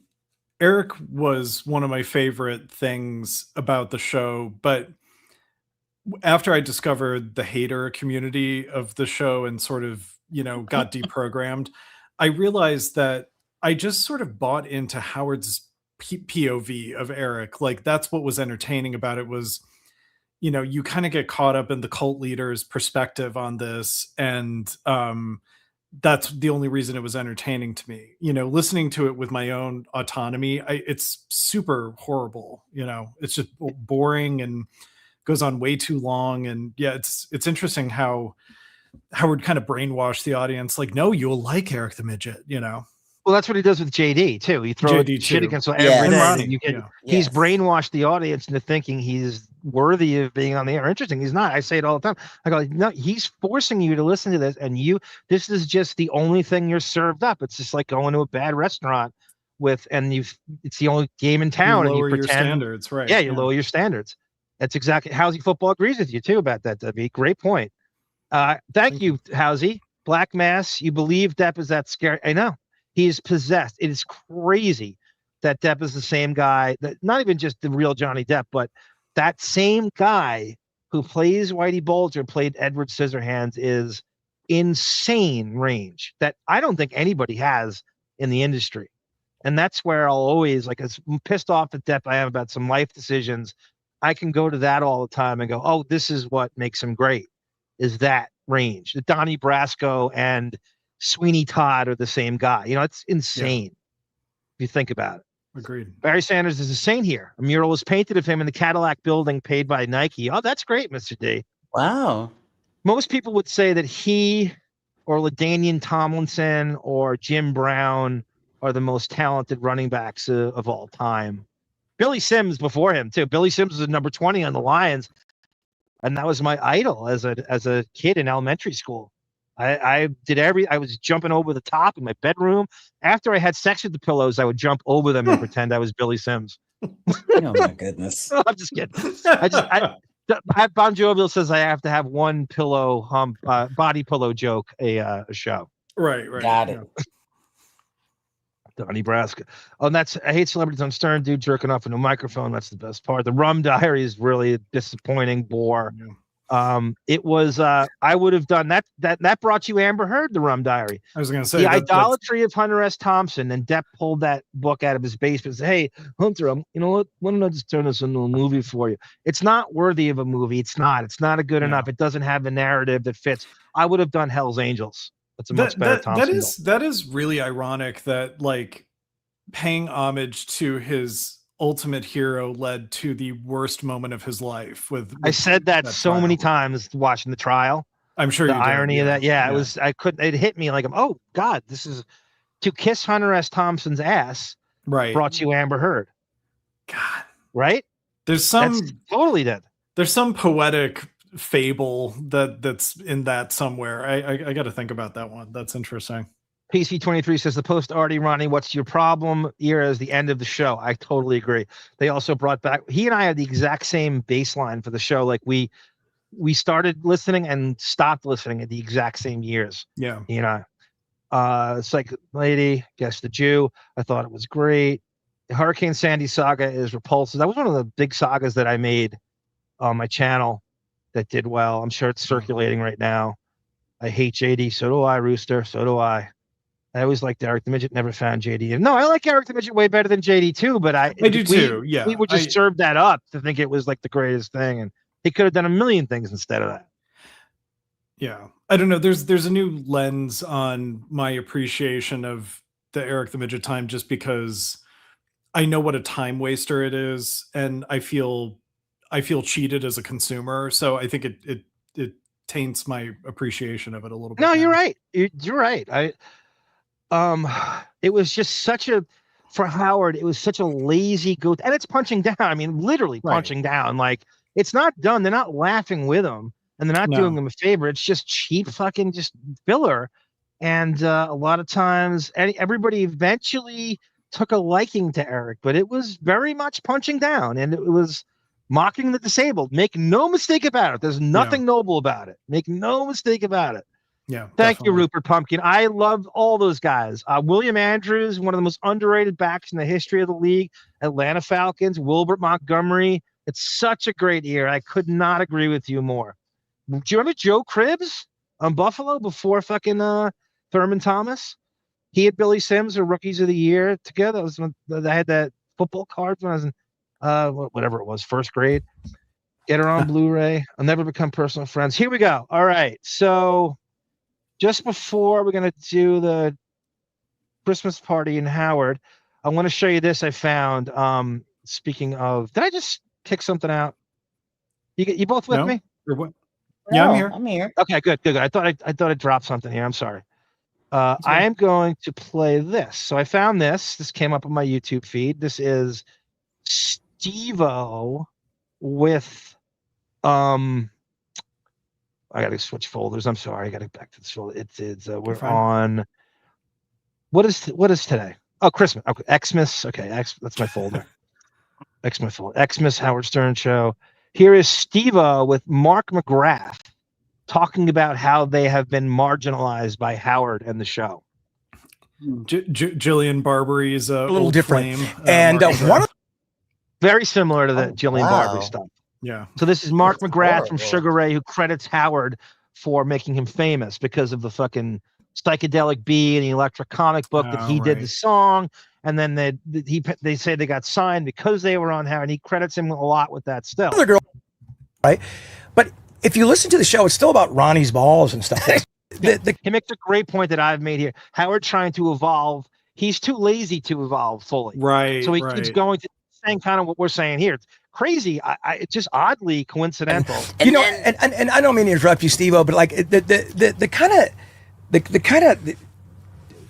kind of weird thing about Howard evolving and all that, which I give. Do you guys remember when Mark McGrath was on the Superfan Roundtable with the other celebrities? He was one of the true, like, honest ones saying shit he hated about. He said he was going off on Howard for never announcing when his vacation days were coming. He's like, I'm paying for this shit now, and you think you're gangster by hiding and not saying when you're going on vacation. He's like, that's bullshit. So here he is. I kind of remember that, yeah. Everybody the room to grow, the Rolling Stones grow, everybody grows, right? But if you listen to the show, it's still about Ronnie's balls and stuff. You know what I'm saying? Well, now all he does is like interview. So Ronnie's balls, like what? And so it's still got this real soft. Because you can't have it both ways. You can't interview. Oh, I want to interview Gwyneth Paltrow about her craft and Springsteen, and then you want to talk about you're too stupid to fully evolve. You have no intellectual curiosity or life experience about anything. You got to go back to this fucking Ronnie well. And that's what McGrath is saying here. You can't have it both ways. What are you? Yeah. What is this show? You can't ask Hillary Clinton what she would have done differently and then go to the cum hat. Yes. You know, it's Hillary Clinton's probably the best name. Yeah, you could reference as the other side of what he's trying to be. But he has to kind of hold on to the old. You know what I mean? He still wants to keep that old part of the show going. So he keeps the viewers dangling, I feel like. I don't even think he cares about them. I think he's too lazy to think of anything else, Tamara. And I would argue that this is a new part of the show because it's not about sexualizing women. It's about full tilt sexualizing men. And I think it's just sort of, you know, anyone who would give him grief, whether it's Artie or Jackie or Steve Langford, is gone. And no one's going to question him if he wants to sexually exploit his staff. And so he's going to lean into it full tilt. Yeah. Housey football goes, I hate JD, everything about him. Lazy, talentless, blue. Yeah, Housey. Mark McGrath said the same thing during the Superfan Roundtable. He goes, oh my God. It's like, what is these? He's like, JD. He goes, JD, medicated Pete. I don't get it. What do you see in them? He actually said that during the Superfan Roundtable. You know, we should do a show. I'm sorry. We should do a show with like a show covering like the dissenting celebrity opinions, like get the Todd Phillips trashing Robin clip and like, Judd Apatow. Yeah, Judd Apatow. Remember it's around the same time that happened. That would be interesting. You know that Tamara, Todd Phillips, the director. What did he say, David, about like Robin? I think Robin was trashing one of the Hangover movies or something, and that's why I know that name. He came back at her like, well, you're not. I forget what he said. I mean, he basically said the show like, sucks. The show sucks. You suck on the show, like and everything. And wasn't David Arquette also had like he kind of broke the fourth wall and called Howard out on the phone, and that was his last time on the show. Yeah, I had that clip got blocked immediately they don't want that making the rounds because what he basically did is he called Howard Starfucker. You only want to be friends with me so you can hang out with Courtney and Jennifer Aniston. That's the only interest you ever had in me. You're not a real friend. You're a phony. That kind of thing. Yeah, that would be a great show to. That would be interesting. I think I uploaded that on Patreon. I'm almost positive I uploaded that on Patreon like right after because I was so angry he got blocked. Right. Cocktober is not evolving. You're right, Tata. Humor to it, and so he's changed a lot and certainly become different politically for sure. I mean, I don't even, Yeah, he goes into this, Rupert. He goes, Howard's barely on the air. There's no even room for sugar in the wrap-up show, which is, no, you know what, Rupert? I agree with you, but I mean, I know what you're saying there, but that's not true. They waste, even though the show's on 90 odd times, they still waste so much time on the dumbest fucking shit.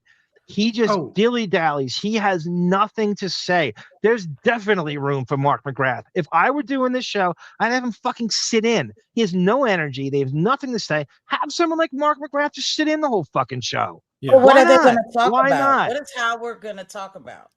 No, have Mark McGrath sit in on the show. Mark McGrath he's got stories. He's dated Madonna. It's not even that. He's definitely like a good hang. And I can see him sitting in on the show for a full. You remember when Kimmel sits on the show? It's like actually decent. It's listenable. Right, that's what this would be. Same with like John Popper or like there's a couple people that I think like they're not stupid actors. Jerry O'Connell scripted for them. Jerry O'Connell, and so they would be they'd be able to keep the flow going. I feel like they would be good, but Howard, as you say, John, has no life experiences. So how are they going to relate because they don't hang out? He only talks to celebrities he hangs out with. But what are you left with? You're left with Howard with no life experiences with no other person that galvanize like an Artie or even having someone, just a rotating person sit in from week to week. Like you're left with nothing. You're left with this drippy fucking. You're left with him. He's the attention. You should be focused on him. He has nothing to offer the audience. Like the bottom, like he has nothing. Sure. No anecdotes. He has nothing to comedically, anecdotally. He has nothing to offer the audience. If you were interested in doing decent radio and you knew you had no gas in the tank and you knew you had not life, I shouldn't even say that. His life experiences that he will not share. So the rich guy, 1% lifestyle, he will not share with you because we're beneath him, right? So you bring in a Mark McGrath and it resuscitates the show at least for a day or two. Well, and I think just to sit in and hang out, just to hang out. Right. And I think the reason he won't is because they will talk about their 1%er life. And not that they're as rich as Howard. I'm sure they're not. But they're celebrity wealthy enough that they would probably try to get Howard in on like, oh, yeah, what are your vacation spots? Or like, what restaurants do you go to in New York City? Or, trying to get him to reveal stuff. And that's Howard's nightmare. He doesn't want to be called out onto the carpet by people who are probably significantly not as rich as him, but still. Kimmel does it and he can't handle it. Right. Charlie Rose didn't have comments and stuff. He did leave newspapers for John's cousin, though. My nephew. Your nephew, Belport, South Belport. I can't believe you remember that. That's true about life experiences at Empty Shells, as Rooster Sideburns. It's not even, and not only that, but he won't even share what he does have that's even remotely interesting, which is the rich guy life, right? Lifestyles of the Wigan famous. We could find out there's all sorts of shit. Like, what does it cost him to have the house, catered delivery wise? Like, where's the fucking food coming in from, right? For the two anorexics, like what? All this shit that goes on, right? With all the help they have. How do you run the house all year round in Florida when you're up? What's the fucking schedule like? Where are you in the Hamptons? When are you in Florida? He has tons of shit. How many do you drive? How many cars do you keep on? Just dumb shit like that, right? He's got nothing else to offer. You might as well go to that. Yeah. By the way, Mr. D's comment that you just went by said, "Is Steve O sober here?" This is kind of a tangent, but Steve O is sober now. And when Bill Maher started Club Random, I think he was going to have Steve O on the show, But Steve O said, like, listen, can you not drink or smoke on the show because I'm sober? And, you know, and Bill Maher was like, no, I can't do that. He couldn't make that concession. Bill Maher makes me hate marijuana, like the way he. I know. If you watch, he's a horrible advertisement for marijuana, like casual marijuana smoking, because he loses all train of thought. He starts squinting. He can't finish his sentence. He doesn't know. He forgets shit. He's the worst advertisement Sounds like he for just marijuana woke up. smoking. Yeah. Yep. Looks like he just woke up. All the energy's gone. The worst. Yeah. Howard's vacation like a corpse. They talk about yeah. So Todd Phillips destroyed her for not doing her homework. That's right. Andrew. That's right. Yeah. I remember, you know, just what you were saying about like all the stuff that Howard is sitting on a gold mine of 1%er life stuff that he could be talking about, as you say. I remember Benjamin once said on the old show, like, Howard always says something like, and then, you know, after I presented the award to Bon Jovi at the Rock and Roll Hall of Fame, I just kind of hung out in my hotel room. And Benjamin said, like, there's none of that. That's not good enough. Right. You know, exactly. That's not good enough. But Benjamin said, like, Howard's leaving out the part that seems to SEAL Team Sex is like dancing naked in front of him in his hotel room. You know, like, there's some like magnificent part of the story that we don't know about. Right. One time Benjamin compared Howard to Bruce Wayne, that his off the air life is Batman and Bruce Wayne is who he's pretending to be, like, on the air. And what you say about SEAL Team Sex Dancing is Batman, like, who knows what he does at night, just like totally. Batman. Yes, Yep. right. I like that. I like that. Yeah. Todd Phillips criticized Robin for being one of the most uninformed reporters, saying it's shocking how our interruptions and misinformation have escalated over the years. That's right. Thank you, Mr. D. And I know I've made this point on the show before, but, you know, there's so many times that Howard has threatened to sue journalists for getting some fact wrong about him in like a hit piece, you know, like if it's the stuff with Emily or whatever it is. Robin gets stuff wrong all the time. Should she be held to the same standard? You know, she's posing. No, as a she has journalist. no accountability. Like he doesn't. There's Right. no accountability on this show for anything, whether it's facts. Like, do you know how bad an actual newswoman would get killed for being that misinformed, for getting that many things wrong? How fired you'd be in any other, and Yeah. she makes more than they do. I know. I believe Robin trashed Todd Phillips' movie is a failure when it actually grossed $200 million, which is 5 God. times Private Parts. Yeah, no kidding.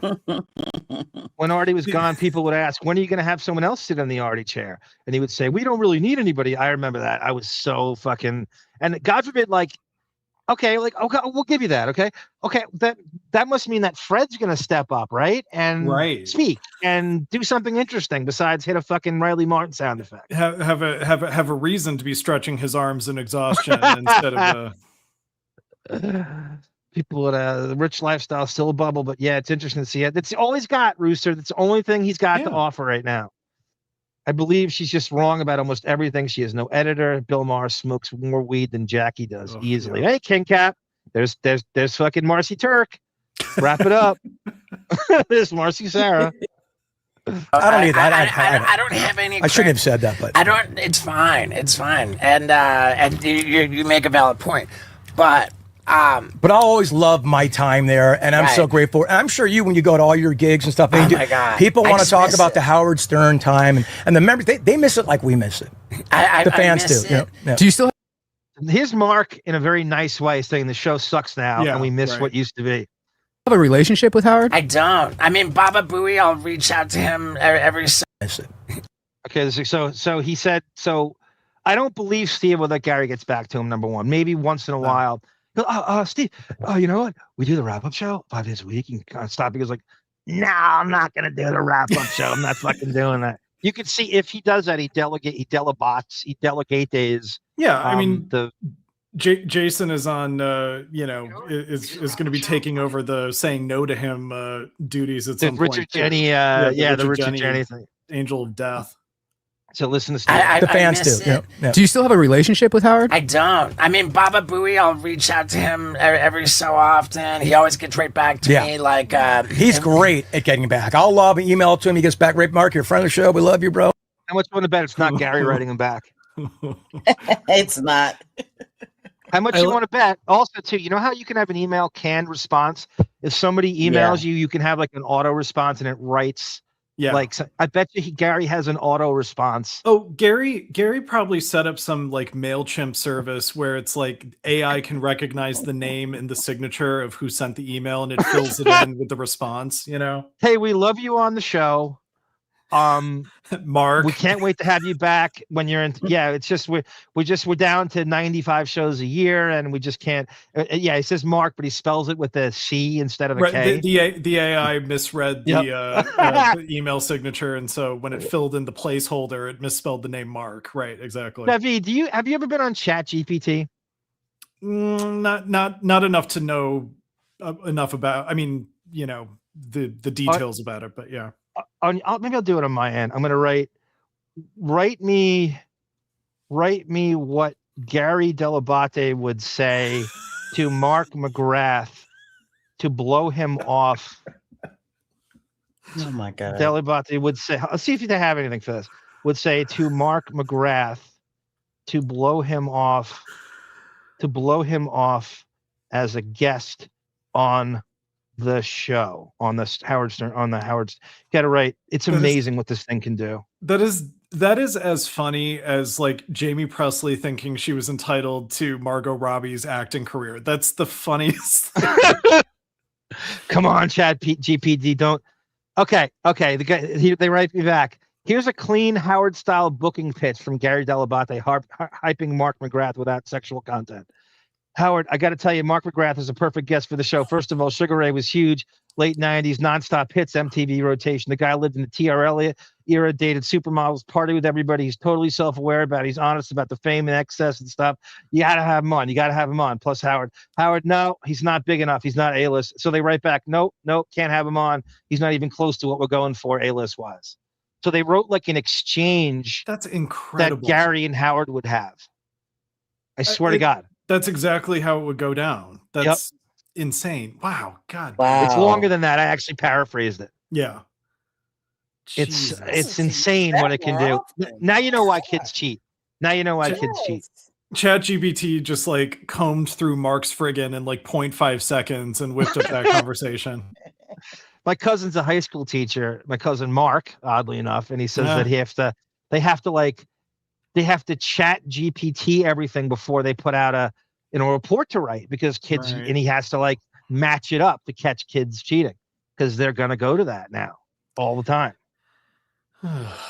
It's almost like mugshots. It's amazing. It is amazing.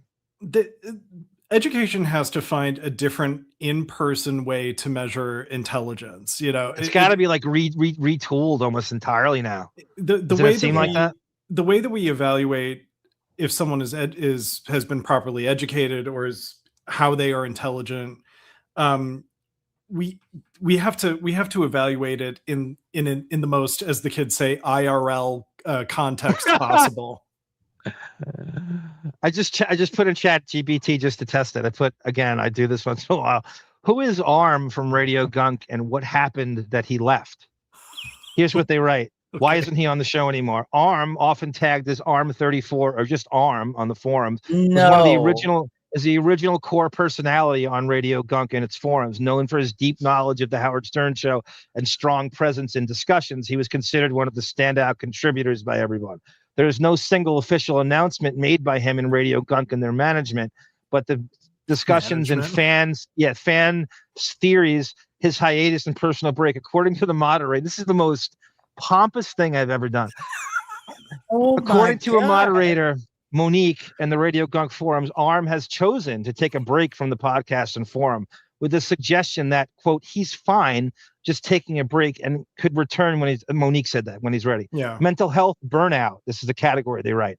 Some people say Arm mentioned stepped away for mental health reasons due to a burnout from the participation in the daily review format that he says is Groundhog Day. Oh my God. Saying he needs a break from the demands of that regular show. Shifts to other projects. There are mentions now that Arm did some solo deep dive episodes called Lotus Notes or Streams, and it's a Howard deep dive podcast separate from Radio. I swear to God.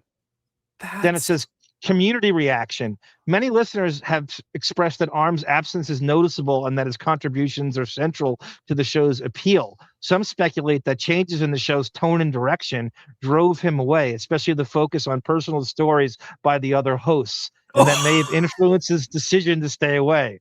Rumors and jokes circulate, as with many online forums, but only semi-official explanation from Radio Gunk that he's, quote, taking a break. Arm is a key voice. This is the summary. Yeah. Arm. This is not for me just jerking myself off. No, I just know. wrote This is insane. Arm is respected for his stern knowledge and presence. He's currently off the show and not active in the Gunk forums at all, apparently by choice or due to just needing a break rather than due to dramatic firing or controversy.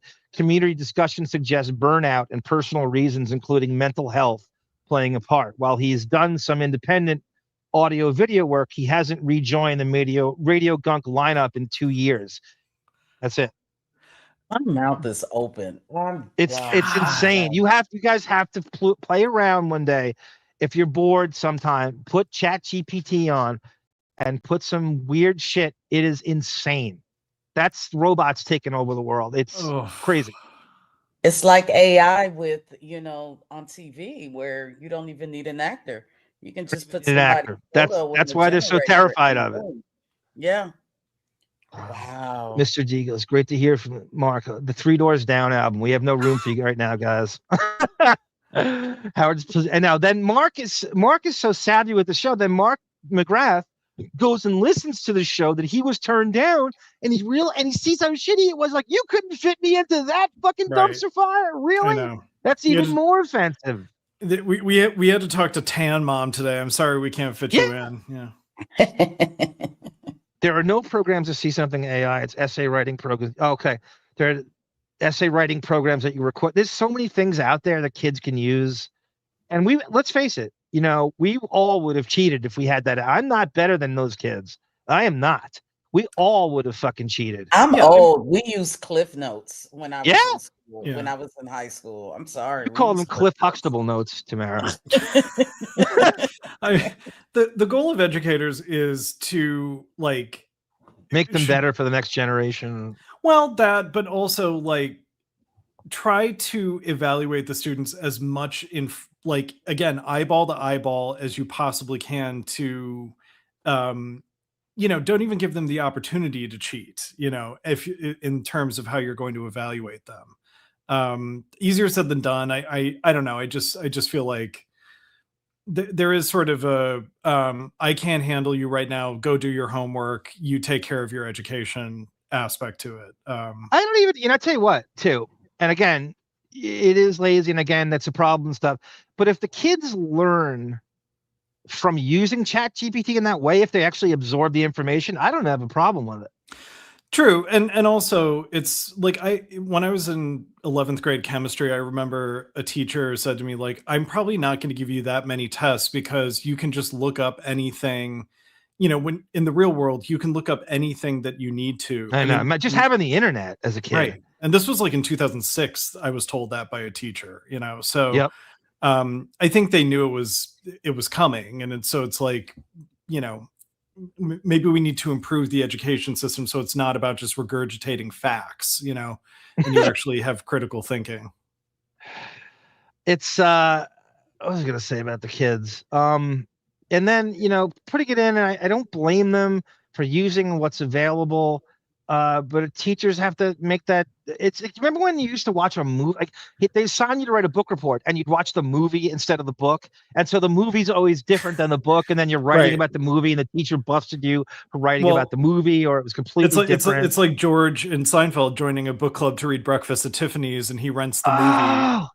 And that's great. Forgot about episode. that. Yeah. Tamara loves that episode where he finds a black family to watch Breakfast at Tiffany's, and he's stalking them in the lobby. Oh, that is a great. Love that episode. And then he goes, Remy, I got Breakfast at Tiffany's again. And then he gets to the book club, and he's like, I thought it was tragic when he left her, and it's in the book he's gay, Yes. I like the black dad is upstairs. He goes, Remy, get upstairs now. He goes, now. Daddy, that bald man's in the lobby again. Oh, I love that storyline. I love that black family. And George spills grape juice on the white pillows. And Yes, right. Mr. D got it different. He goes, Arm is a user personality within the Radio Gunk community, which is a group largely focused on criticizing hating the Howard Stern show. As of Google AI, how does it know? Arm is bored by Xavier's rambling on Radio Gunk's chat. BonJovial had a write up too in there. I did it. I forget why we did it, but he was in there too. Sarah goes, wrap it up. Ronnie's eating ass. Okay. Oh, he's always good about that. And historically, after Howard, call it evolved beyond the evolution beyond America's Got Talent. He became family. I coined the phrase. I'm very proud of vacation. Yes, and that's what it really is. It was, how do I take the most break? Right. The goal at Tamara at Sirius was, how do I take the most days off and get all the money and provide no content? That was the goal going to Sirius. It's not about your entertainment. ND Wolstenholm says, my daughter's 13 and is so not into school. She doesn't even cheat. She's too lazy to even cheat. Wow. That's so funny. That's kids. Great. That's not atypical of kids. They hate school. They're so disengaged. They're too lazy to even cheat with the easy things they have. Janine Garofalo in that 95 HBO special she has, she says, I'm a straight C student. I don't haggle for better deals. I don't, try to get the best deal on, so that is a personality type where it's just like, help me start my lemon, drive it off the lot kind of approach to life. Oh, Mr. D, come on, take that back. We don't make stripper comments to kids. Nice. Come on, Mr. D. There's a whole kids have so many advantages now with what we know and what you can look. Could you imagine just going into the workforce right now and what you can look up about the workforce before you engage the workforce, about a company, what they have, who they have. You know what I mean? You know everything about everything before you go into it. Yeah. It's Tamara, you must have done that when you moved to Dallas, right? Did you just Google everything about the fucking area and your colleagues? I'm gonna be honest, I did not. They told me how much money they would pay me and stick around for a year, and I said, "Okay, I'll stick it out." And Texas has no income tax, right? No. But you go, but Tamara insisted on keeping the California income tax when she went to Texas. We had to look up information in actual books, says Ozzy. They're the best people. They never got sick and they lived to 100. Nature's Buddhists. Jesus wept. She did it better. There we go. Friendly. But is he family? That's my whole thing. Like, we're talking about Ronnie's balls all the time. Right. He's not Mark. So right. He's not family friendly. Right. He wants it both ways. Balls all the time. Is that family friend? That's right. The biggest misconception to me. Okay, you're right. Let me correct myself here. There's more A-list interviews now. He became celebrity friendly. There you go. That's he perfect. became celebrity. Spot on. He was family friendly on AGT. Yes. He became celebrity friendly. So now he resisted his temptation to ask about what's in your bank account and who you've had sex with. Right. And so celebrities were no longer afraid to be interviewed by him. That's right. And the caliber of celebrity grew beyond Mark McGrath and Steve O. Yeah. No, you're not wrong, Housey. When you go to anywhere, restaurant or store or something, and there's a kid just staring at their phone the whole time and won't even give you eye contact and stuff, and you try to chat them up. There was somebody at a store I went to, and there was like a song from the 80s. There was a Phil Collins song. I think might have been Against All Odds. And I go, do you know this song? Oh, I love that And we're song. talking about, I know from Grand Theft Auto. It's like, and wow. I'm like, do you realize how old this song is? It'd be like if you were working at a retail and they played a song from the 40s or the 50s or something. You're like, what the fuck is? So they're playing like 80s music for kids working in these stores. And that was the conversation that I choose to have. But again, staring at a phone, just very minimal eye contact. And that's very, Are you sure it wasn't Sir Paul McCartney you weren't talking to about Phil Collins?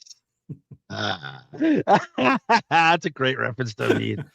This is a great point by Mark McGrath. The show is vulgar as ever, and yet he wants to be. It's so true. He's so true. But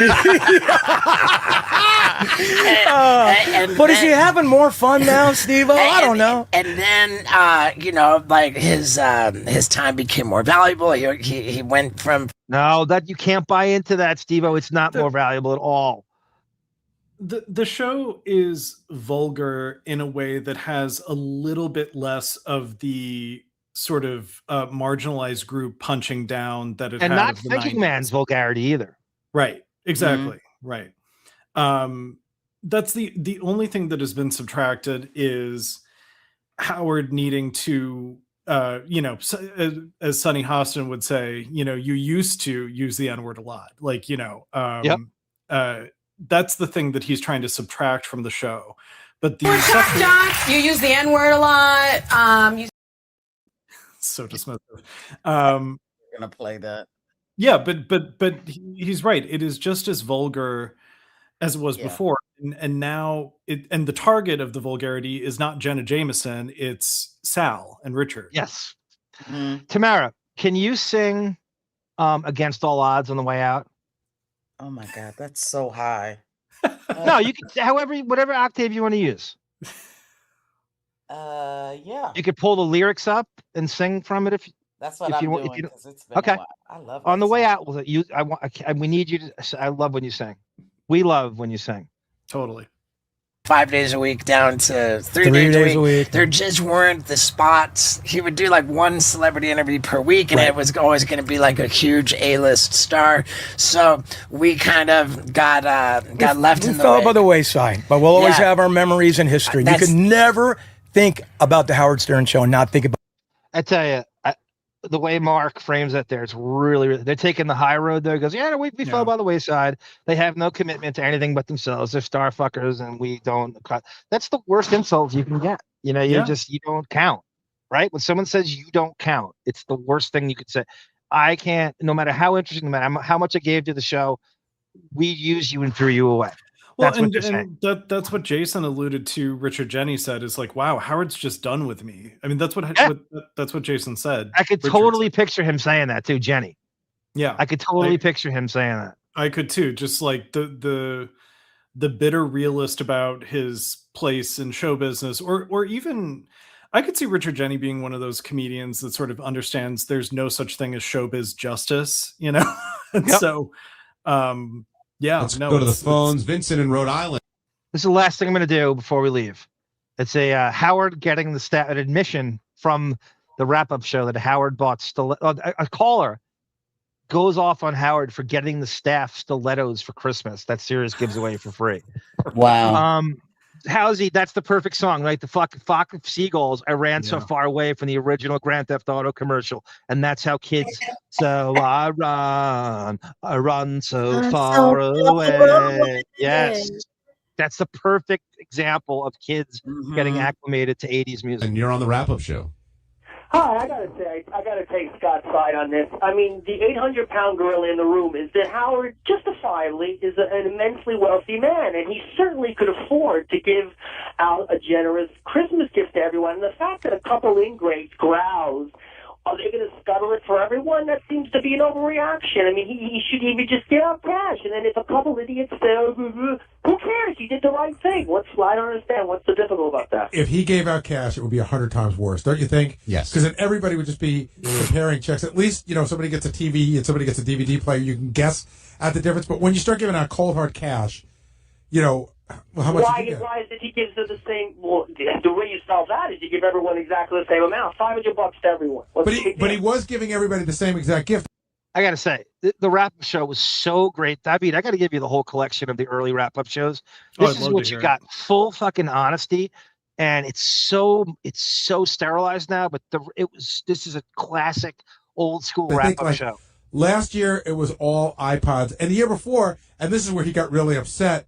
Or not last year, but the year before. But the year before that, he gave everybody the stilettos, and everybody assumed that Howard got them all for free. And he didn't. He had to pay full price for it. Well, I mean, Gary, first of all, not everybody thought that. But second of all, is that a huge leap to make that the company that Howard practically owns, he gave away this? Another fucking another partner clip, Monique. Jason Kaplan, the company that Howard practically owns, giving out stilettos for Christmas. He gave away the stiletto. I mean, I that's not for some people to think that, and it wasn't me. Certainly, I love my stiletto, but I mean, it's not like a crazy thing to think. No, but what he's saying is he paid full price for them, and he bought everyone a gift, and then everyone accused him of being. I'm just saying maybe he shouldn't have been surprised that people thought that. But sir, to go back to your point, I think if Scott got $500 from Howard, and then I don't know, maybe Steve Brandano got $500 from Howard. What the fuck is that doing? And Ryan from the tape team got $500 from Howard. I think you would still be angry because even what the fuck? I've been here 30 years. Of course he would be. No. Why? Jason's absolutely right about everything he just said. That's Lexapro, Jason. Wouldn't be angry. Lenny in Cleveland, you're on the wrap-up show. You really think Scott would get as much as Brandano? Hey, Lenny. Maybe if he's lucky. Yeah. Hey, doesn't Fred plug Scott's Kids Band every day at the end of the show? Every day. I mean, how much would that be worth to anybody else to get that plug? It's roughly worth between I think $2,000 and $4,000 a plug. Thank you. So let's say on the low end, 2 times $8,000 a week times 40 weeks, so it's 8 times 4 is $32,000. That's crazy. I think Gary's telling the truth there. We'll never get that information anymore. I know. Yeah. Gary just said, guys, you hear that? Yeah. So their plugs, they charge $4,000 for a plug like that he claims that Scott's, Emergency Now gets for free. Would normally be going to like 7-Eleven coffee or something like that. Right. Thank you, Housie. Thank you, chat, for chatting it up. One last time, we have lost monetization on our channel. If able, and hit like and subscribe, please, everyone, right now on our channel. If able, please donate via Cash App, upper left, Venmo, upper right, or the Buy Me a Coffee address in the middle. I thank you so much. I thank Tamara and David for fantastically saving my ass at the end. One last thing from Sarah says, "What's that, Sarah? One last thing you wanted to say?" I'll give you. Was there an announcement Sarah had that I missed? Sarah was supposed to make an announcement. Oh, okay. She's supposed to make an announcement. Let me just find the ending before I do. I just want to have it queued up. Sure. By the way, Jason. We went out to a bowling alley. Yeah. Sorry. Go ahead. I'm sorry, David.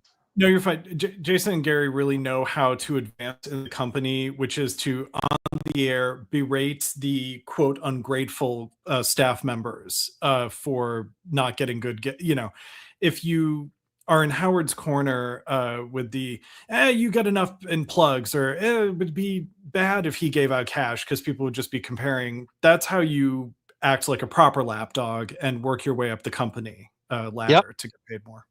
That's right, especially as a Buckwall client that can never get fired with immunity. Oh, so Sarah's mocking me. That's what they would say. One last thing as Marcy rushes me off. Well, waiting for that ironically dragged out the show. No, I'm kidding. I agree with what Mr. D says without any kind of bias. It's the best chat on YouTube. Thank you, Mr. D. Absolutely, yeah. Time to go. It is, because everyone's like nice and funny and informative and cordial to each other. There's not a lot of trolling. There's not a lot of weirdness. There's no creeps ever. Yeah. I totally agree with that. It is the best. The best. Tamara, do you want to sing on the way? Everybody hit like and subscribe, please. Tamara, yes, do you want to sing Against Thank All you. Odds by Phil Collins? Yes, I'm ready. Yes, I'm ready. Okay. David, also, we're going to need to get together so we can do a duet. Yes, that would be great. Singing. That's going to be awesome. That would be awesome. How can I just let you walk away? Just let you leave without a trace? When I stand here taking every breath with you. Ooh, you're the only one who really knew me at all. How can you just walk away from me when all I can do is watch you leave? Cause we've shared the laughter and the pain. We've even shared the tears. You're the only one who really knew me at all. So take a look at me now. Well, there's just an empty space, and there's nothing left here to remind me, just a memory of your face. Oh, just take a look at me now. Well, there's just an empty space. Bring it when home. When you're coming back to me, it's against all odds, and that's all I've got to take. Woo! Give it up for Tamara. Love you guys. Yay. Love you guys. Really good. Really good. Terrific night. Terrific Great night of bowling, by the way. Yeah, we went out to a bowling alley. Yeah. And bowled. We had a fun time. Bowling can be fun.